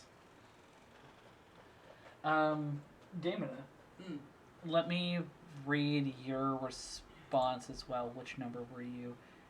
You were the very last one. Okay, so your response was mostly for the question, mostly in terms of people not believing I am disabled or believing in my diagnosis. I'm lucky that I'm not having to face that in a workplace as much, but since ours is invisible, we get people assuming that we are able or judging us for being unable to do as much as a normal person, especially in terms of work hours. Normal being in quotations. Yeah. Do you feel comfortable expanding on that a little bit, Damon? What was the question again? The question was, what are your experiences with ableism and how would you define ableism? We did not answer that second one at all. No. Our experiences will Goldberg. definitely be. Some of ours has also been a bit internalized ableism, because, for context, our oldest brother is autistic like we are, but we always struggle how to word this. His presentation is a lot different than ours, I guess would be probably the best way to put it. Much more in presentation that would be like disabling, so to speak. Being mostly like non-speaking and things like that. So growing up, we never got diagnosed, even though our mom did know a lot about autism and stuff. But her experience of what autism is was so different from ours, which is very much a different presentation that can function. I don't like the word function. Basically get along without many support needs, that it went unnoticed. And a lot of the traits, because we saw how people looked at our brother, and a lot of the traits he showed that was autistic in nature, so to speak, we repressed in ourselves. And so kind of coming to a diagnosis as we're older, we had to very much overcome that like instinctual denial of we can't be autistic, or we can't be like that because we aren't like him, kind of thing. And also we were afraid of people basically infantilizing us and thinking we were dumb if we showed those traits, kind of thing. But that's a very internalized ableism kind of thing. Right. Some of it we didn't experience as much in school because of our mom's pretty accepting, and I guess having her first child be autistic and disabled like our brother is, was very much a case, let us kind of do what we needed kind of thing, and didn't really care. So in school we got by because we, I guess the environment was enough that we just learned like we just were able to barely even try and get all A's, kind of thing. Yeah. And we did that, but when we got home, we were able to just go in our room and just isolate ourselves completely, which now we know was because we were so overstimulated during the day. Because we would go home and oftentimes literally just fall asleep because we couldn't stay awake anymore because we exhausted ourselves so much, masking all day. And now we're learning to unmask and stuff like that. A lot of our work's been very accepting because part of it, I think, is because we've been in like medical areas of the field. Like we worked in a science library. We've worked in like home health stuff. So it's very much jobs that deal directly with those with disabilities.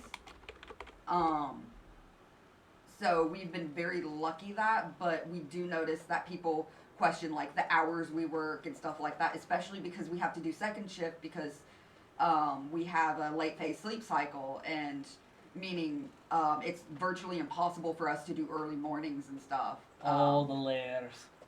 Yeah, and also we can't work as many hours as most people because we get burnt out too bad and stuff like that.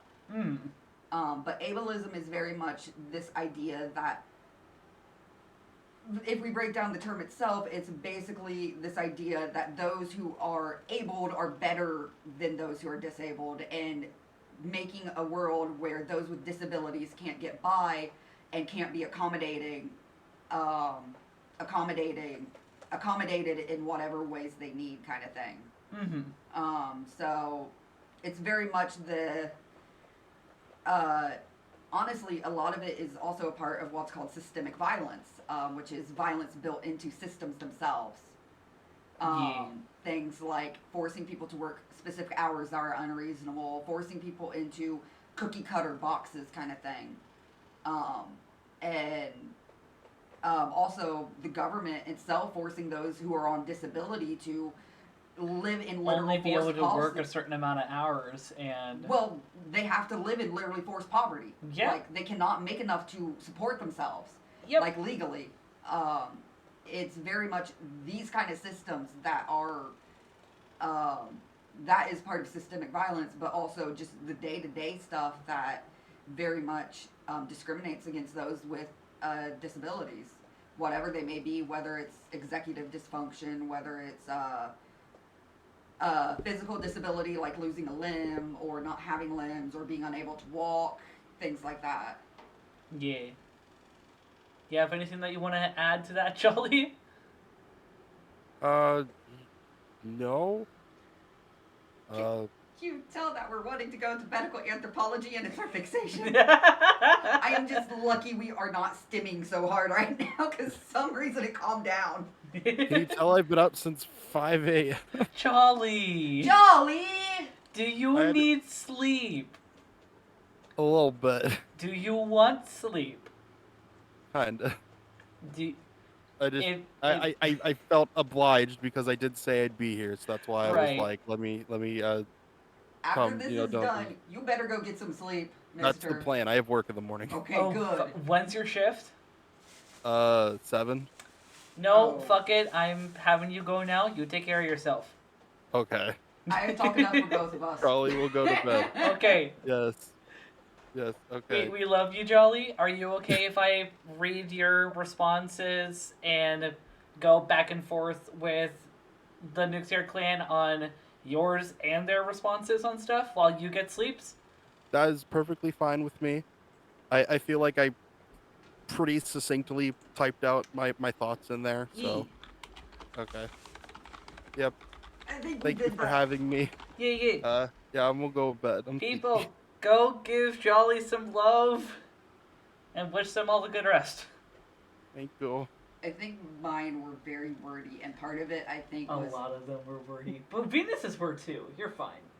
I was going to say, I think some of that is also because I'm pretty sure that was the day where we had insomnia for 3 days straight. And it was like the second or third day, so we were just tired. You were woo!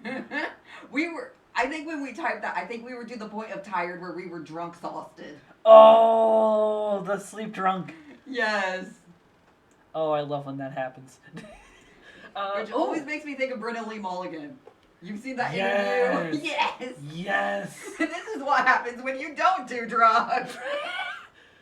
Victoria's actually just said, Phil, oh my god, because we discovered that we have a special interest in medication and the intersections between meds, and we want to learn to be a pharmacist, but school is not an option. So I just sometimes will not shut up about medicine facts. That's like maybe linguistic facts. Our fixation is literally medical science and medical anthropology and the intersections between and how cultures deal with... Do I need to put you and the Vitoras in a room? And how cultures manage to build stuff around sickness and disease and all the systems that are in between, and also how the different systems are able to cause miscommunications between people and how... Okay, eyes on the prize, eyes on the prize. I'm trying! Okay, question 2.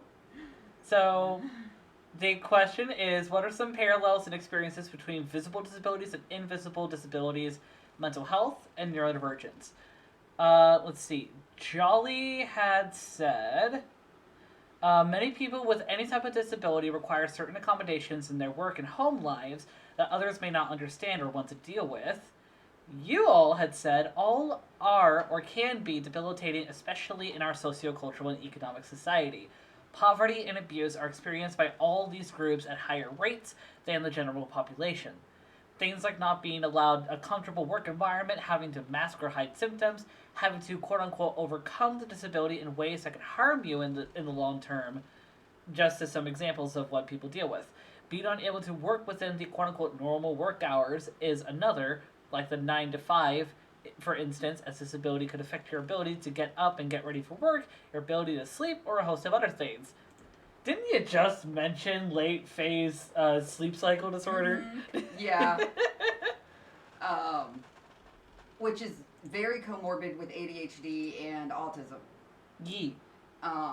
Though I agree with a lot of people saying it's not a disorder because technically there's nothing that is disordered about it. It's just our society that makes it so. Right.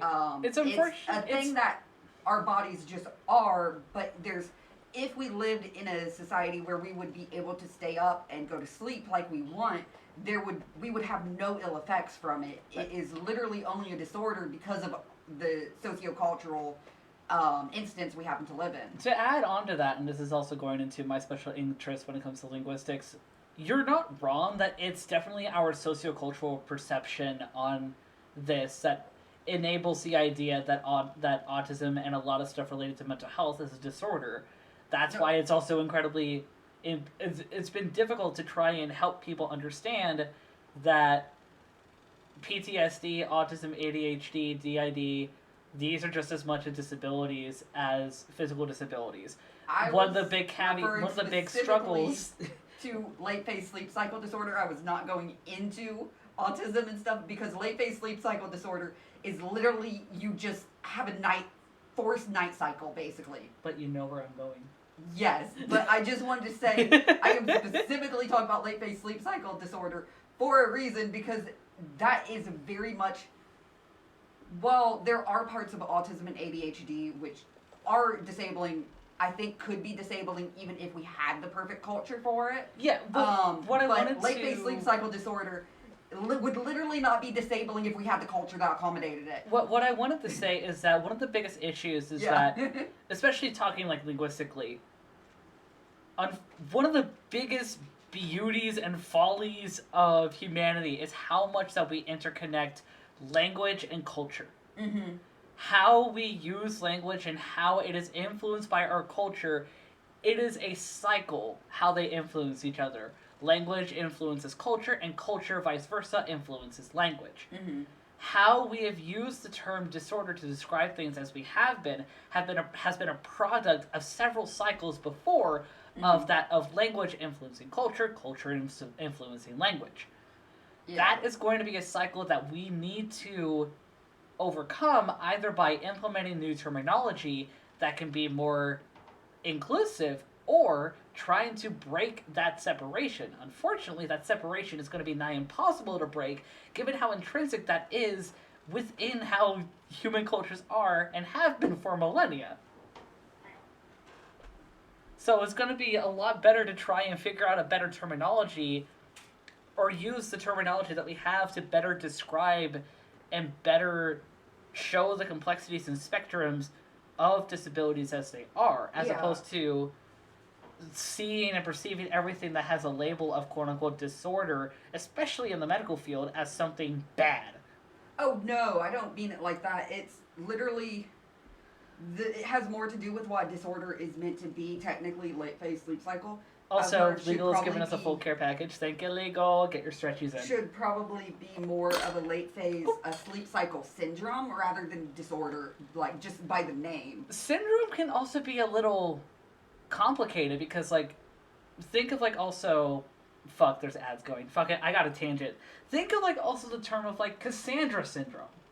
The concept that is predominantly happening among autistics that we say things, but we are never going to be believed because of just how people perceive us, in reference to the character Cassandra. Yeah. I know. But calling that a syndrome, or also like Down syndrome, like conflating syndrome to relate to something as complex as a disability and a symptom that for some people doesn't even happen all that often, even also going back to like Asperger syndrome, like again it goes back to the whole thing that we need better terminology for shit. Yeah, because syndrome just means medical signs and symptoms which are correlated with each other and often associated with a particular disease or disorder. Also, I'm having some of your water. Alright. So technically late phase sleep cycle would be like this syndrome would be talking about how referencing how it basically affects everything rather than saying, because disorder specifically, let's look at the exact definition of disorder actually, because I'm curious now.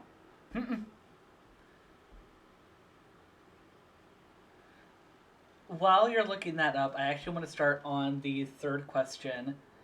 So the third question is: there's an assumption that mental health and psychiatric illnesses cannot be disabilities.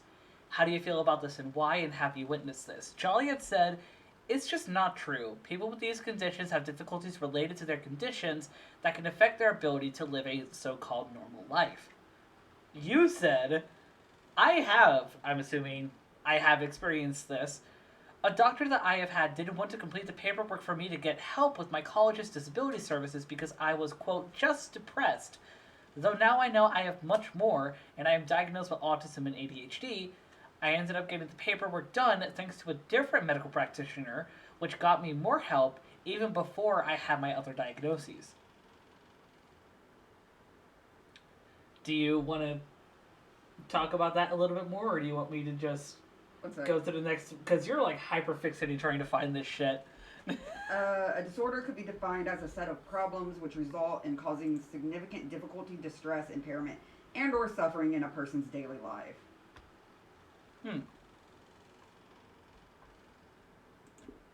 Though it doesn't seem like the definition is as I'd expect it to be, like as succinct. Again, it may be descriptive versus prescriptive. Well, it's also it's hard to, I don't know if it's just medicine hasn't, the disorder is a functional abnormality or disturbance. Medical disorders can be characterized into mental disorders, physical disorders, etc. Yeah, so even if we're looking at that definition, functional abnormality or disturbance, it would even fit that. Like, right. Sleep cycle wouldn't it? Also, thank you for the hug, Sleagle. And Tree, you're not wrong. Words are hard. I love words. I have literally made my own languages just to fuck around with words, and words are still hard. What was the question again, though?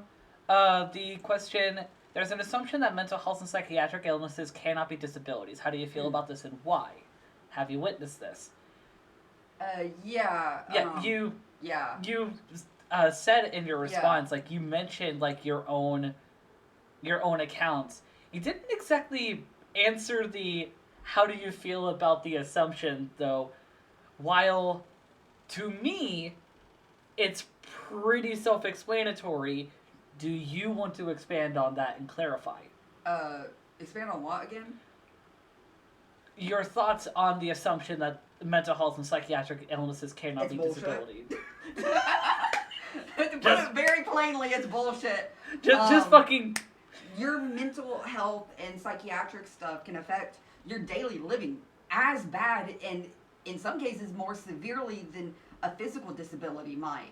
Yeah, you can technically do it, but then you have to add on the layers of, even though you can technically do it, the fact you can't do it brings into its own fucked up cycle of putting yourself down because, yeah, you're physically capable of doing it, so why can't you, kind of thing. And then it feeds into a cycle of anxiety and self-deprecation that can be fucking disabling, to be honest. Yeah. It's like, you feel like absolute shit because technically you can. There's nothing physically wrong with you, but like mentally it's like you're pulling every single tooth out trying to do it, kind of thing. Like, it is, as I phrased it earlier, it feels like your brain is trying to physically strangle you. like it feels like you're dying. I don't know how else to describe mental pain other than that. But not to mention, like, depression, it makes it hard to get out of bed. Anxiety, it can make it hard to leave the fucking house. And how are you gonna do shit if you can't leave the house? Right. Also, Marty, you get some sleep. Thank you so much for sticking around. And there's... So, like I said, it's bullshit that psychiatric illnesses aren't as disabling because they are. It's just other people can't see it, which means that it feels like sometimes that because it can't be seen, that people just pretend it doesn't exist. And that because being physically disabled, at least people can see what is wrong with you, in a sense. Right.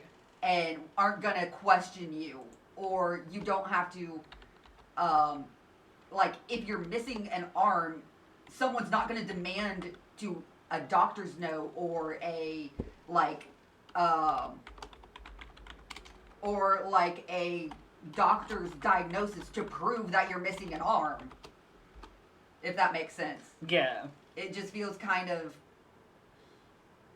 It's more easier to prove per se. If there's something physically going on. While if there's something mentally, it's a lot harder to prove, and you have to then, to validate yourself, you have to get a diagnosis, which is just goes into its own thing. Yeah.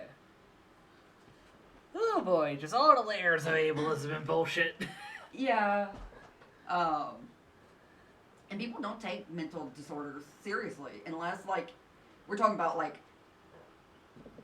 mental disorders that can hurt others, I guess. Things for instance, like, I don't know too many people delegitimizing, like, schizophrenia, like paranoid schizophrenia, when it causes someone to hurt someone else.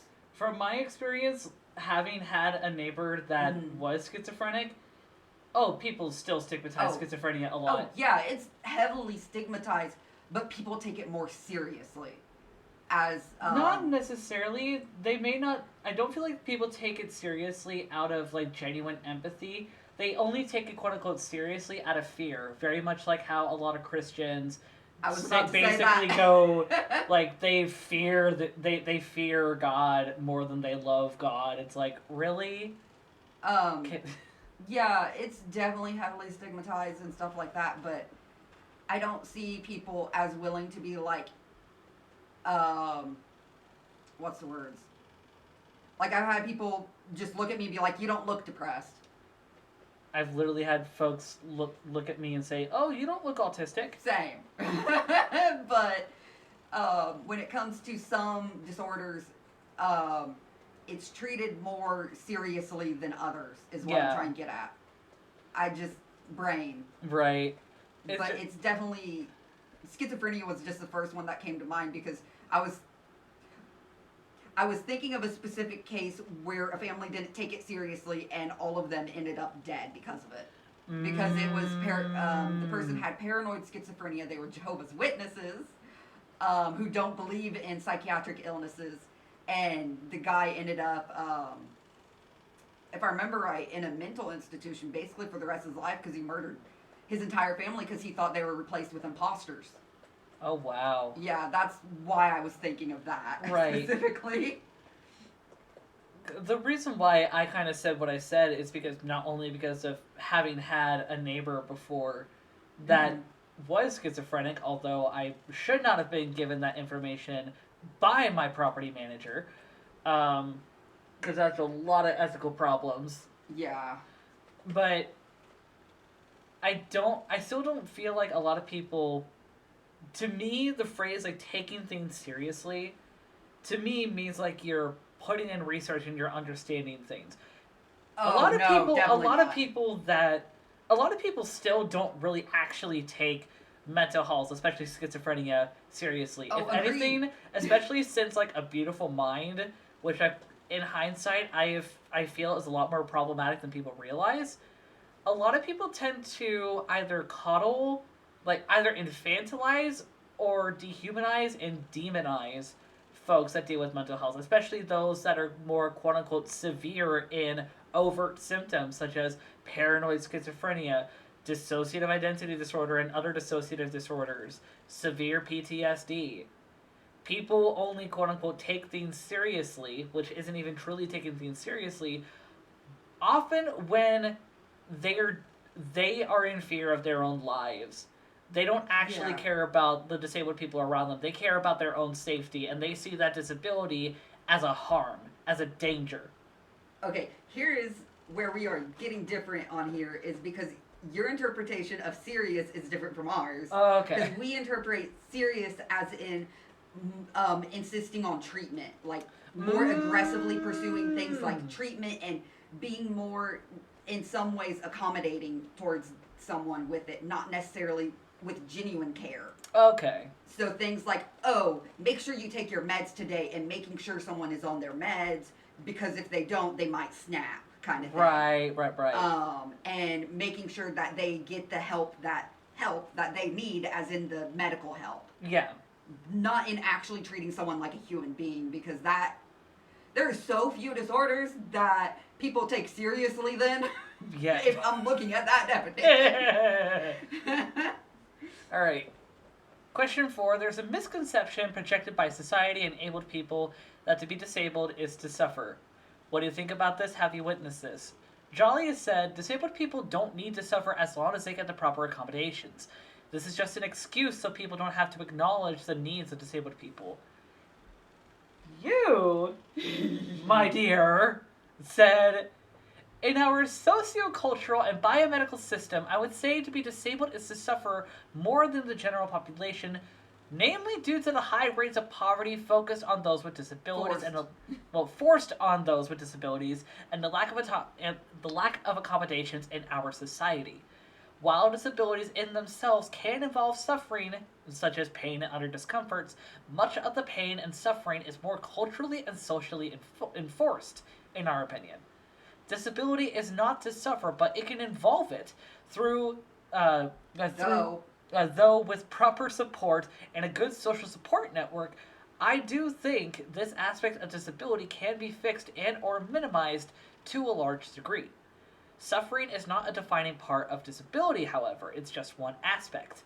I do see the concept that to be disabled is to suffer referenced in our culture a lot, especially in those who think that you must look disabled to be disabled, or in those who pity those with disabilities. In this regard, especially in those who like to phrase those with disabilities as quote-unquote admirable and quote-unquote so strong, or otherwise are almost patronizing in how they regard us. Like, what do they expect us to do? Just die or sit around moping and suffering constantly? You went fucking off! This is... No, I'm literally reading this page to page. I am not dissing you about it. I know, but I am literally wanting to do this for a career. This is my fucking linguistics, bitch.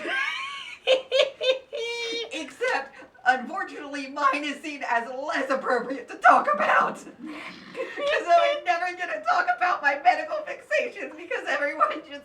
I don't get to talk a lot about my shit either, because people are like, oh, that's just Greek to me, I don't care. It's like, ah!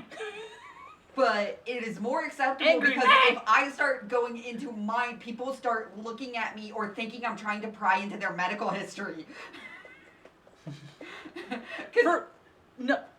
A lot of stuff that I do when I'm like talking about like language stuff, especially considering how many racists that I have been around, you'd be surprised how many people get offended when I start talking about just like even conlays or multiple languages. How many people, in response to me wanting to talk about another language or even say like shit from Tolkien or fucking Game of Thrones, people are like, this is America, speak English. It's like, fuck you!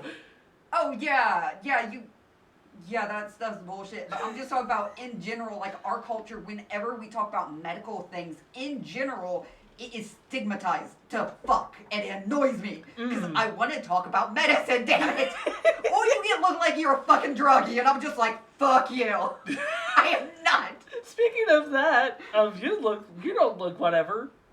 Treeblood just said, my favorite response to you don't look disabled, and you don't look like an idiot, but I guess looks can be deceiving. Let's fucking go, Treeblood. Let's fucking go. But yeah, so that's why you don't see me talk about medicine very much. Do we need to have a special little nook in the server for y'all to just tangent? I take that as a yes.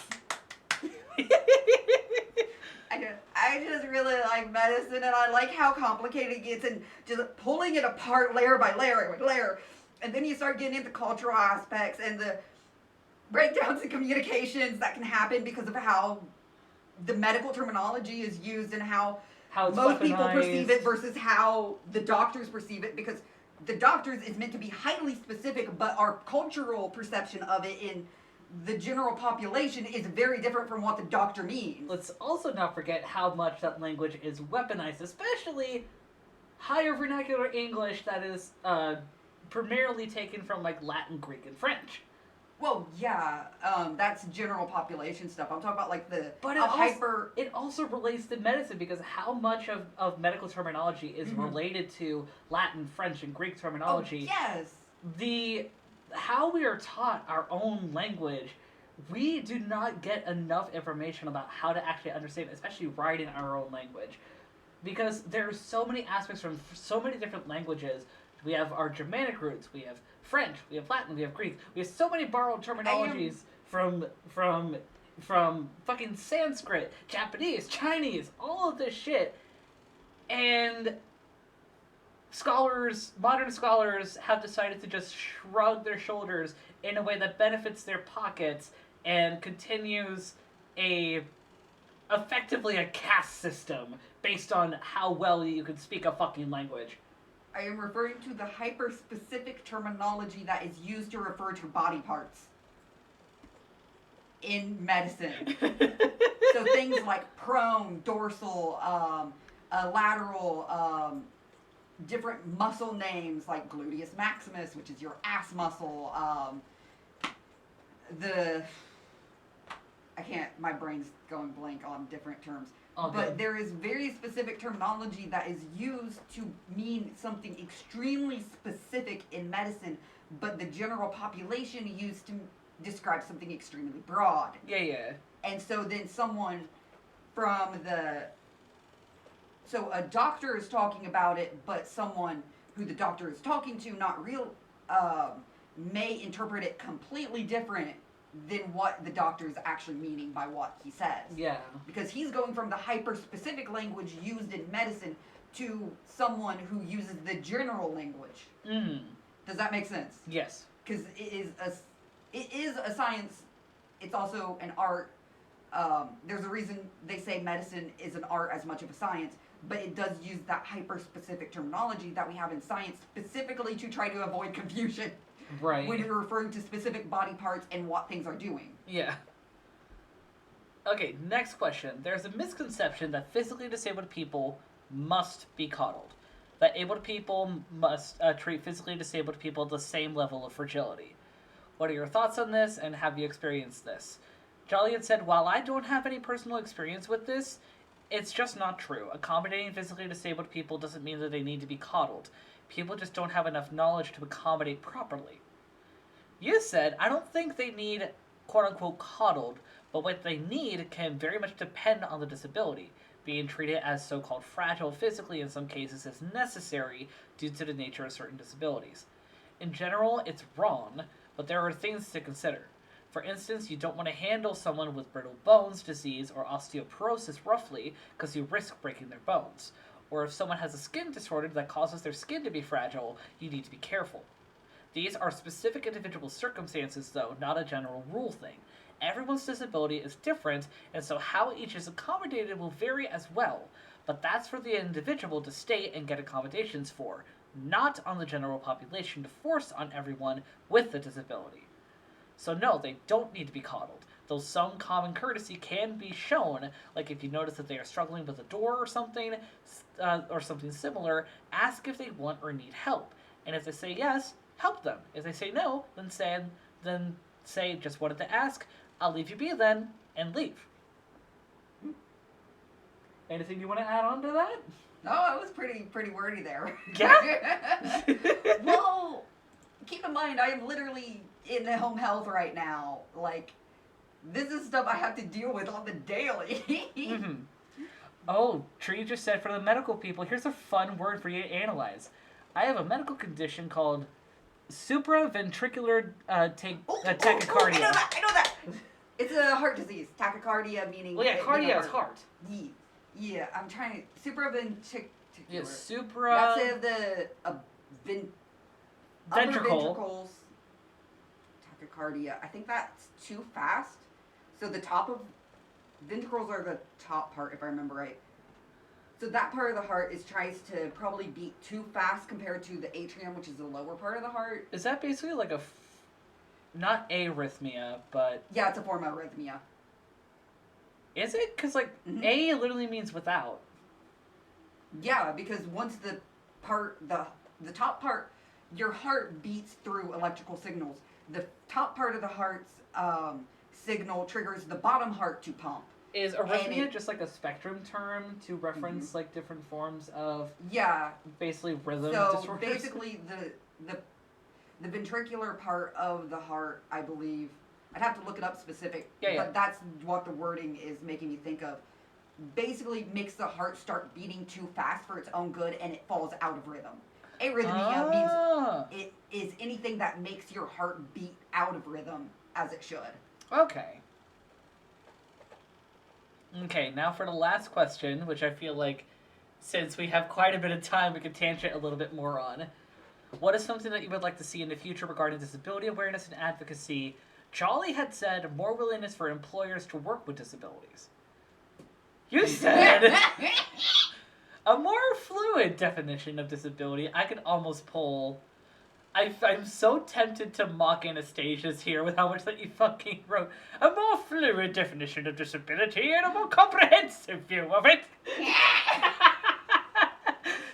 As the many-colored spectrum it is. Is that even No, it wasn't even Anastasia's. I was doing that to be a dick. The more stereotypical posh, like British Londoner. I know. A more fluid definition of disability and a more comprehensive view of it as the many-colored spectrum it is, rather than a binary. An awareness of how there are many ways to be disabled, and just because one may not experience certain aspects doesn't mean that they aren't disabled at all. Like, just because you can work a 9 to 5 without accommodations doesn't mean that you aren't disabled, as someone may be able to do that, but their social life may suffer due to how low energy they are outside of work, or may struggle to maintain social bonds due to having a disability that specifically affects their ability to socialize and form those bonds. It's multifaceted. I'd also like it to be seen more widely how allowing accommodations to be accessed by those without a diagnosis can influence people, can influence everyone, as you can come in and out of being so-called disabled. For instance, the grief of a loved one passing can be disabling, and having accommodations able to be accessed by everyone means someone disabled by grief can still work and get by without impairing their mental health, but they may not need those accommodations after having processed their grief. The speech professor on YouTube has said, and this is a paraphrasing, "I have never had to approve an accommodation for my class because they are already written into the syllabus and are things everybody can use. I made my classroom to be accommodating by default." Also in the US specifically, more pressure for universal health care and an increase in flexibility with social welfare that are able to be accessed, as currently the rules force anyone who needs disability to live in forced poverty and be unable to be independent due to it. For instance, if their spouse makes too much, they can't get disability, so they may be unable to get married despite wanting to. Not to mention the bankruptcy many are forced into trying to get a diagnosis or due to lack of access to affordable health care. What? You want to add on to that a little bit? I mean, there's a lot of things I would like to see. I mean, what did you think of what I said a while ago when I mentioned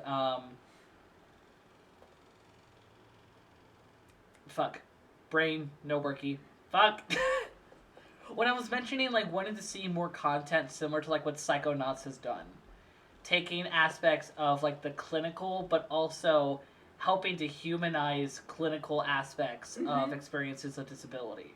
Oh yeah, there's actually I don't really need to be wearing these since there's no one in VC. There's a definite clinical language is meant to be very like I said, hyper specific as any science, in order to help minimize confusion, but it is, because of its hyper specificity, can be very dehumanizing. And also in the medical field there is a lot of issues with pathologizing things that are not even that bad, but because of how our society views it, or how our society is lacking in accommodations, is considered disordered. Yeah. Like, it's not disordered. Autism could be put into here. Same thing with ADHD. They are hyper pathologized, so even things that are technically good parts of autism are seen as a negative because it's autistic.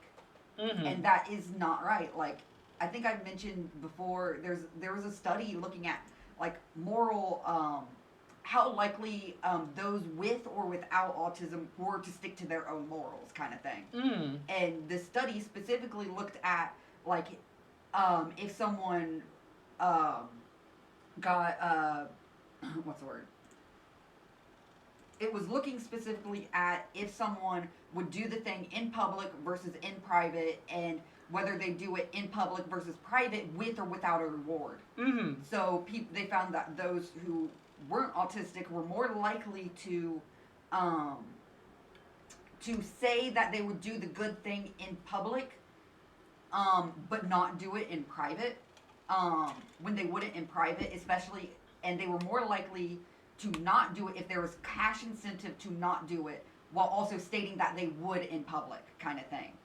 So they were basically, if there was incentive in private, they were more likely to take the cash and not do the good thing than they were,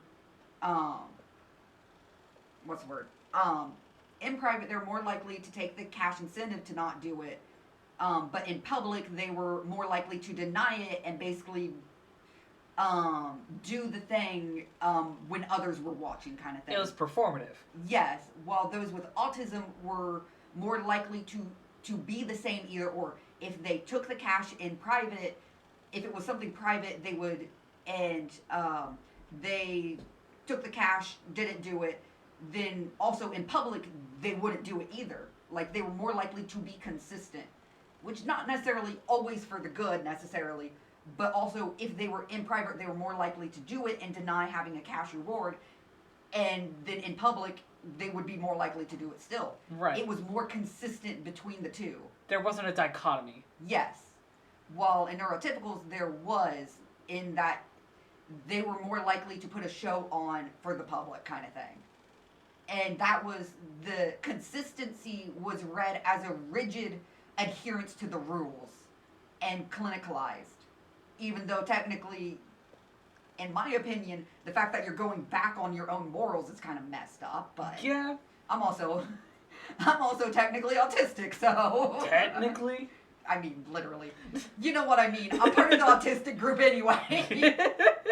I'm not looking at this as a neurotypical would, but so there's definitely a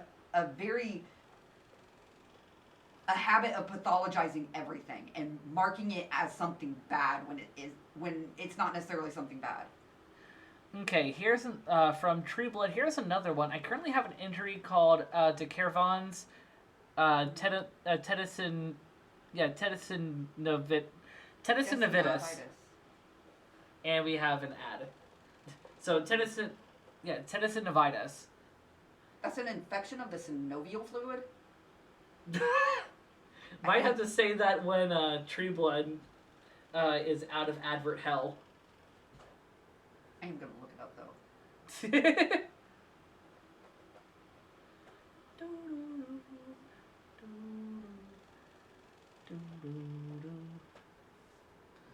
I hope that everyone's been enjoying these tangents. Because itis means an infection. Yeah. Specifically refers to inflammation caused by infection. Oh. So it's tendons. I was thinking, I heard tendon, I was like, tendons? Oh.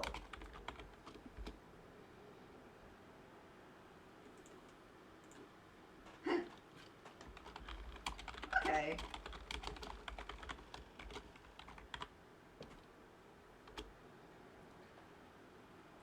It's not an infection, apparently. Nope, it's an inflammation. Yeah, itis is inflammation. Yeah, itis is inflammation. Oftentimes, itises are caused by infections. Yeah. But yeah,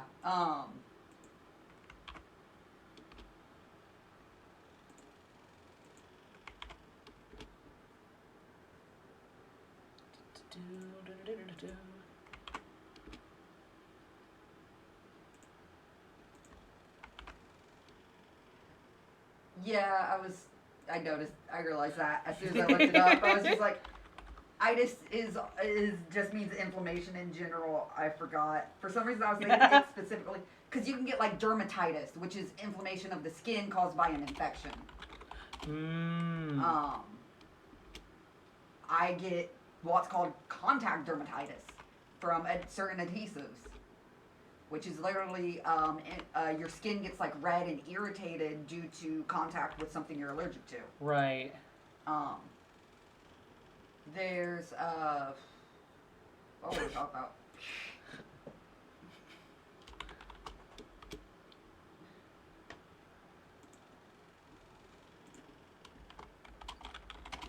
Sorry, I'm trying to spread word of like to see if we Oh. can get folks for checkbox. Is that? That sexy voice.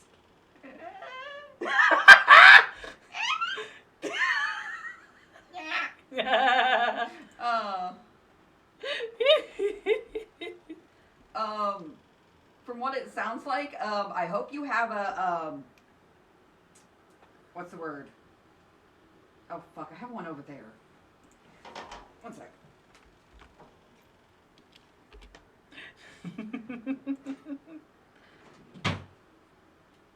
What you find? What's yeah, that? they Tree has a brace. Okay, I was gonna say, I was gonna put this on and ask, what is this called? Because I couldn't remember.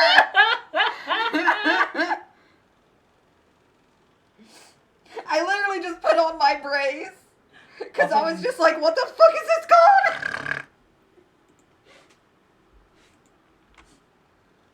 That's why I said I have one over here, because I was gonna put it on and ask you what it was called, because I couldn't remember the name.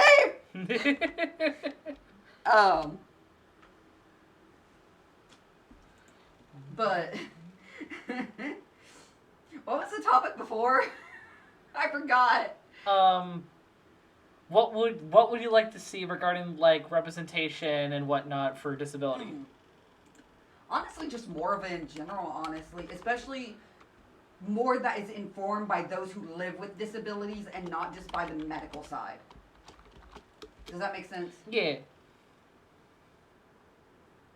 I figured you had one of those blank outs like I get with seemingly obvious words. Yeah, I get those all the time. Also, something that we do is sometimes we will go to say a word, we know what we mean, but we will say the opposite word of what it is. Or our brain will literally swap two words with each other. So for a split second, we think that this word means that thing when actually it means that thing, but we think that the thing for this thing actually is the name for that thing. So it's literally just a complete swap. Yeah.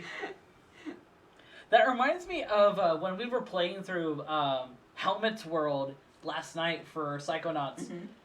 He namely it was because of all of his senses were being interconnected still. Mm-hmm. He was struggling to try and define different things. Like one of them, he called a spotlight a blender because it was the antithesis of a blender.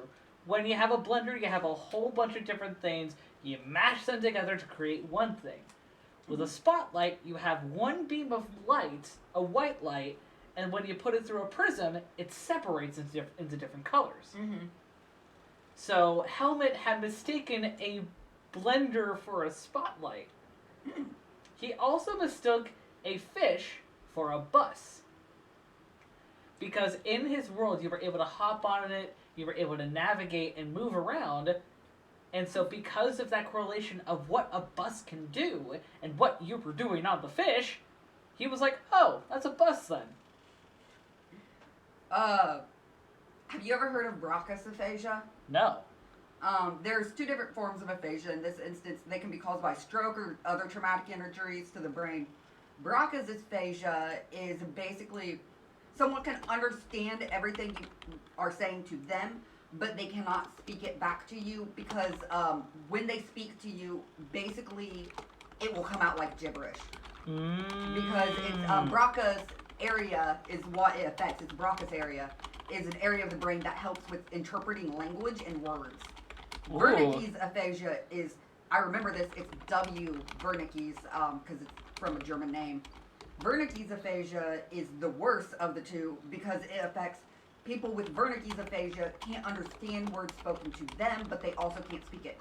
So, like, when you hear someone with these forms of aphasia, they might be saying actual words, but they don't make any sense in context. Yeah. It's just like word salad. Well, I think Bracca's might make some sense, more so than, like, if someone had Wernicke's. I'd have to look up stuff to show you, but... Yeah. That just reminds me of, like, Bracca's aphasia. Okay, so it is just about 12:30. Let's see. Oh, Treeblood just said, I completely misheard the word that you had mentioned, but it reminded me that one of my roommates has aphantasia. Oh! Hey, yo! Also, slightly salty you're making fun of poor Anastasia's. Damn it. Look, I'm not a masochist, and I can't get punished for it. Unlike someone who likes it. Yeah, it's supposed to bid right now. Alrighty. Let me see.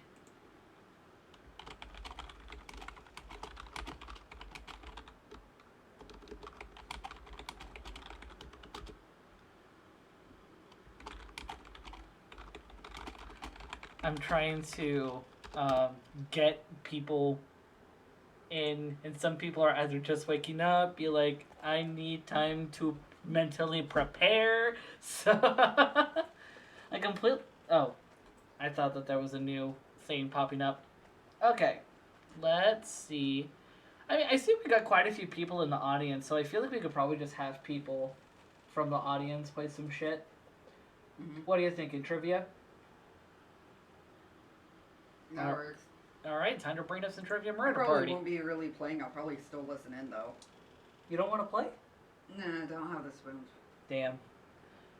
Oh, just wait till we get, like, Fibbage enough about you and we have a whole bunch of people in the VC. You know what I mean by Fibbage, right? So, Fibbage enough about you is a different version of Fibbage where you are basically given a prompt of, like, that you're given a prompt and you have to fill in the answer for yourself.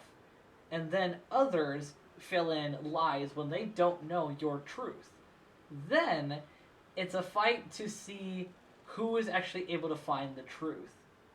So, like, say, for example, if you get a prompt of Magnus wouldn't be caught dead watching this movie, you would probably put Oppenheimer.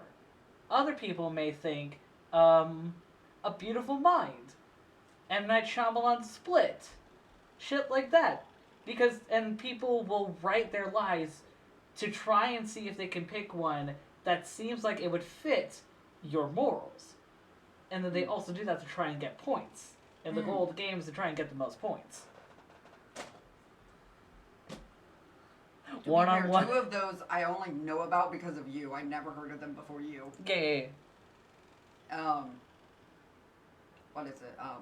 A Beautiful Mind and Split. Split. I think I'd heard of Split, but I've never heard of A Beautiful Mind before. A Beautiful Mind was from the 90s, starred Russell Crowe, based on an actual mathematician who was diagnosed with schizophrenia.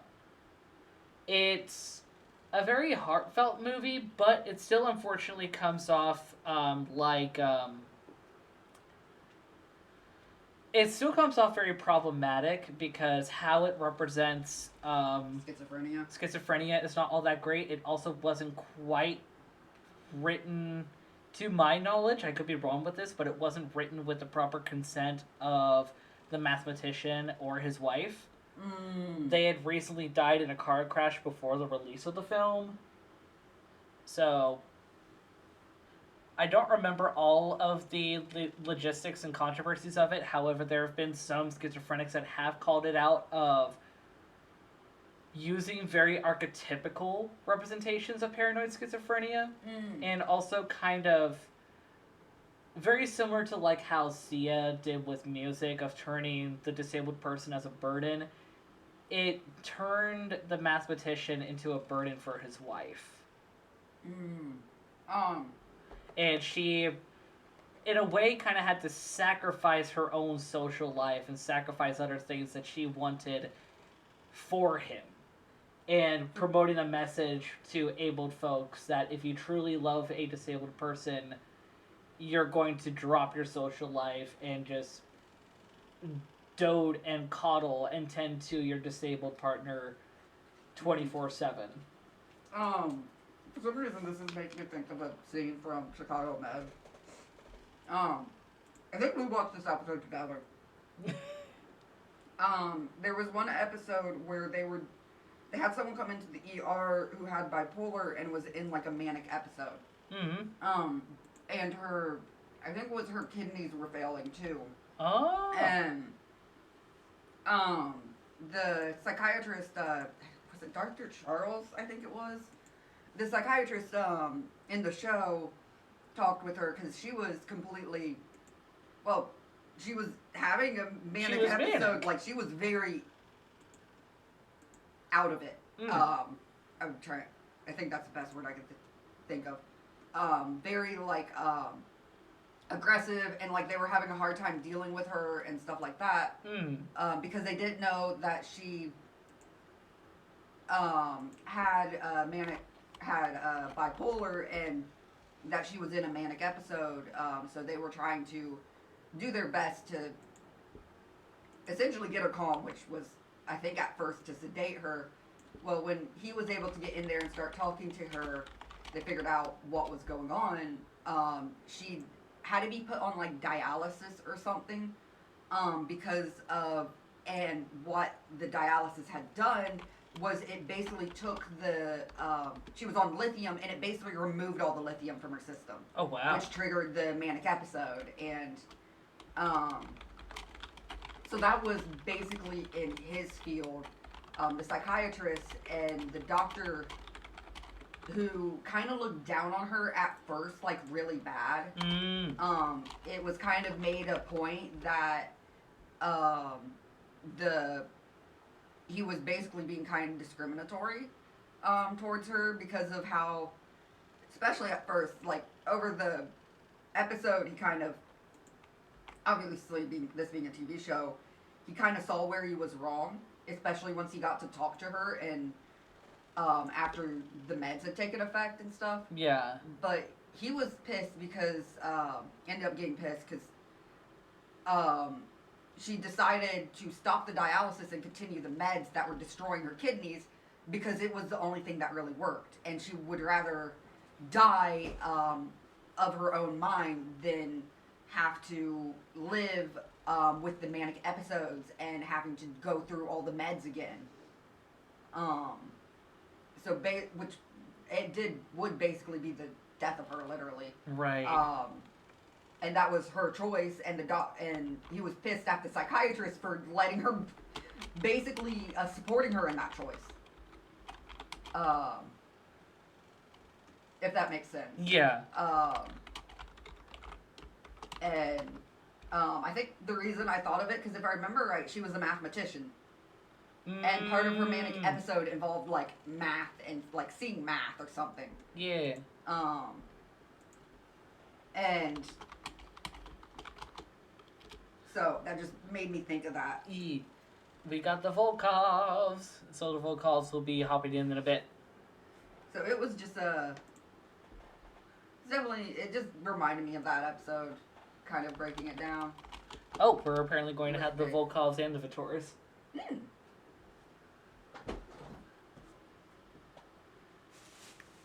See. What was it? But yeah, weren't we talking about when iReach Affiliate maybe doing a special event where we get a bunch of clips from different medical shows and analyze them? Oh, that would be so much fun. So we really need to push for people to start following me so I can get to affiliate. Hey, yo. Hey, people. If I get to affiliate, me and them are going to do a thing where we are analyzing a special stream where we analyze medical clips. Yeah, let's Them go. with the language, me with the medical anthropology side. I could probably go a little bit on like the psychological side because we took a few classes in psychology because some of us were contemplating actually getting our degree in psychology. That's what I was doing too. Damn it. The funny thing is you think I haven't had an interest in psychology when one of my fixations has been for the longest time medical anthropology. Which kind of ties into psychology and also sociology because we're dealing with the cultural. Right. Except sociology deals with like the idea. I wonder about sociology because sociology, the idea of it is actions ingrained in the group, but that's kind of just cultural. Right. If you really think about it. Yeah, you're not wrong. Also, let me turn off the extra audio. Though sociology, I think, is supposed to focus on like things that are like innate to humans. Yeah. But again, that could be attributed to culture. Also, turn off the cute box. I need to add your PNG back in here. Oh wait, no. Do I already have it in Are here? you dissociative, Tree Blood? Ever since you mentioned fragments, I can't stop thinking about it. I wonder if it could explain some of the other stuff that goes on with me. You talk about fragments? Yeah, yesterday we were talking about it in while playing Psychonauts, because of Ford Cruller. Remember? I wasn't out. Okay. I was kind of back stuck, so. Fair. Okay, the short of it, Ford Cruller is an agent of the Psychonauts, but something that happened to where, because of a lot of trauma, especially with having to fight the person that he loved, his brain literally fragmentalized. He has 3 other fragments: a barber, a postal worker, and a bowling clerk. And with all of these different aspects, they actually relate to different memories and things that he connected to his partner, Lucy. And unfortunately, you are demanded by someone who is masquerading as the head of the Psychonauts to force an integration of all of Crawler's fragments. Oh. But through the course of you're being forced to reintegrate all of his fragments and force a final fusion, you also learn a little bit more regarding Ford's trauma, his connections with Lucy, and why he was struggling to be able to process things how he did. And it also, again, brings a massive double standard of the values of the Psychonauts, which is we don't fix people, we just help them fight their demons. And this person who's masquerading as the head of the Psychonauts saying, no, you gotta fix him. Yeah. I think you have, more fragments than we do. Yeah, we have Swill, Wunderkind, Soldier, and I think that's it right now. I don't know if I'm dissociative, or if I am, I don't remember the diagnosis. Because that happened before. I was diagnosed with borderline, but forgot and was re-diagnosed. Oh. Dissociative doesn't necessarily mean like OSDD or anything. It can also mean depersonalization and derealization as well. Yeah.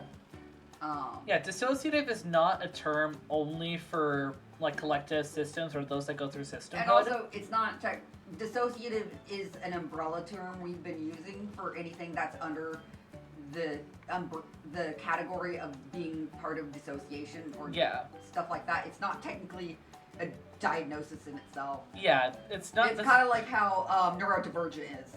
Yeah. And while we, in our community, use the term dissociative, some people may use a different term. Yeah. I am.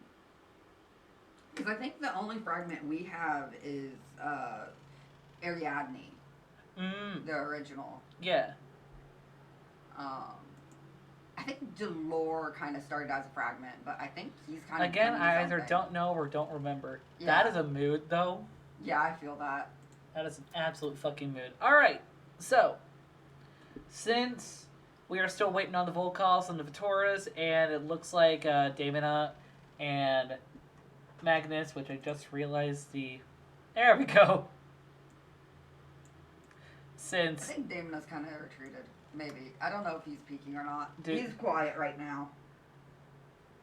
I will leave the pronouns as they are for now. Yeah.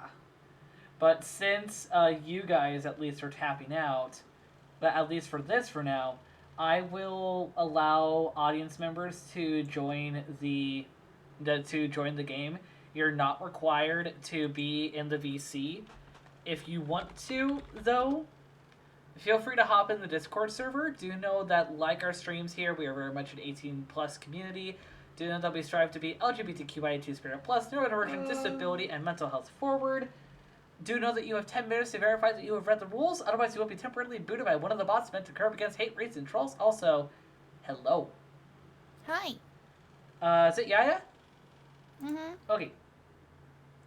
I just know you guys have been dealing with a lot right now, so I didn't want to assume that it was Yaya. How's Fenry? Oh, there they are! Oh, Actually, pronoun check for you, Fenry. I haven't talked with you in a while. any are fine, but usually mask is like a safe bet. Okay. Alright, we are getting things set up for Jackbox, and that just reminded me I need to share my screen with you.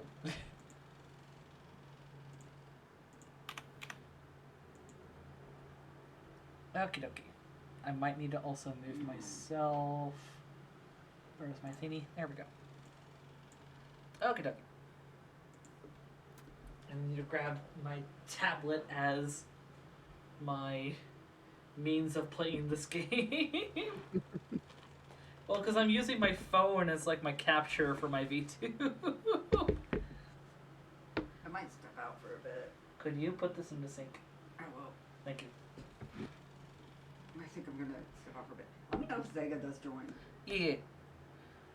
Okie dokie. I need to pull up the Jackbox website. I'm not saying that just because I low-key crush on his voice. What's the term for like when you like certain sounds, like audiophile? No, audiophile is someone who likes really good like audio equipment. Ah.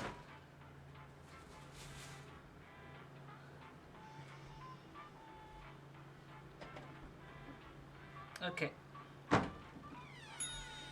There we go. Okay. So how are you two doing? We're existing.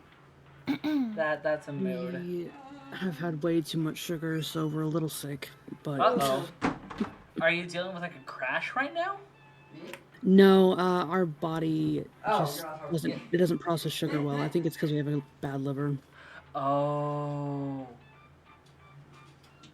And like 4 sodas in the past 2 days is not great. Yeah, probably not. Have you been able to have like I don't know how much like kefir would help, but like have you had like any dairy if you can process it? We actually just had a Fenry and the Vitoras recently dealt with their body doesn't feel all that great after having 4 bits of sodas in the past 2 days, and their body doesn't process sugar very well. Yeah. Oh fuck! Wait, Obviously, sorry. water. Try like different teas. If you have tea, Yeah, I've got helps the stomach. I've got Kool-Aid right now because it's water. We haven't had any water since Wednesday. Kool-Aid. If your body doesn't process sugar very well, Kool-Aid might not be the best option. Oh no, it's like it's not sugar in it. It's like an artificial sweetener. What artificial sweetener is it? Is it aspartame or sucralose? It's the brand is called Truvia. It's got a little bit of sugar in it, but like not much. And then it's got like stevia and sucralose, I think. Okay, as long as it's not aspartame. Not the one to ask about that because we can't have really many alternative sugar stuff because we think we might have IBS, and a lot of them make it act up. Yeah. Right. A lot of your artificial sweeteners. I need my water. Okay. make IBS get worse. Right, you want me to take you off of the screen, let you be? Okay. If you can get mint tea, that is really good for nausea. Noted. We have a That's huge what I issue always with that. use. Wait, you have a huge issue with what?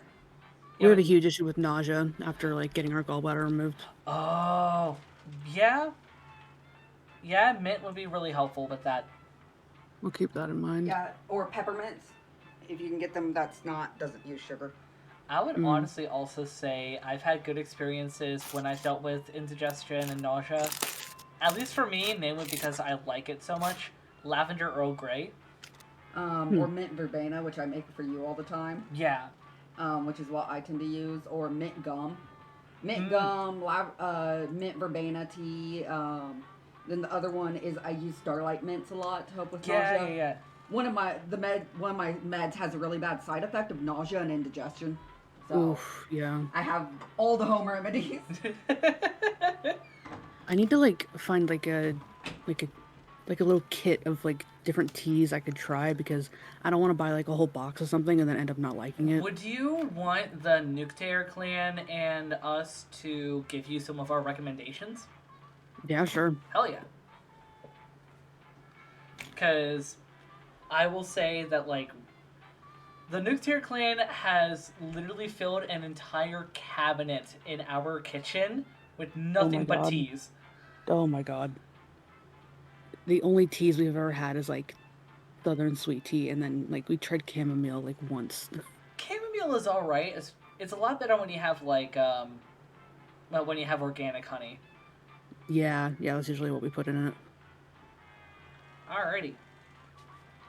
I assume that we have everyone so far. Tree Blood is like, I don't like trivia, but I'll do it anyway. And we have extended timers on, so that's good. Okay. Yeah. And I'm still waiting on other folks.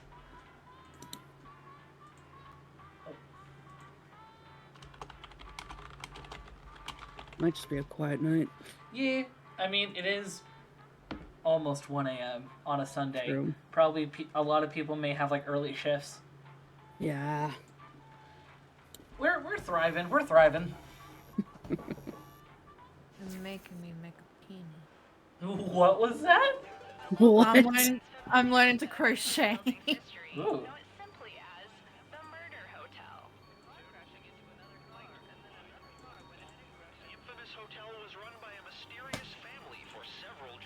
Let me skip the intro for warning. There's going to be a scream. There we go. Welcome to Trivia Murder Party. Tutorials are set to minimal and are ready to go. First question. Yeah. Who is Paul Hewson? Ah, fuck. Who the hell? Use your device to answer the question. Oh no! There's ads! all I No! knew, so- Fucking times! No! Oh no, poor Tree Blood. Here we go. I'm not going to get this. And the correct answer is...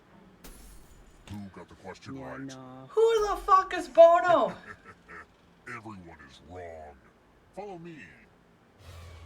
Who in the fuck is Bono? We're at room 105. Oh, not this one. Give money to another player.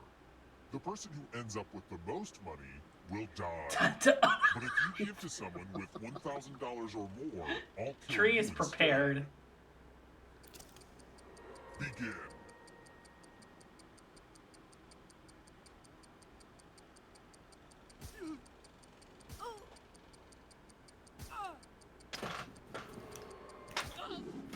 Time for fiscal revelations. Oh! Fuck! Oh no. Perfectly balanced. As as only it should be. Are you proud of yourself? I didn't expect you to die. I'm not comfortable with silence, so I talk during elevator rides.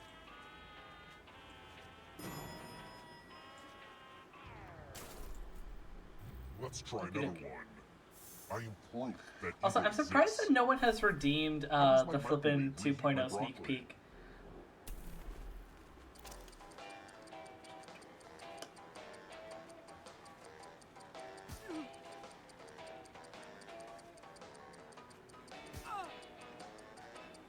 It's obviously Sonic waves.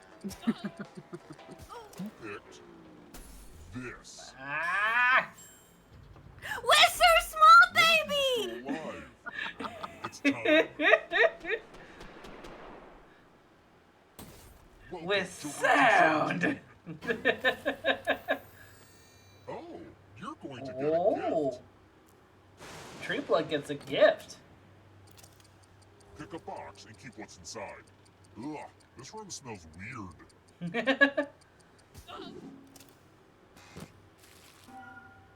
Ah, crap. It's my dad's old hat.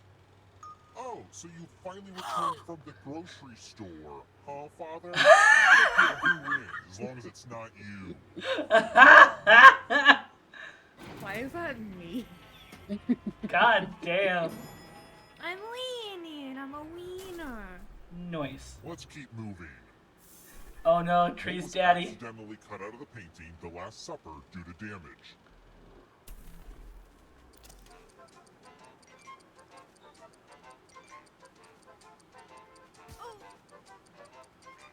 I have no fucking idea. I ain't the religious. This. Fuck. How did I get that? How did I fucking get that? You made an error, Father. I want to show you something. What the fuck? Oh no. Oh. Okay, we gotta use these weird little dumbwaiters. Pick the same elevator and you all live. But if there's a split decision, I will kill everyone on the heavier side. Oh. Feel free to chat and lie about what you're gonna do. Oh, baby. Come on, Tree Blood, gotta pick. Let's see where you all landed. Uh-oh.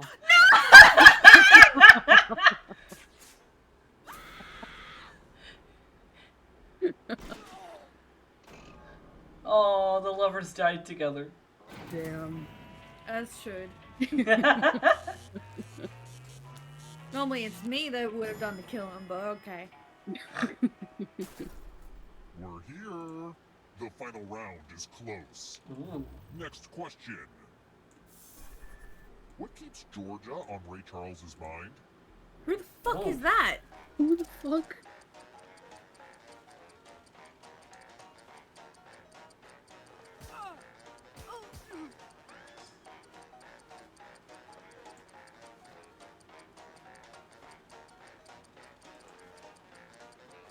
Who picked this? Oh. Damn! Only a ghost got it wrong. But I refuse to acknowledge a reality where you're right, Father.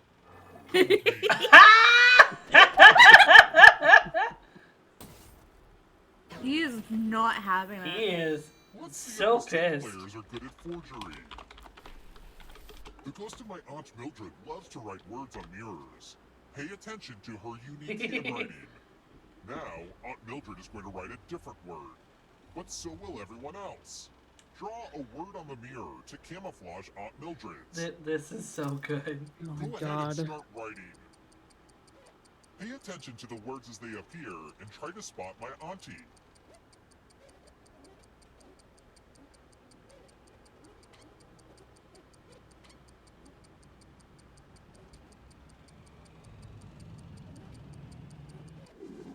So many convincing words. Armpit bread. Now, Pretty. pick the word that Aunt Mildred Pretty. wrote, or you Right.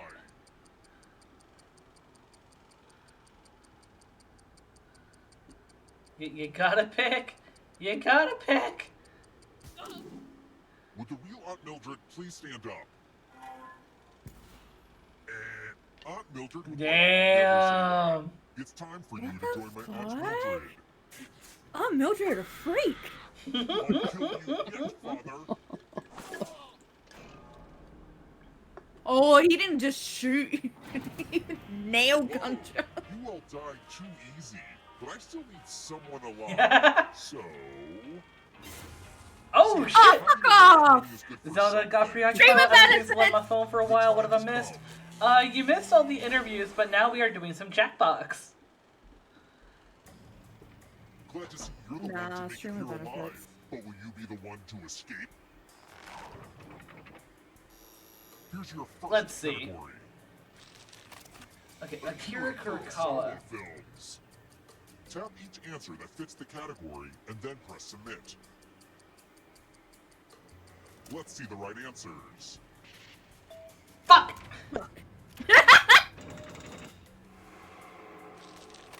Career cards in the modern edition of the Game of Life. Fuck if I know! I haven't played the modern version of Game of Life. I haven't played that since I was in my fucking teens. I've never played it. Oh, the Game of Life can be so much fun. Than I thought. No, very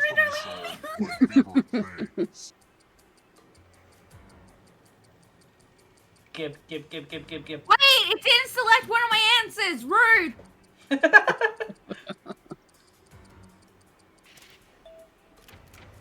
Never mind. That one was wrong anyway. Oh, fuck me. Last thing I remember before leaving was Venus being interviewed, and then after a while I heard a brief moment of you talking with Magnus and Jolly, but I wasn't able to stick around to watch everything there. All good. There will be VOD. Don't fall behind. Are you afraid of the dark? Excuse me, but I'm literally the Prince of Darkness. What term U.S. presidents? Oh, I don't motherfucker. fucking know this. I have no fucking idea. I'm Australian, for fuck's sake. Even Americans aren't taught our own fucking history. This might be over. Everything I know about American presidential history is from Hamilton. Cookies. I did the wrong button! There's a candy corn Oreo? Yeah. Hell. Even I knew that. I thought that said submit all of them. I need to learn to make breed. I'm probably one of the few people that probably does not like candy corn. I've never tried it. Lit. What do you mean lit? No likey. Henry, No if I'm going likey. down, I'm taking you with me. This will slow you down. You need a perfect answer for your finalists. Let me out. Fuck. IKEA products. I have no idea.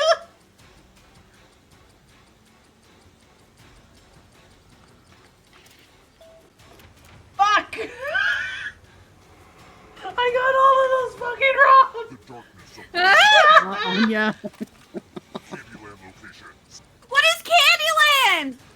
It's a board game. It's a board game.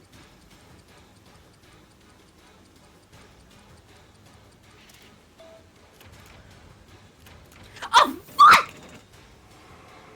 Yikes, there's a ghost right behind you. Fuck off. Kubler Ross 5 stages of grief. Give. Yeah, no, Road wins that one. Fuck off! Fuck! Yeah!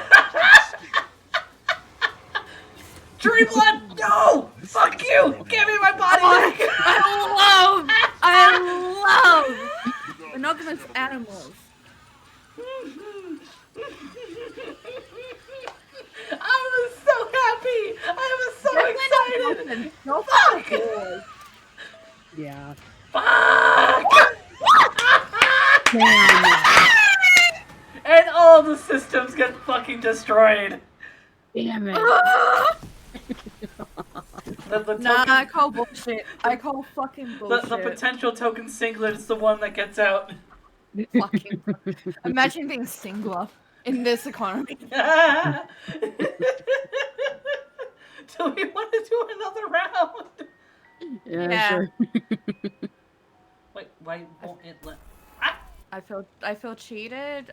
Stream of benefit. Oh! Oh! That's why! My game. I bet that makes you feel real big. But it's still my game, Dad. So to truly Tree win, blood! you have to answer this. Oh no. As a young boy, I read so many Ernest Hemingway books, probably because his nickname was... what?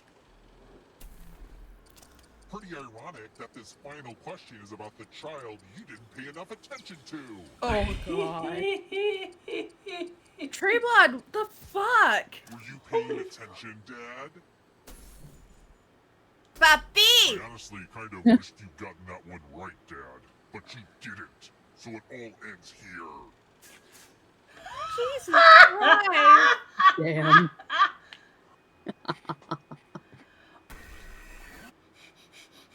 Wow! It's a whole thing. Well, Don't ask. I don't know their pronouns, but I can safely say Tree Blood's not gonna win Dad of the Year. Let's see. Tree blood. I think even Eon does better. Damn. Damn! Let me double check. I believe Tree Blood should be in my server, so... he, him. Okay, well, you're not wearing Father of the Year, dude. Alright. Do we want to do another round?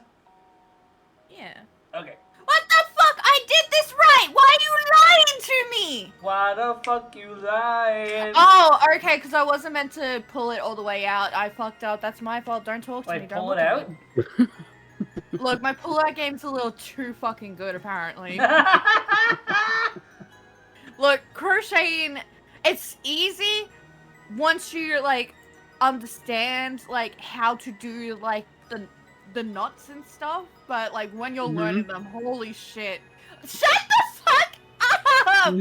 Yeah? What, you have something to say, Fenry? Yes, Henry. Last I checked, you also partake in the knot. Yeah. I am sorry. I should have left him at home.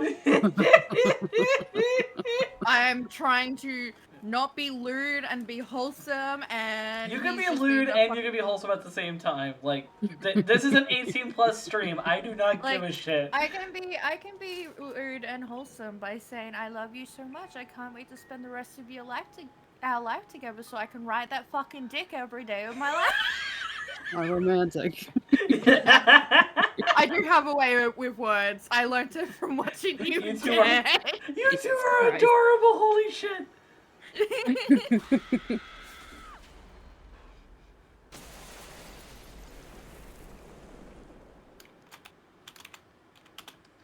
(3:01 a.m.)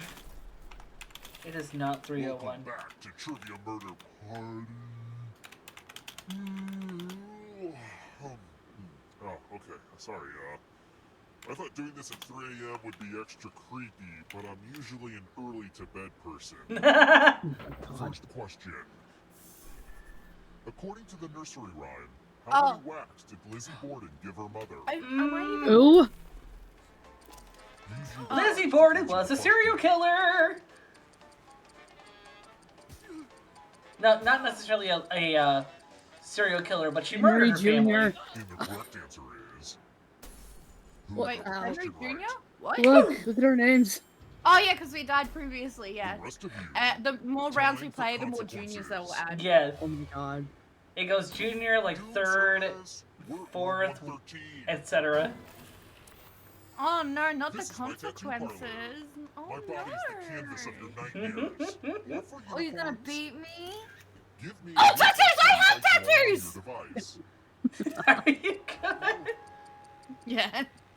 Wait. Why isn't it giving me the... That is a nice bag. Oh. It's because I'm not able to fucking draw. I wanted to draw! Let me draw! I'm drawing. Dude, I don't know what the fuck I'm doing. I am drawing. Masterful. Ah, fuck, I was writing yum! There's just a Y next to it now. I am the deciding. I am the decider. Oh, I'm not gonna lie, the bird's pretty dope. What did we decide? No one likes my No rocket one ship? likes ties. I'll just pick. Fenry, no! In the arms of the angels. It's fine, he can revive. Yeah, what's new?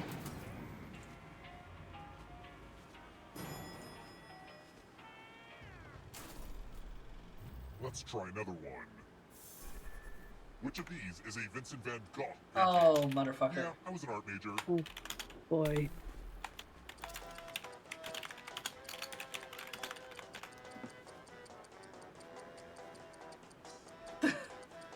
I don't know.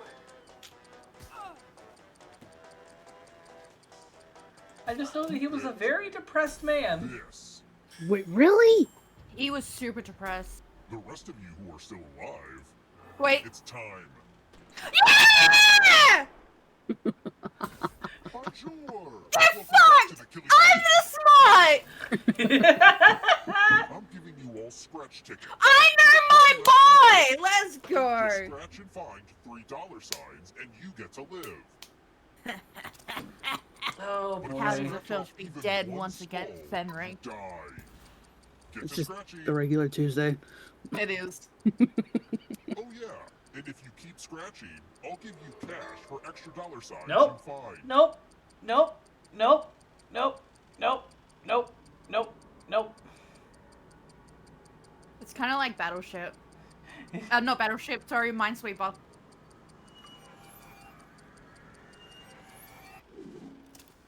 It's no fun for me if you don't scratch more spots.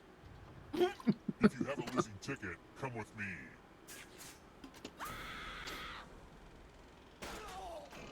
Damn. Oh no, Dad. What's happening? Let's keep moving. According to the 22nd Amendment, what's the maximum number of years someone can serve as president? I know that! I know that! I know that! I read! I'm so dumb. I don't know how to commentary right now. Really, it's 10. Yeah, they can do 2 terms or 10 years. The 10 years including, like, hypothetically, if they were a vice president and their president had died, ideally in the circumstance of, like, ideally if it was a circumstance where the vice president had died exactly, the president had died exactly midpoint of their term, the vice president then becomes the president, they serve, they could possibly re-campaign to be president next year. If they get that, they have 4 years as their own term, etc., etc., until they have a total of 10 years under their belt. Don't be greedy about what letters you figured out. Let everyone know. Oh. I got asked to put in a pause. B-O-O. B-O-O. Oof. Well, I hope the rest of your I should have known. I should have fucking known.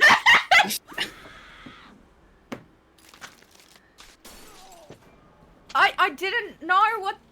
Why am I? Why did I die? To make you ask I don't questions, know. it's clearly working. I don't know how that game worked. We're here. The final round is close. Ooh. Next question. Which of these hands wins in a game of blackjack? Oh. Gib.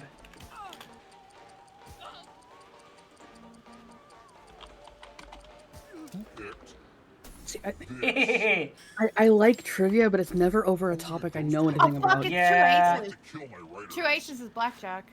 The perks of playing Gaia Online. That taught me how to gamble. Looking for something heavy to pull up on a rope and then drop. No, sorry, it's an ace and a jack. Who makes pianos? I think. I don't fucking know. Wait, what? Oh.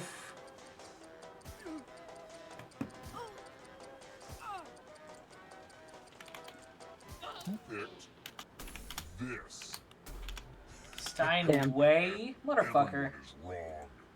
Come with me.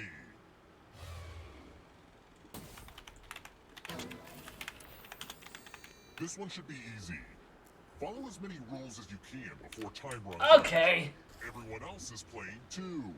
If any of them correctly follow more rules than you, I will. Alright, I gotta focus. Wait.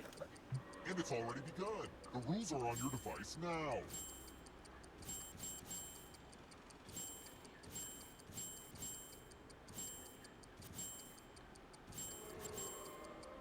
Most of the exciting stuff is happening on the controllers right now. So, you know.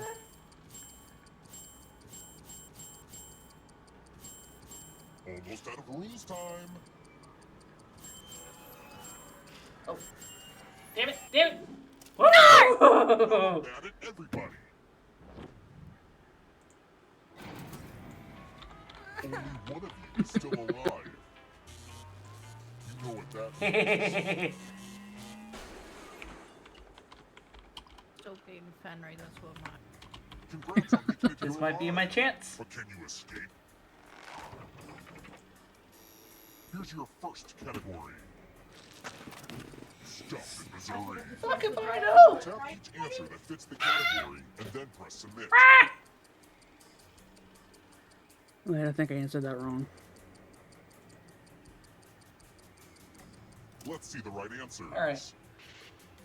None of What? them. Really? Primates.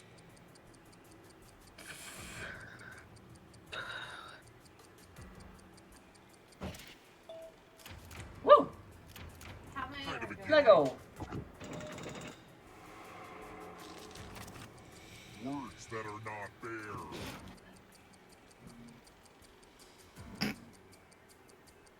Wait, that was a trick question. Time is almost up. Okay. Next Oh, we got question. ads happening in about 5 minutes. Plays by Moliere. Fuck if I know. I don't know who Moliere is.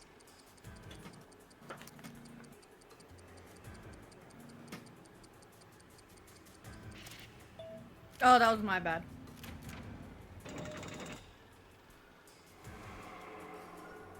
Don't look behind you. I can't look behind me. It's only darkness. Books in L. Frank Baum's Oz series.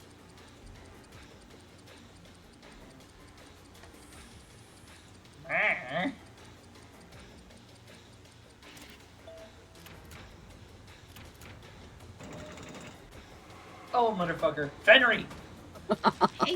I hate the Fenry smart. Get away from my ass.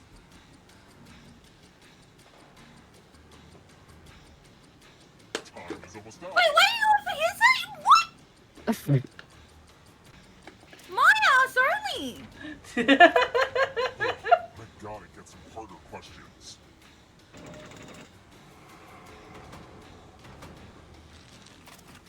Bowling terminology. Oh, I know this please, thanks please, to please, Anya please, playing, Nutrisa's error. yeah. Give. The exit is so close. One last trap. If you want to break through that barrier, you'll need a perfect answer to this question. And that includes the third answer choice now, too.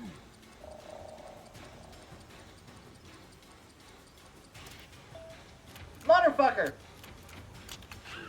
You have to get all the right answers to escape. Fenry! Dating apps. I would hope there's not a dating app called fucking Binky. That's weird. Let's go! Damn. Let's fucking go! That's twice in a row I got a perfect answer, but still lost. Because you're bad.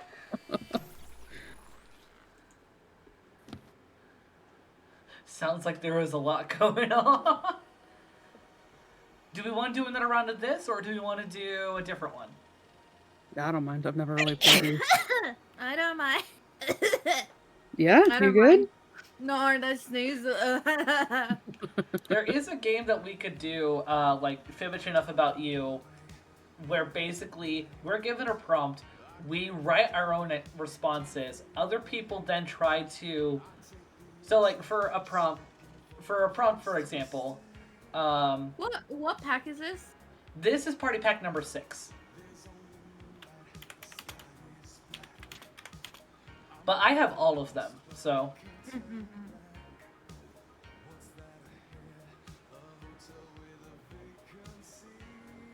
Hey, hope you're doing well, hon.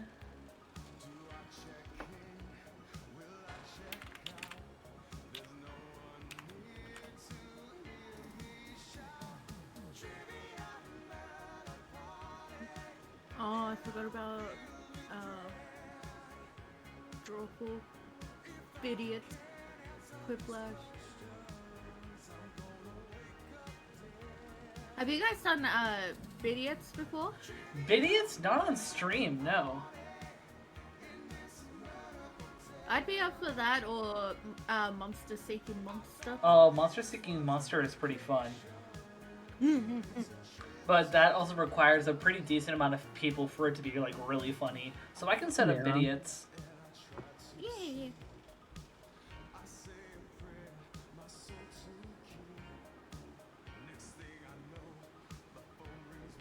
Oh, kitty. Okay, sadly I need to sleep. You have a good one, Tree. Bye, Tree. Okay, you said idiots, which is number 2.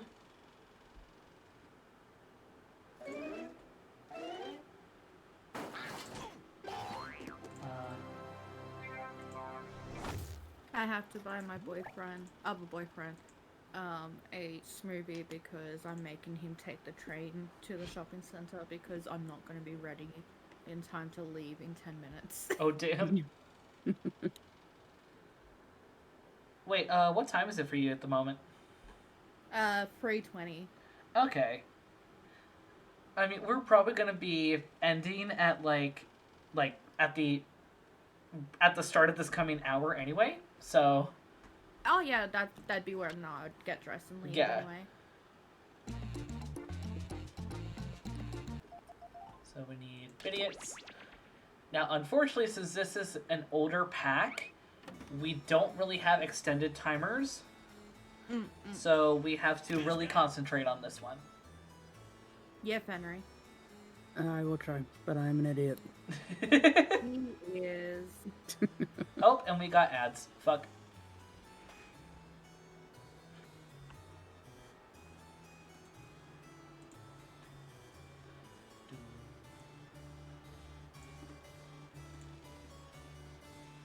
Also, it's so funny how they're using a fucking harpsichord. Also, Fenry, did you pick that on purpose? No, that's random. Yeah. Oh, honey. Honey. Are you trying to tell Yaya something? My Oh, God. it's already happening, don't worry. Alright, so it's just the 3 of us right now since Treeblood needs to sleep. Well, hello, fellow art lovers. Welcome to this invitation-only secret. Oh, wait, you gotta share screen again, I think. Oh, fuck. Wanted desperately to attend, but there must have been some kind of clerical error because somehow the 3 of you were invited. This guy Over here. Nice. I really need to get a job at a higher class gallery. There we go. Regardless, before we get started, we'll need some art to auction off. If you look at your device, you'll God. see I've securely transmitted the title of an art piece I'll need you to draw. Draw a piece of art with your device that would have that title as quickly and as accurately as you can. Take a few extra moments to make it near Van Gogh quality. If someone else buys your art in the auction, you'll receive 50% of the auction price. I detest waiting, so don't dawdle. You'll actually need to draw 2 drawings before this timer runs out, so don't be too precious about it.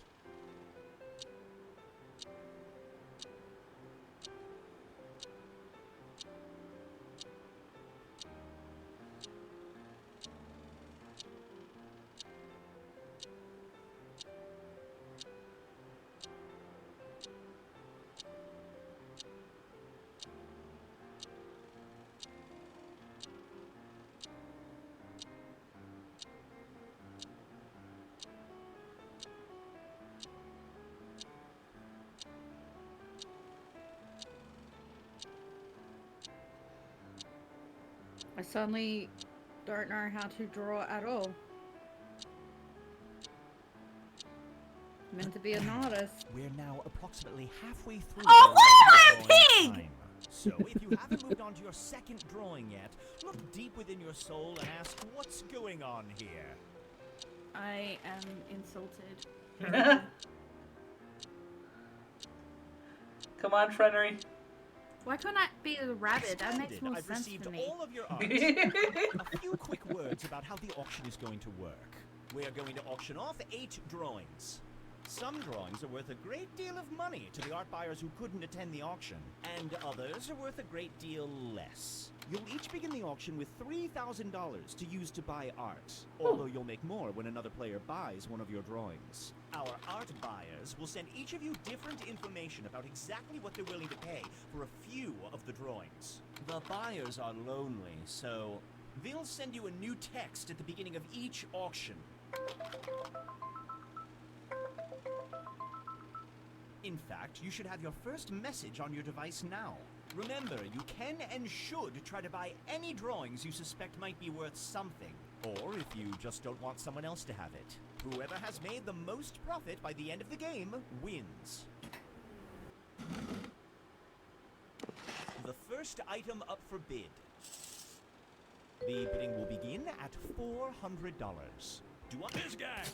We are now... Right, you bitch! Can I get 6? Over here! Now I'd like $800.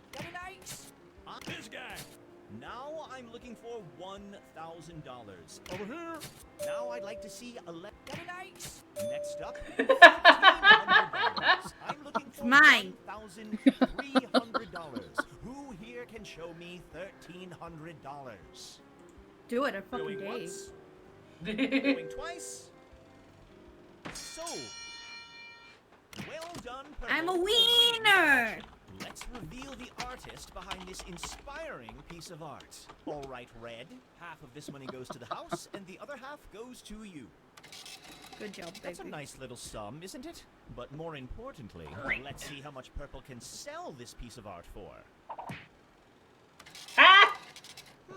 A bit of a draw. I broke even, financially. bitch. We'll just set this money aside for you, Purple. Then it can be added to your tally at the end of the game. Next up. All right.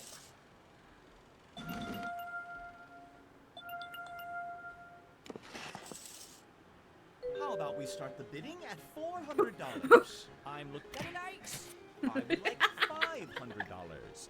Over here. How about $600? Who got an ice? Do I see 7? This guy.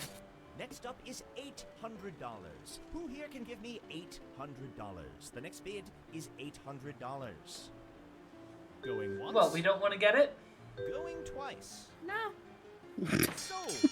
I fucked myself over. Congratulations, Orange. Orange decided the best use of their money was to buy their own artwork. That's a pretty good sense of self-esteem. Unfortunately, you don't get your own money back when you buy your own piece of art, so this money is all staying with the house. Damn it! Damn. The fucking... The fucking... Oh, you cheeky bitch. You cheeky sons of bitches. The bidding will begin at $400. What is that? Next is $700. Do I see $700? I would like to get $700. I heard this is the one I think it is. Going once. Going twice. Sold. Congratulations, Purple. Please be the one I think it is. Dang. Word. Dang. I believe the expression is cha-ching. That is not Moving on. what I thought it was, but yeah. How about we start the bidding at $400? The fuck is Do that? I see 400? This guy I am looking for is 500. Get it, Ike's? Now we're over here. 900. Oh, damn. This guy. I am looking He really for likes one. cock. Get it, Ike's? $100. The current bid is $1,100.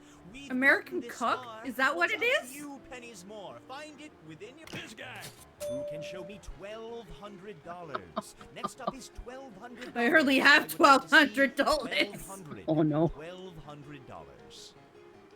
Going once. Going twice. Sold. Please be one of the ones that I need. Congratulations, Orange. Damn it! Damn it! And that's how you do it. We're halfway through. Let's make this game a little less friendly. You each have one screw. Use Oh, it to Fenrir force with another screw player to trouble bid, finally. assuming Oh my god. Use it wisely. Or don't. Screwing is such a personal preference.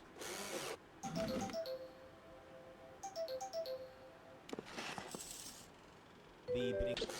All right, Orange. The Look hell down at is your this? dice and pick a player to Purple. You got screwed. I see 400. Thank you, 400.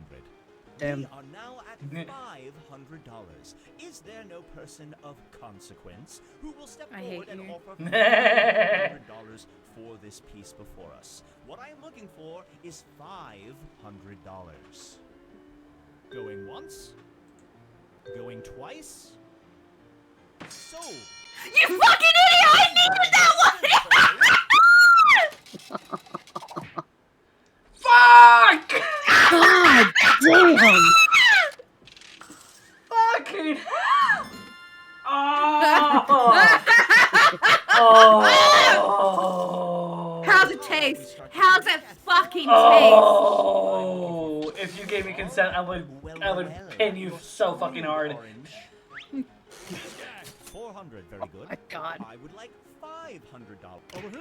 I would just put you. I would just fucking handcuff you to a bed frame and leave you there. Absolutely no stimuli. Going once. Damn. Implying that I can't break out. Sold. Congratulations, Red. Motherfucker!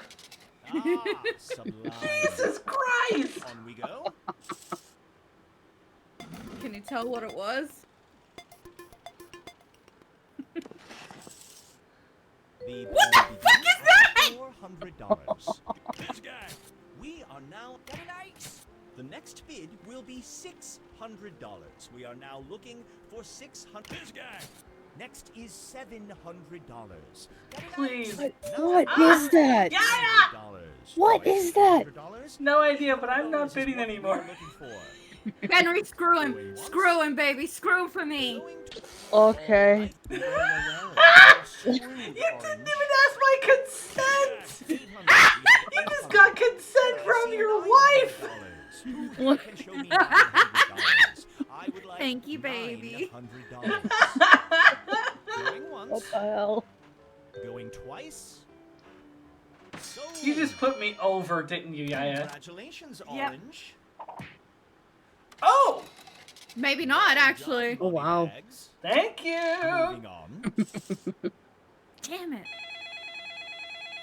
Hello? Oh, great. It's that terrible loan company. Running low on money?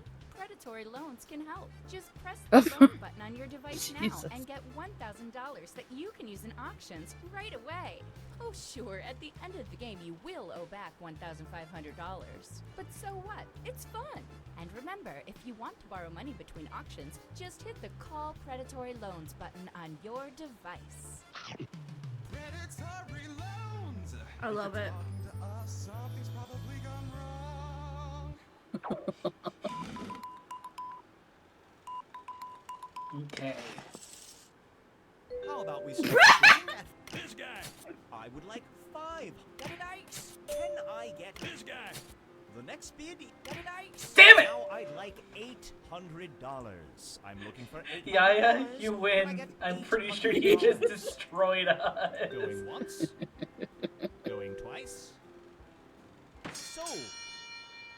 Congratulations, Purple. You drew but sure good, baby.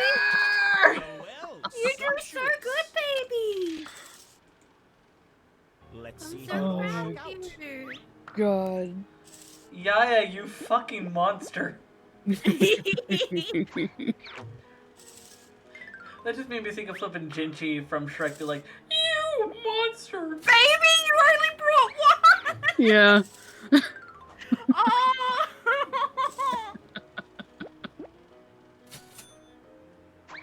Didn't I buy more than that? Oh, okay.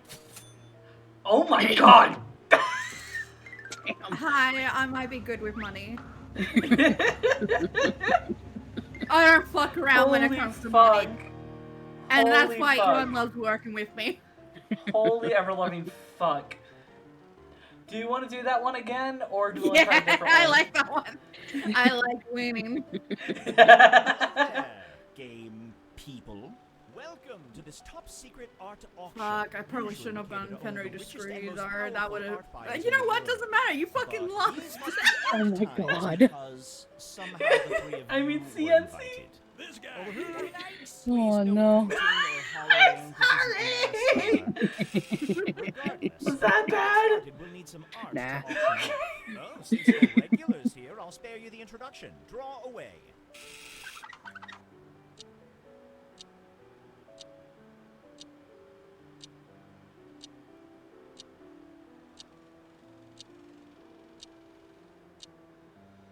Why does it keep having me? Okay.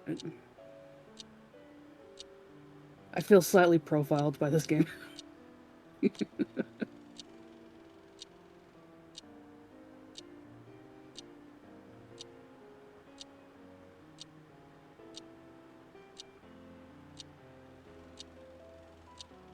Can't draw her boobs big enough. Fuck is that?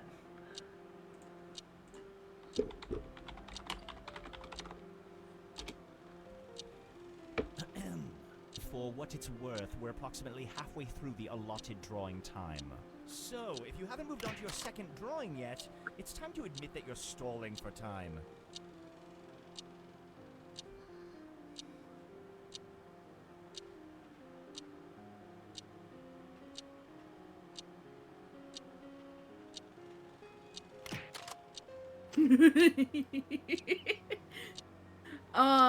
One of them is actually just gonna be what I remember, but I don't know if the Victorians will remember this nickname. Alright.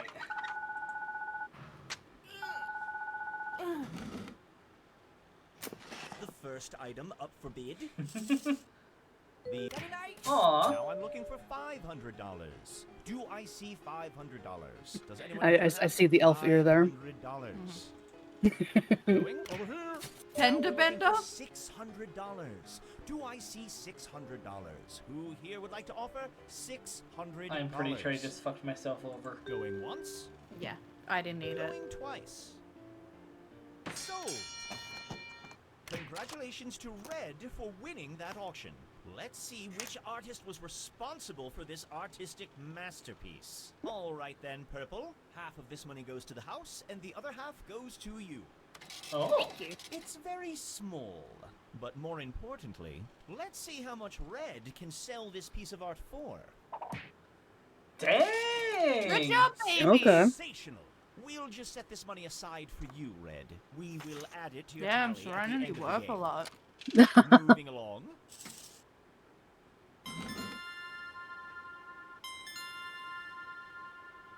Okay. How about we get an ice? Fucking $500. This guy. How about 6? Get an ice. Who can give me 7? Over here. 8. Get an ice. 9. This guy. Who can get it nice?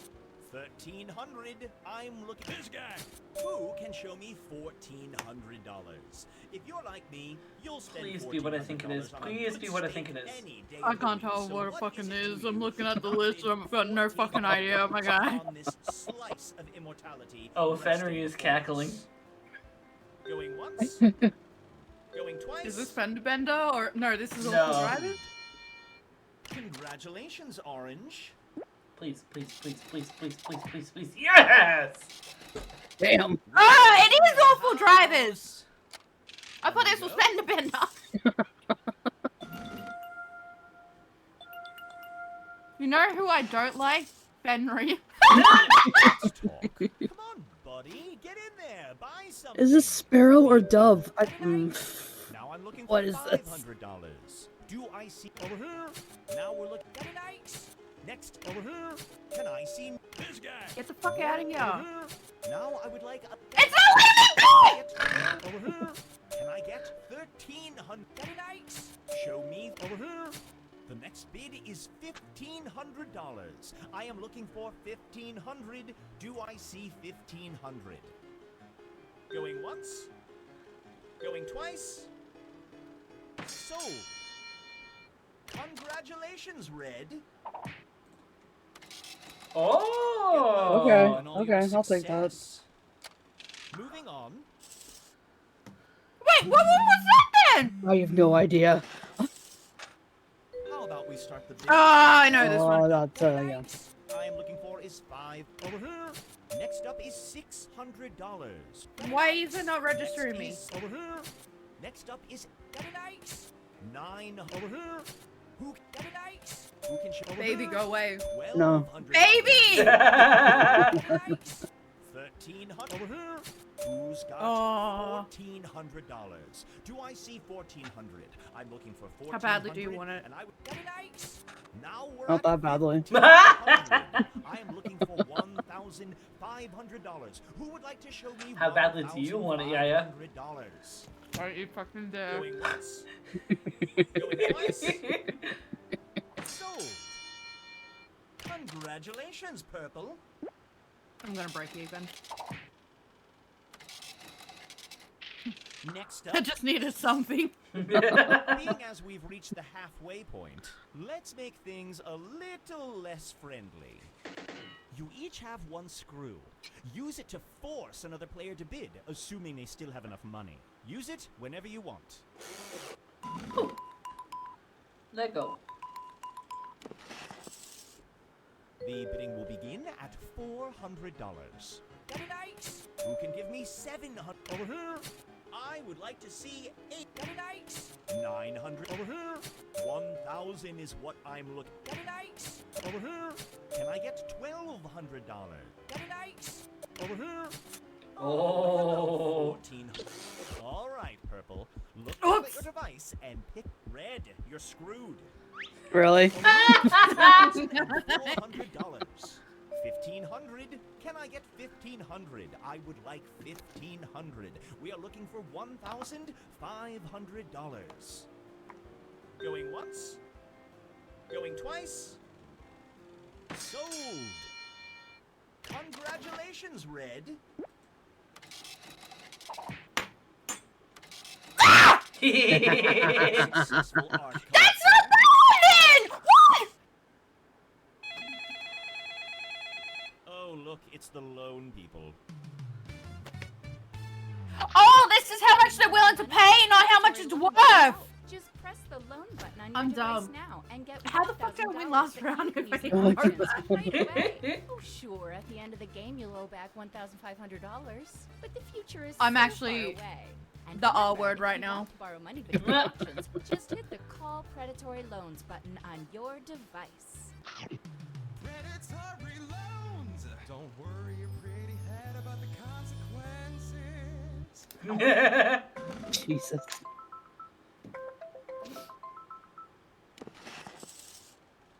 How about we start the What the bid? fuck is this? We are now at I want it. $500. What is this? Of consequence. Who will What is this? $500? This guy. Now we're looking for $600. Do I see $600? I don't know what Who this here would is. like to offer I have no idea. $600? It's probably Rhodes because it's not mine. Once, It's not mine. going twice. Sold. Okay, I lied. It's mine. Yes, you did. Do you want to know what it's called? What? Fast and Furious. Yeah, let's go. Moving right along.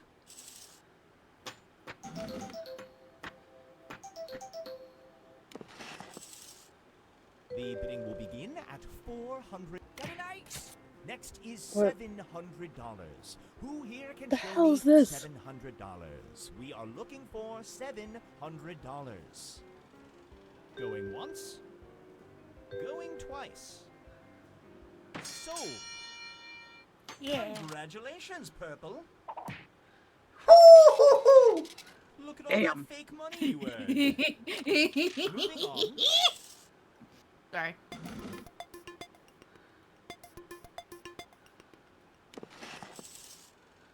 How about we start the Oh. bidding? Next is this guy. 8. Can I see $900? Who here can show me this guy?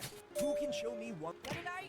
Now I would like $1,100. This guy. Who can show me $1,200? Next up is $1,200. I would like to see $1,200. $1,200. Going once. Going twice. $1,300. Damn. I'm looking for $1,300. Who can show me $1,003? All right, they don't have enough money to meet that bid, so you wasted that. Damn it! Damn it! I'm looking for $1,300. The next bid is $1,300. Going once. Going twice. Sold. Congratulations, Purple. I won. I'm a winner.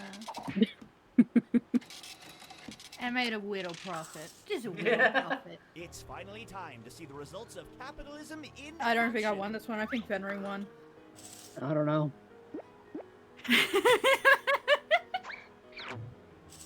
Fast and Please, Furious. please, please.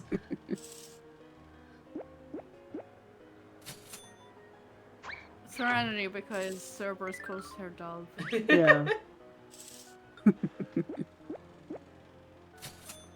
Demolition Derby? I thought that one was Fender Bender! Kevin, bitch! No, the one that I Damn. made was the one that I did was Fender Bender. I love that all of us are artists, but we suck.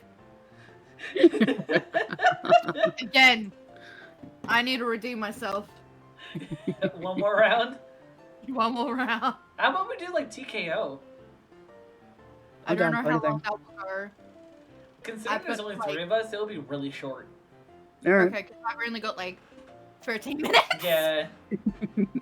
But I want to win the money. I will set up TKO. It's gonna be pretty short, and if anything, we could have this be like the last game of the night. Yeah. How come you didn't interview me? Huh? Why didn't you interview me? I need to change the thing. Dodge the question. Wow. I couldn't hear you over the intro music. I said, why didn't you interview me? Because I forgot to ask you. Oh. Plus, She's not. I don't know. I was memeing until they said they forgot about me, and now I'm a little hurt. No. Break her, okay? Nah. I Okay. thought you were bae. Turns out you're just fam.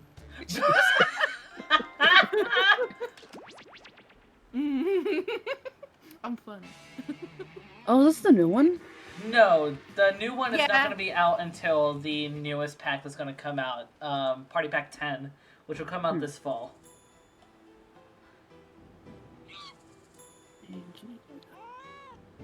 Oh no, not Kitty. Let me see. Baby pupper or this one? The pupper.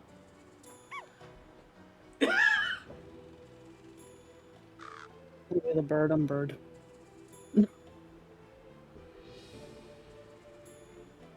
I did my victory quite. Yep. I'm gonna set mine. All right. Let go.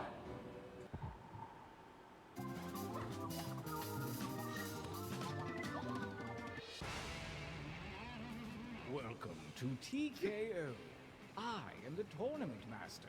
Well, actually, I'm his identical twin brother, but he's at the dentist, so I'm filling in. I brought you all here to T-Shirt Island to have the wildest spring break of our lives. Oh wait, no, that's the next group. You guys are here for the T-shirt thing?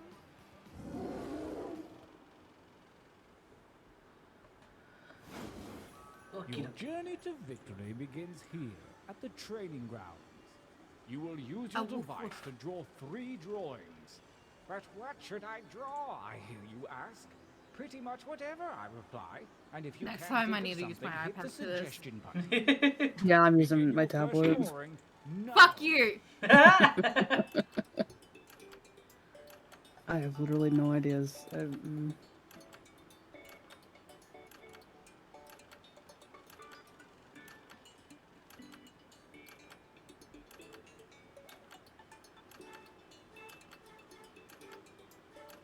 How do I fill in? I can't.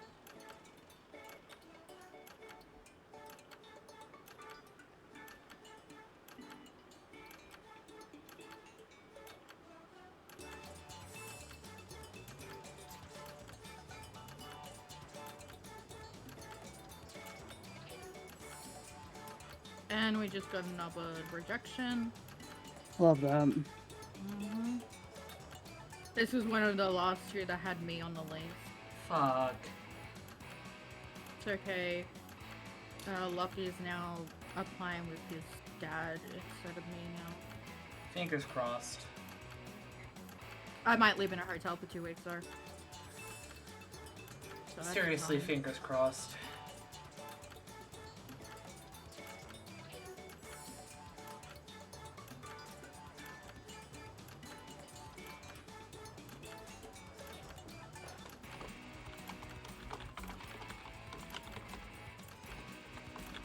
This is so hard on a mobile device.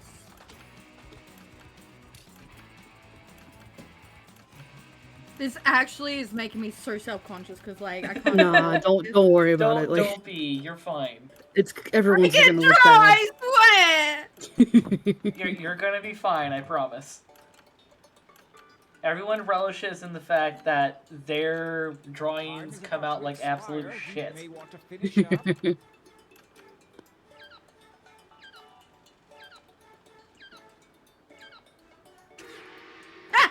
I wasn't done! This time, Okay. show Oh, me no. something Oh, different. no. Remember to use the suggestion button if you need an idea.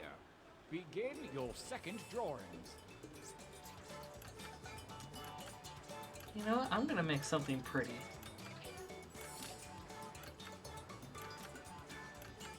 I fucked up, I'm sorry. I thought that it would just automatically submit it.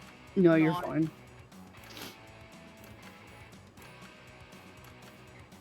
But yeah, so there's a chance I'm gonna be living in a hotel for 2 weeks with one or both of my cats.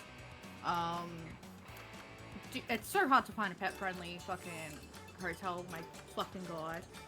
So that's part of the reason why I'm taking up crochet, because like I might be able to have my PC, but it would literally strictly be just to play already downloaded games. I won't have internet access for my PC. I will have Wi-Fi, because my PC doesn't have a Wi-Fi thing in it. It's purely Ethernet only. Oh yeah, same. So, like, I could still use it for, like, watching movies and stuff like that. I've got my hard drive and everything. I can play already downloaded video games and stuff. But, like, 2 weeks stuck in a hotel room, yeah, so I'm just bringing as much as I can for, like, entertainment and stuff. Right. Last drawing, let's get weird with it. Begin.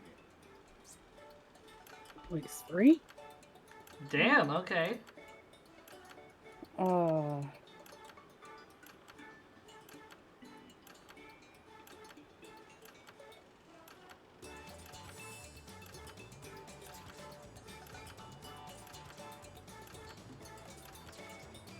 I like how just earlier I was saying how I'm really good at drawing a circle and now I can't.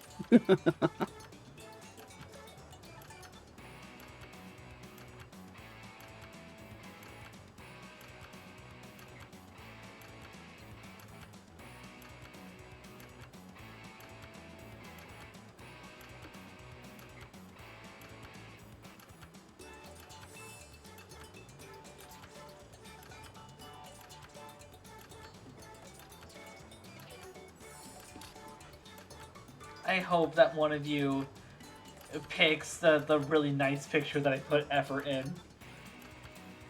I felt that.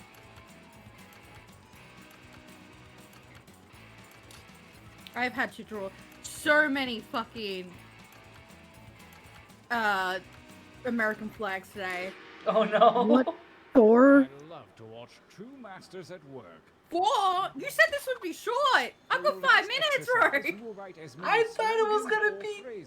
Fuck. No, I said what for? Something short and Okay. snappy, like you might see on a t-shirt. Oh, I meant. And Oh, don't oh, let I thought. hubris consume you. Sorry. Use No, it no, as a you're tool. good. I thought that this was going to be short.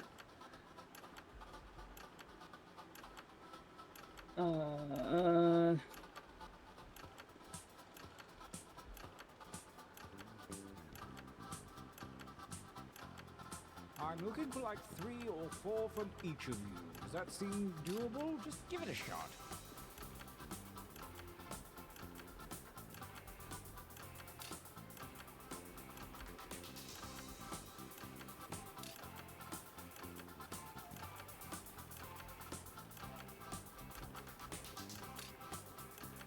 I forgot I had extended timers on this. Fuck.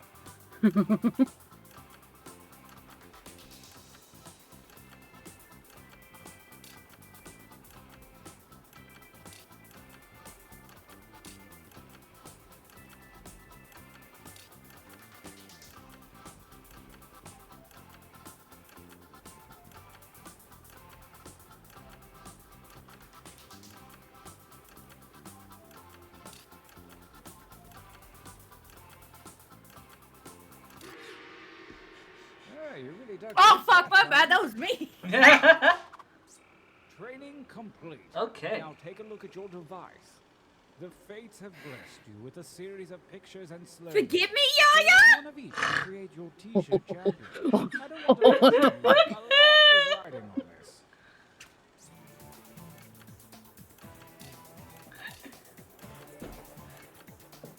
I'm horrified. I saw that. Have you seen my wife? Now you have. Fantastic. Baby, you so gay. I really hope one of you. Oh shit! We got some rain! Nobody expects the Spanish Inquisition. Night Haze, hope you're doing well, hon. Versus? I need the She Ate one! I gotta go need with the this She one. Ate one! It's so motivational! I need it! Let's get a shout out for Night Haze super quick. Oh no! I needed to vote for the Fenry one! No! I'm sorry, I hit the wrong one! How dare! Honestly though, I need this. I actually need this. I'm sorry, Celine. Negotiation. Okay, I need the dissociation one too. So, is that going to win tonight? Probably.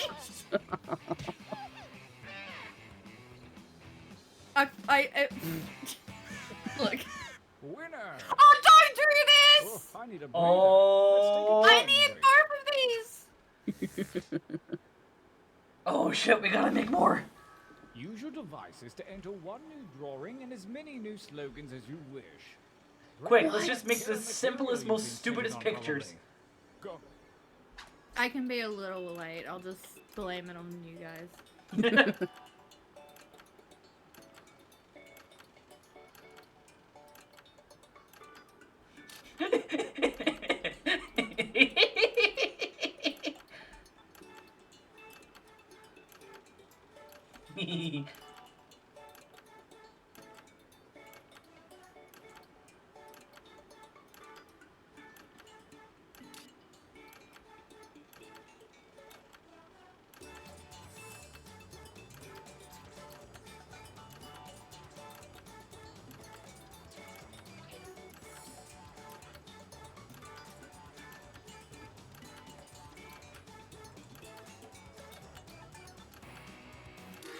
would've. Lego.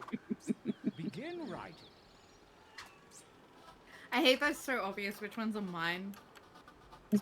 Are the ones that are mine obvious? Some of them.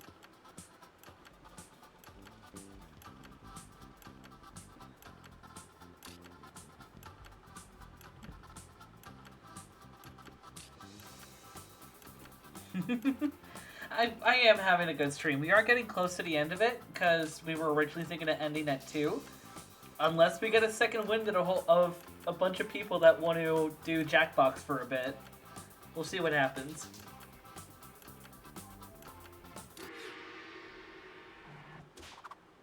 The second gauntlet is at hand, and the ethereal algebra of chance has redistributed your drawings and slogans. Oh my god, these are Forge a new horrifying. T-shirt champion.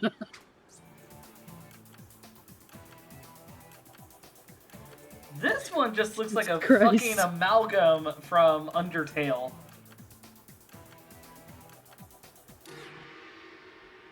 Oh no. I like my one. It's real. Have you seen my wife? Look how wet she is! Oh fuck. Just because of the reaction. I'm fine losing to that one. That's I'm my fine story. losing that one too. Holy fuck. A new challenger appears. One another in violence. Oh fuck. I wanted to vote for that one, but I needed to vote for myself. Yeah. Me and Celine just got done being Vikings. We even fought a giant lightning deer. Damn! Okay, that is neat. Oh, the look how wet she is. Just that's one one of I hate it. This man won't let people look at me until he's done with me, and then he's like, "Look at my handiwork. I did that. Look what a mess she is." Me! Oh no! Oh no! Oh no! Oh no! This is actually hard. Ugh. I want to win, but damn it! I want to win, but it's just so good. That's my slogan, by the way. Nice. Oh my god. She ate. Oh.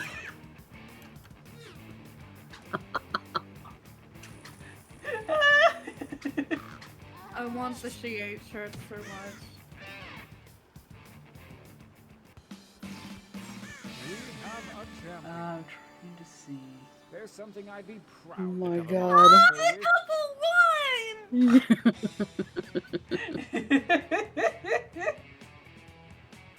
Can we? Holy can you fucking shit. screenshot his shirt? No, it's gone. Maybe it'll bring it back. We can grab it from the. We can grab it from the bar. Oh yeah, true. Click here to share or buy the shirts. Can I actually get the She Ate? You can actually get the shirts, yes. Holy shit. I need the She Ate. I am Why won't super let me happy with win? tonight. Holy fuck. Be gay, do crime. Fenrir likes muscular men. I need that one too. I might put money down for some of these as well because holy fuck. Oh, these were so funny. What the hell? This isn't appropriate for Twitch. There's so many good ones! There are. There's so many good ones. Oh, I need the just. How do we? How can I say the link? It's not letting me. Hold on. I need the link for Have You Seen My Wife? She Ate, and this isn't appropriate for Twitch because there's a me. I guess save this link because this is the one that lets us be able to like have access to these, but only for like a limited time. I think like 24 hours. Shit. Yeah, so you gotta be quick. We could save the designs, like maybe use another site. Yeah. We could actually do them up. Yeah. Merch. I want the be gay, do crime. I want Same. Fenry, I want you to be a marketable plushie and say be gay, We do can do it up crime. with nice writing, like do a proper like logo or big gay do crimes and have Fenry leaning against it with his arms. Yes. Oh my god. Yes. The She Ate one I love. Dissociation. Dissociation is also really funny. Okay, guys, we need to make merch together. Yes, let's fucking go. Okay. You still on the stream? I gotta We're go. just about to end. Okay, I love you guys. I gotta go. Yeah. I'm gonna go spend my money so I can store my stuff. Okay. Bye. Have a good one, Yaya. I love you. Love you too. That's gay. You like men. Alright, Okay. and we're officially going to be ending things for tonight. Thank you so much, everyone that has hopped over for tonight. This was a really fun and interesting just event, time to just talk about stuff related to disability. That was a lot of fun. And yeah, I am just without words right now. So, best thing that I can do is just do my outro. If you guys want to support the community and keep tabs on what's going on, feel free to check out any of my socials, and you can also check out my Discord. When you hop in the Discord, do know that you have 10 minutes to verify that you have read the rules, otherwise you will be temporarily booted by one of the bossmen to help against hate raids and trolls. We push to be LGBTQIA 2 Spirit Plus, mental health flippin' order, brain, no work. We push to be LGBTQIA2 Spirit Plus, neurodivergent, disability, and mental health forward. We also promote a lot of intersectionality when it comes to several other issues and experiences. There's other streams that are going to be going on throughout this week, starting Thursday. So be sure to keep tabs on that. Let's get the raid message going. While I am preparing this, do know that for, I believe it's still 5,000, you can redeem Guide the Raid, and you can have us go out to anyone that you recommend, that you feel would be good for our community. So there's a version of the raid message for passersby, for followers, and for raiders. You know what? It's been a while since I've seen someone else do stuff, so it looks like, I feel like the best person that we could probably go out to for tonight is Hostess Misaki, who is currently doing some karaoke. So let's do that. Do know that while this is the end of stream, this is not the end of our time together, as the road to dusk will always be open for another adventure. Thank y'all so much for sticking around. Let's get one final shout out for Fenry and the Vitoras. And please, have a wonderful rest of your morning, afternoon, evening, whatever time it is in your time zone, as we say. Bye-bye.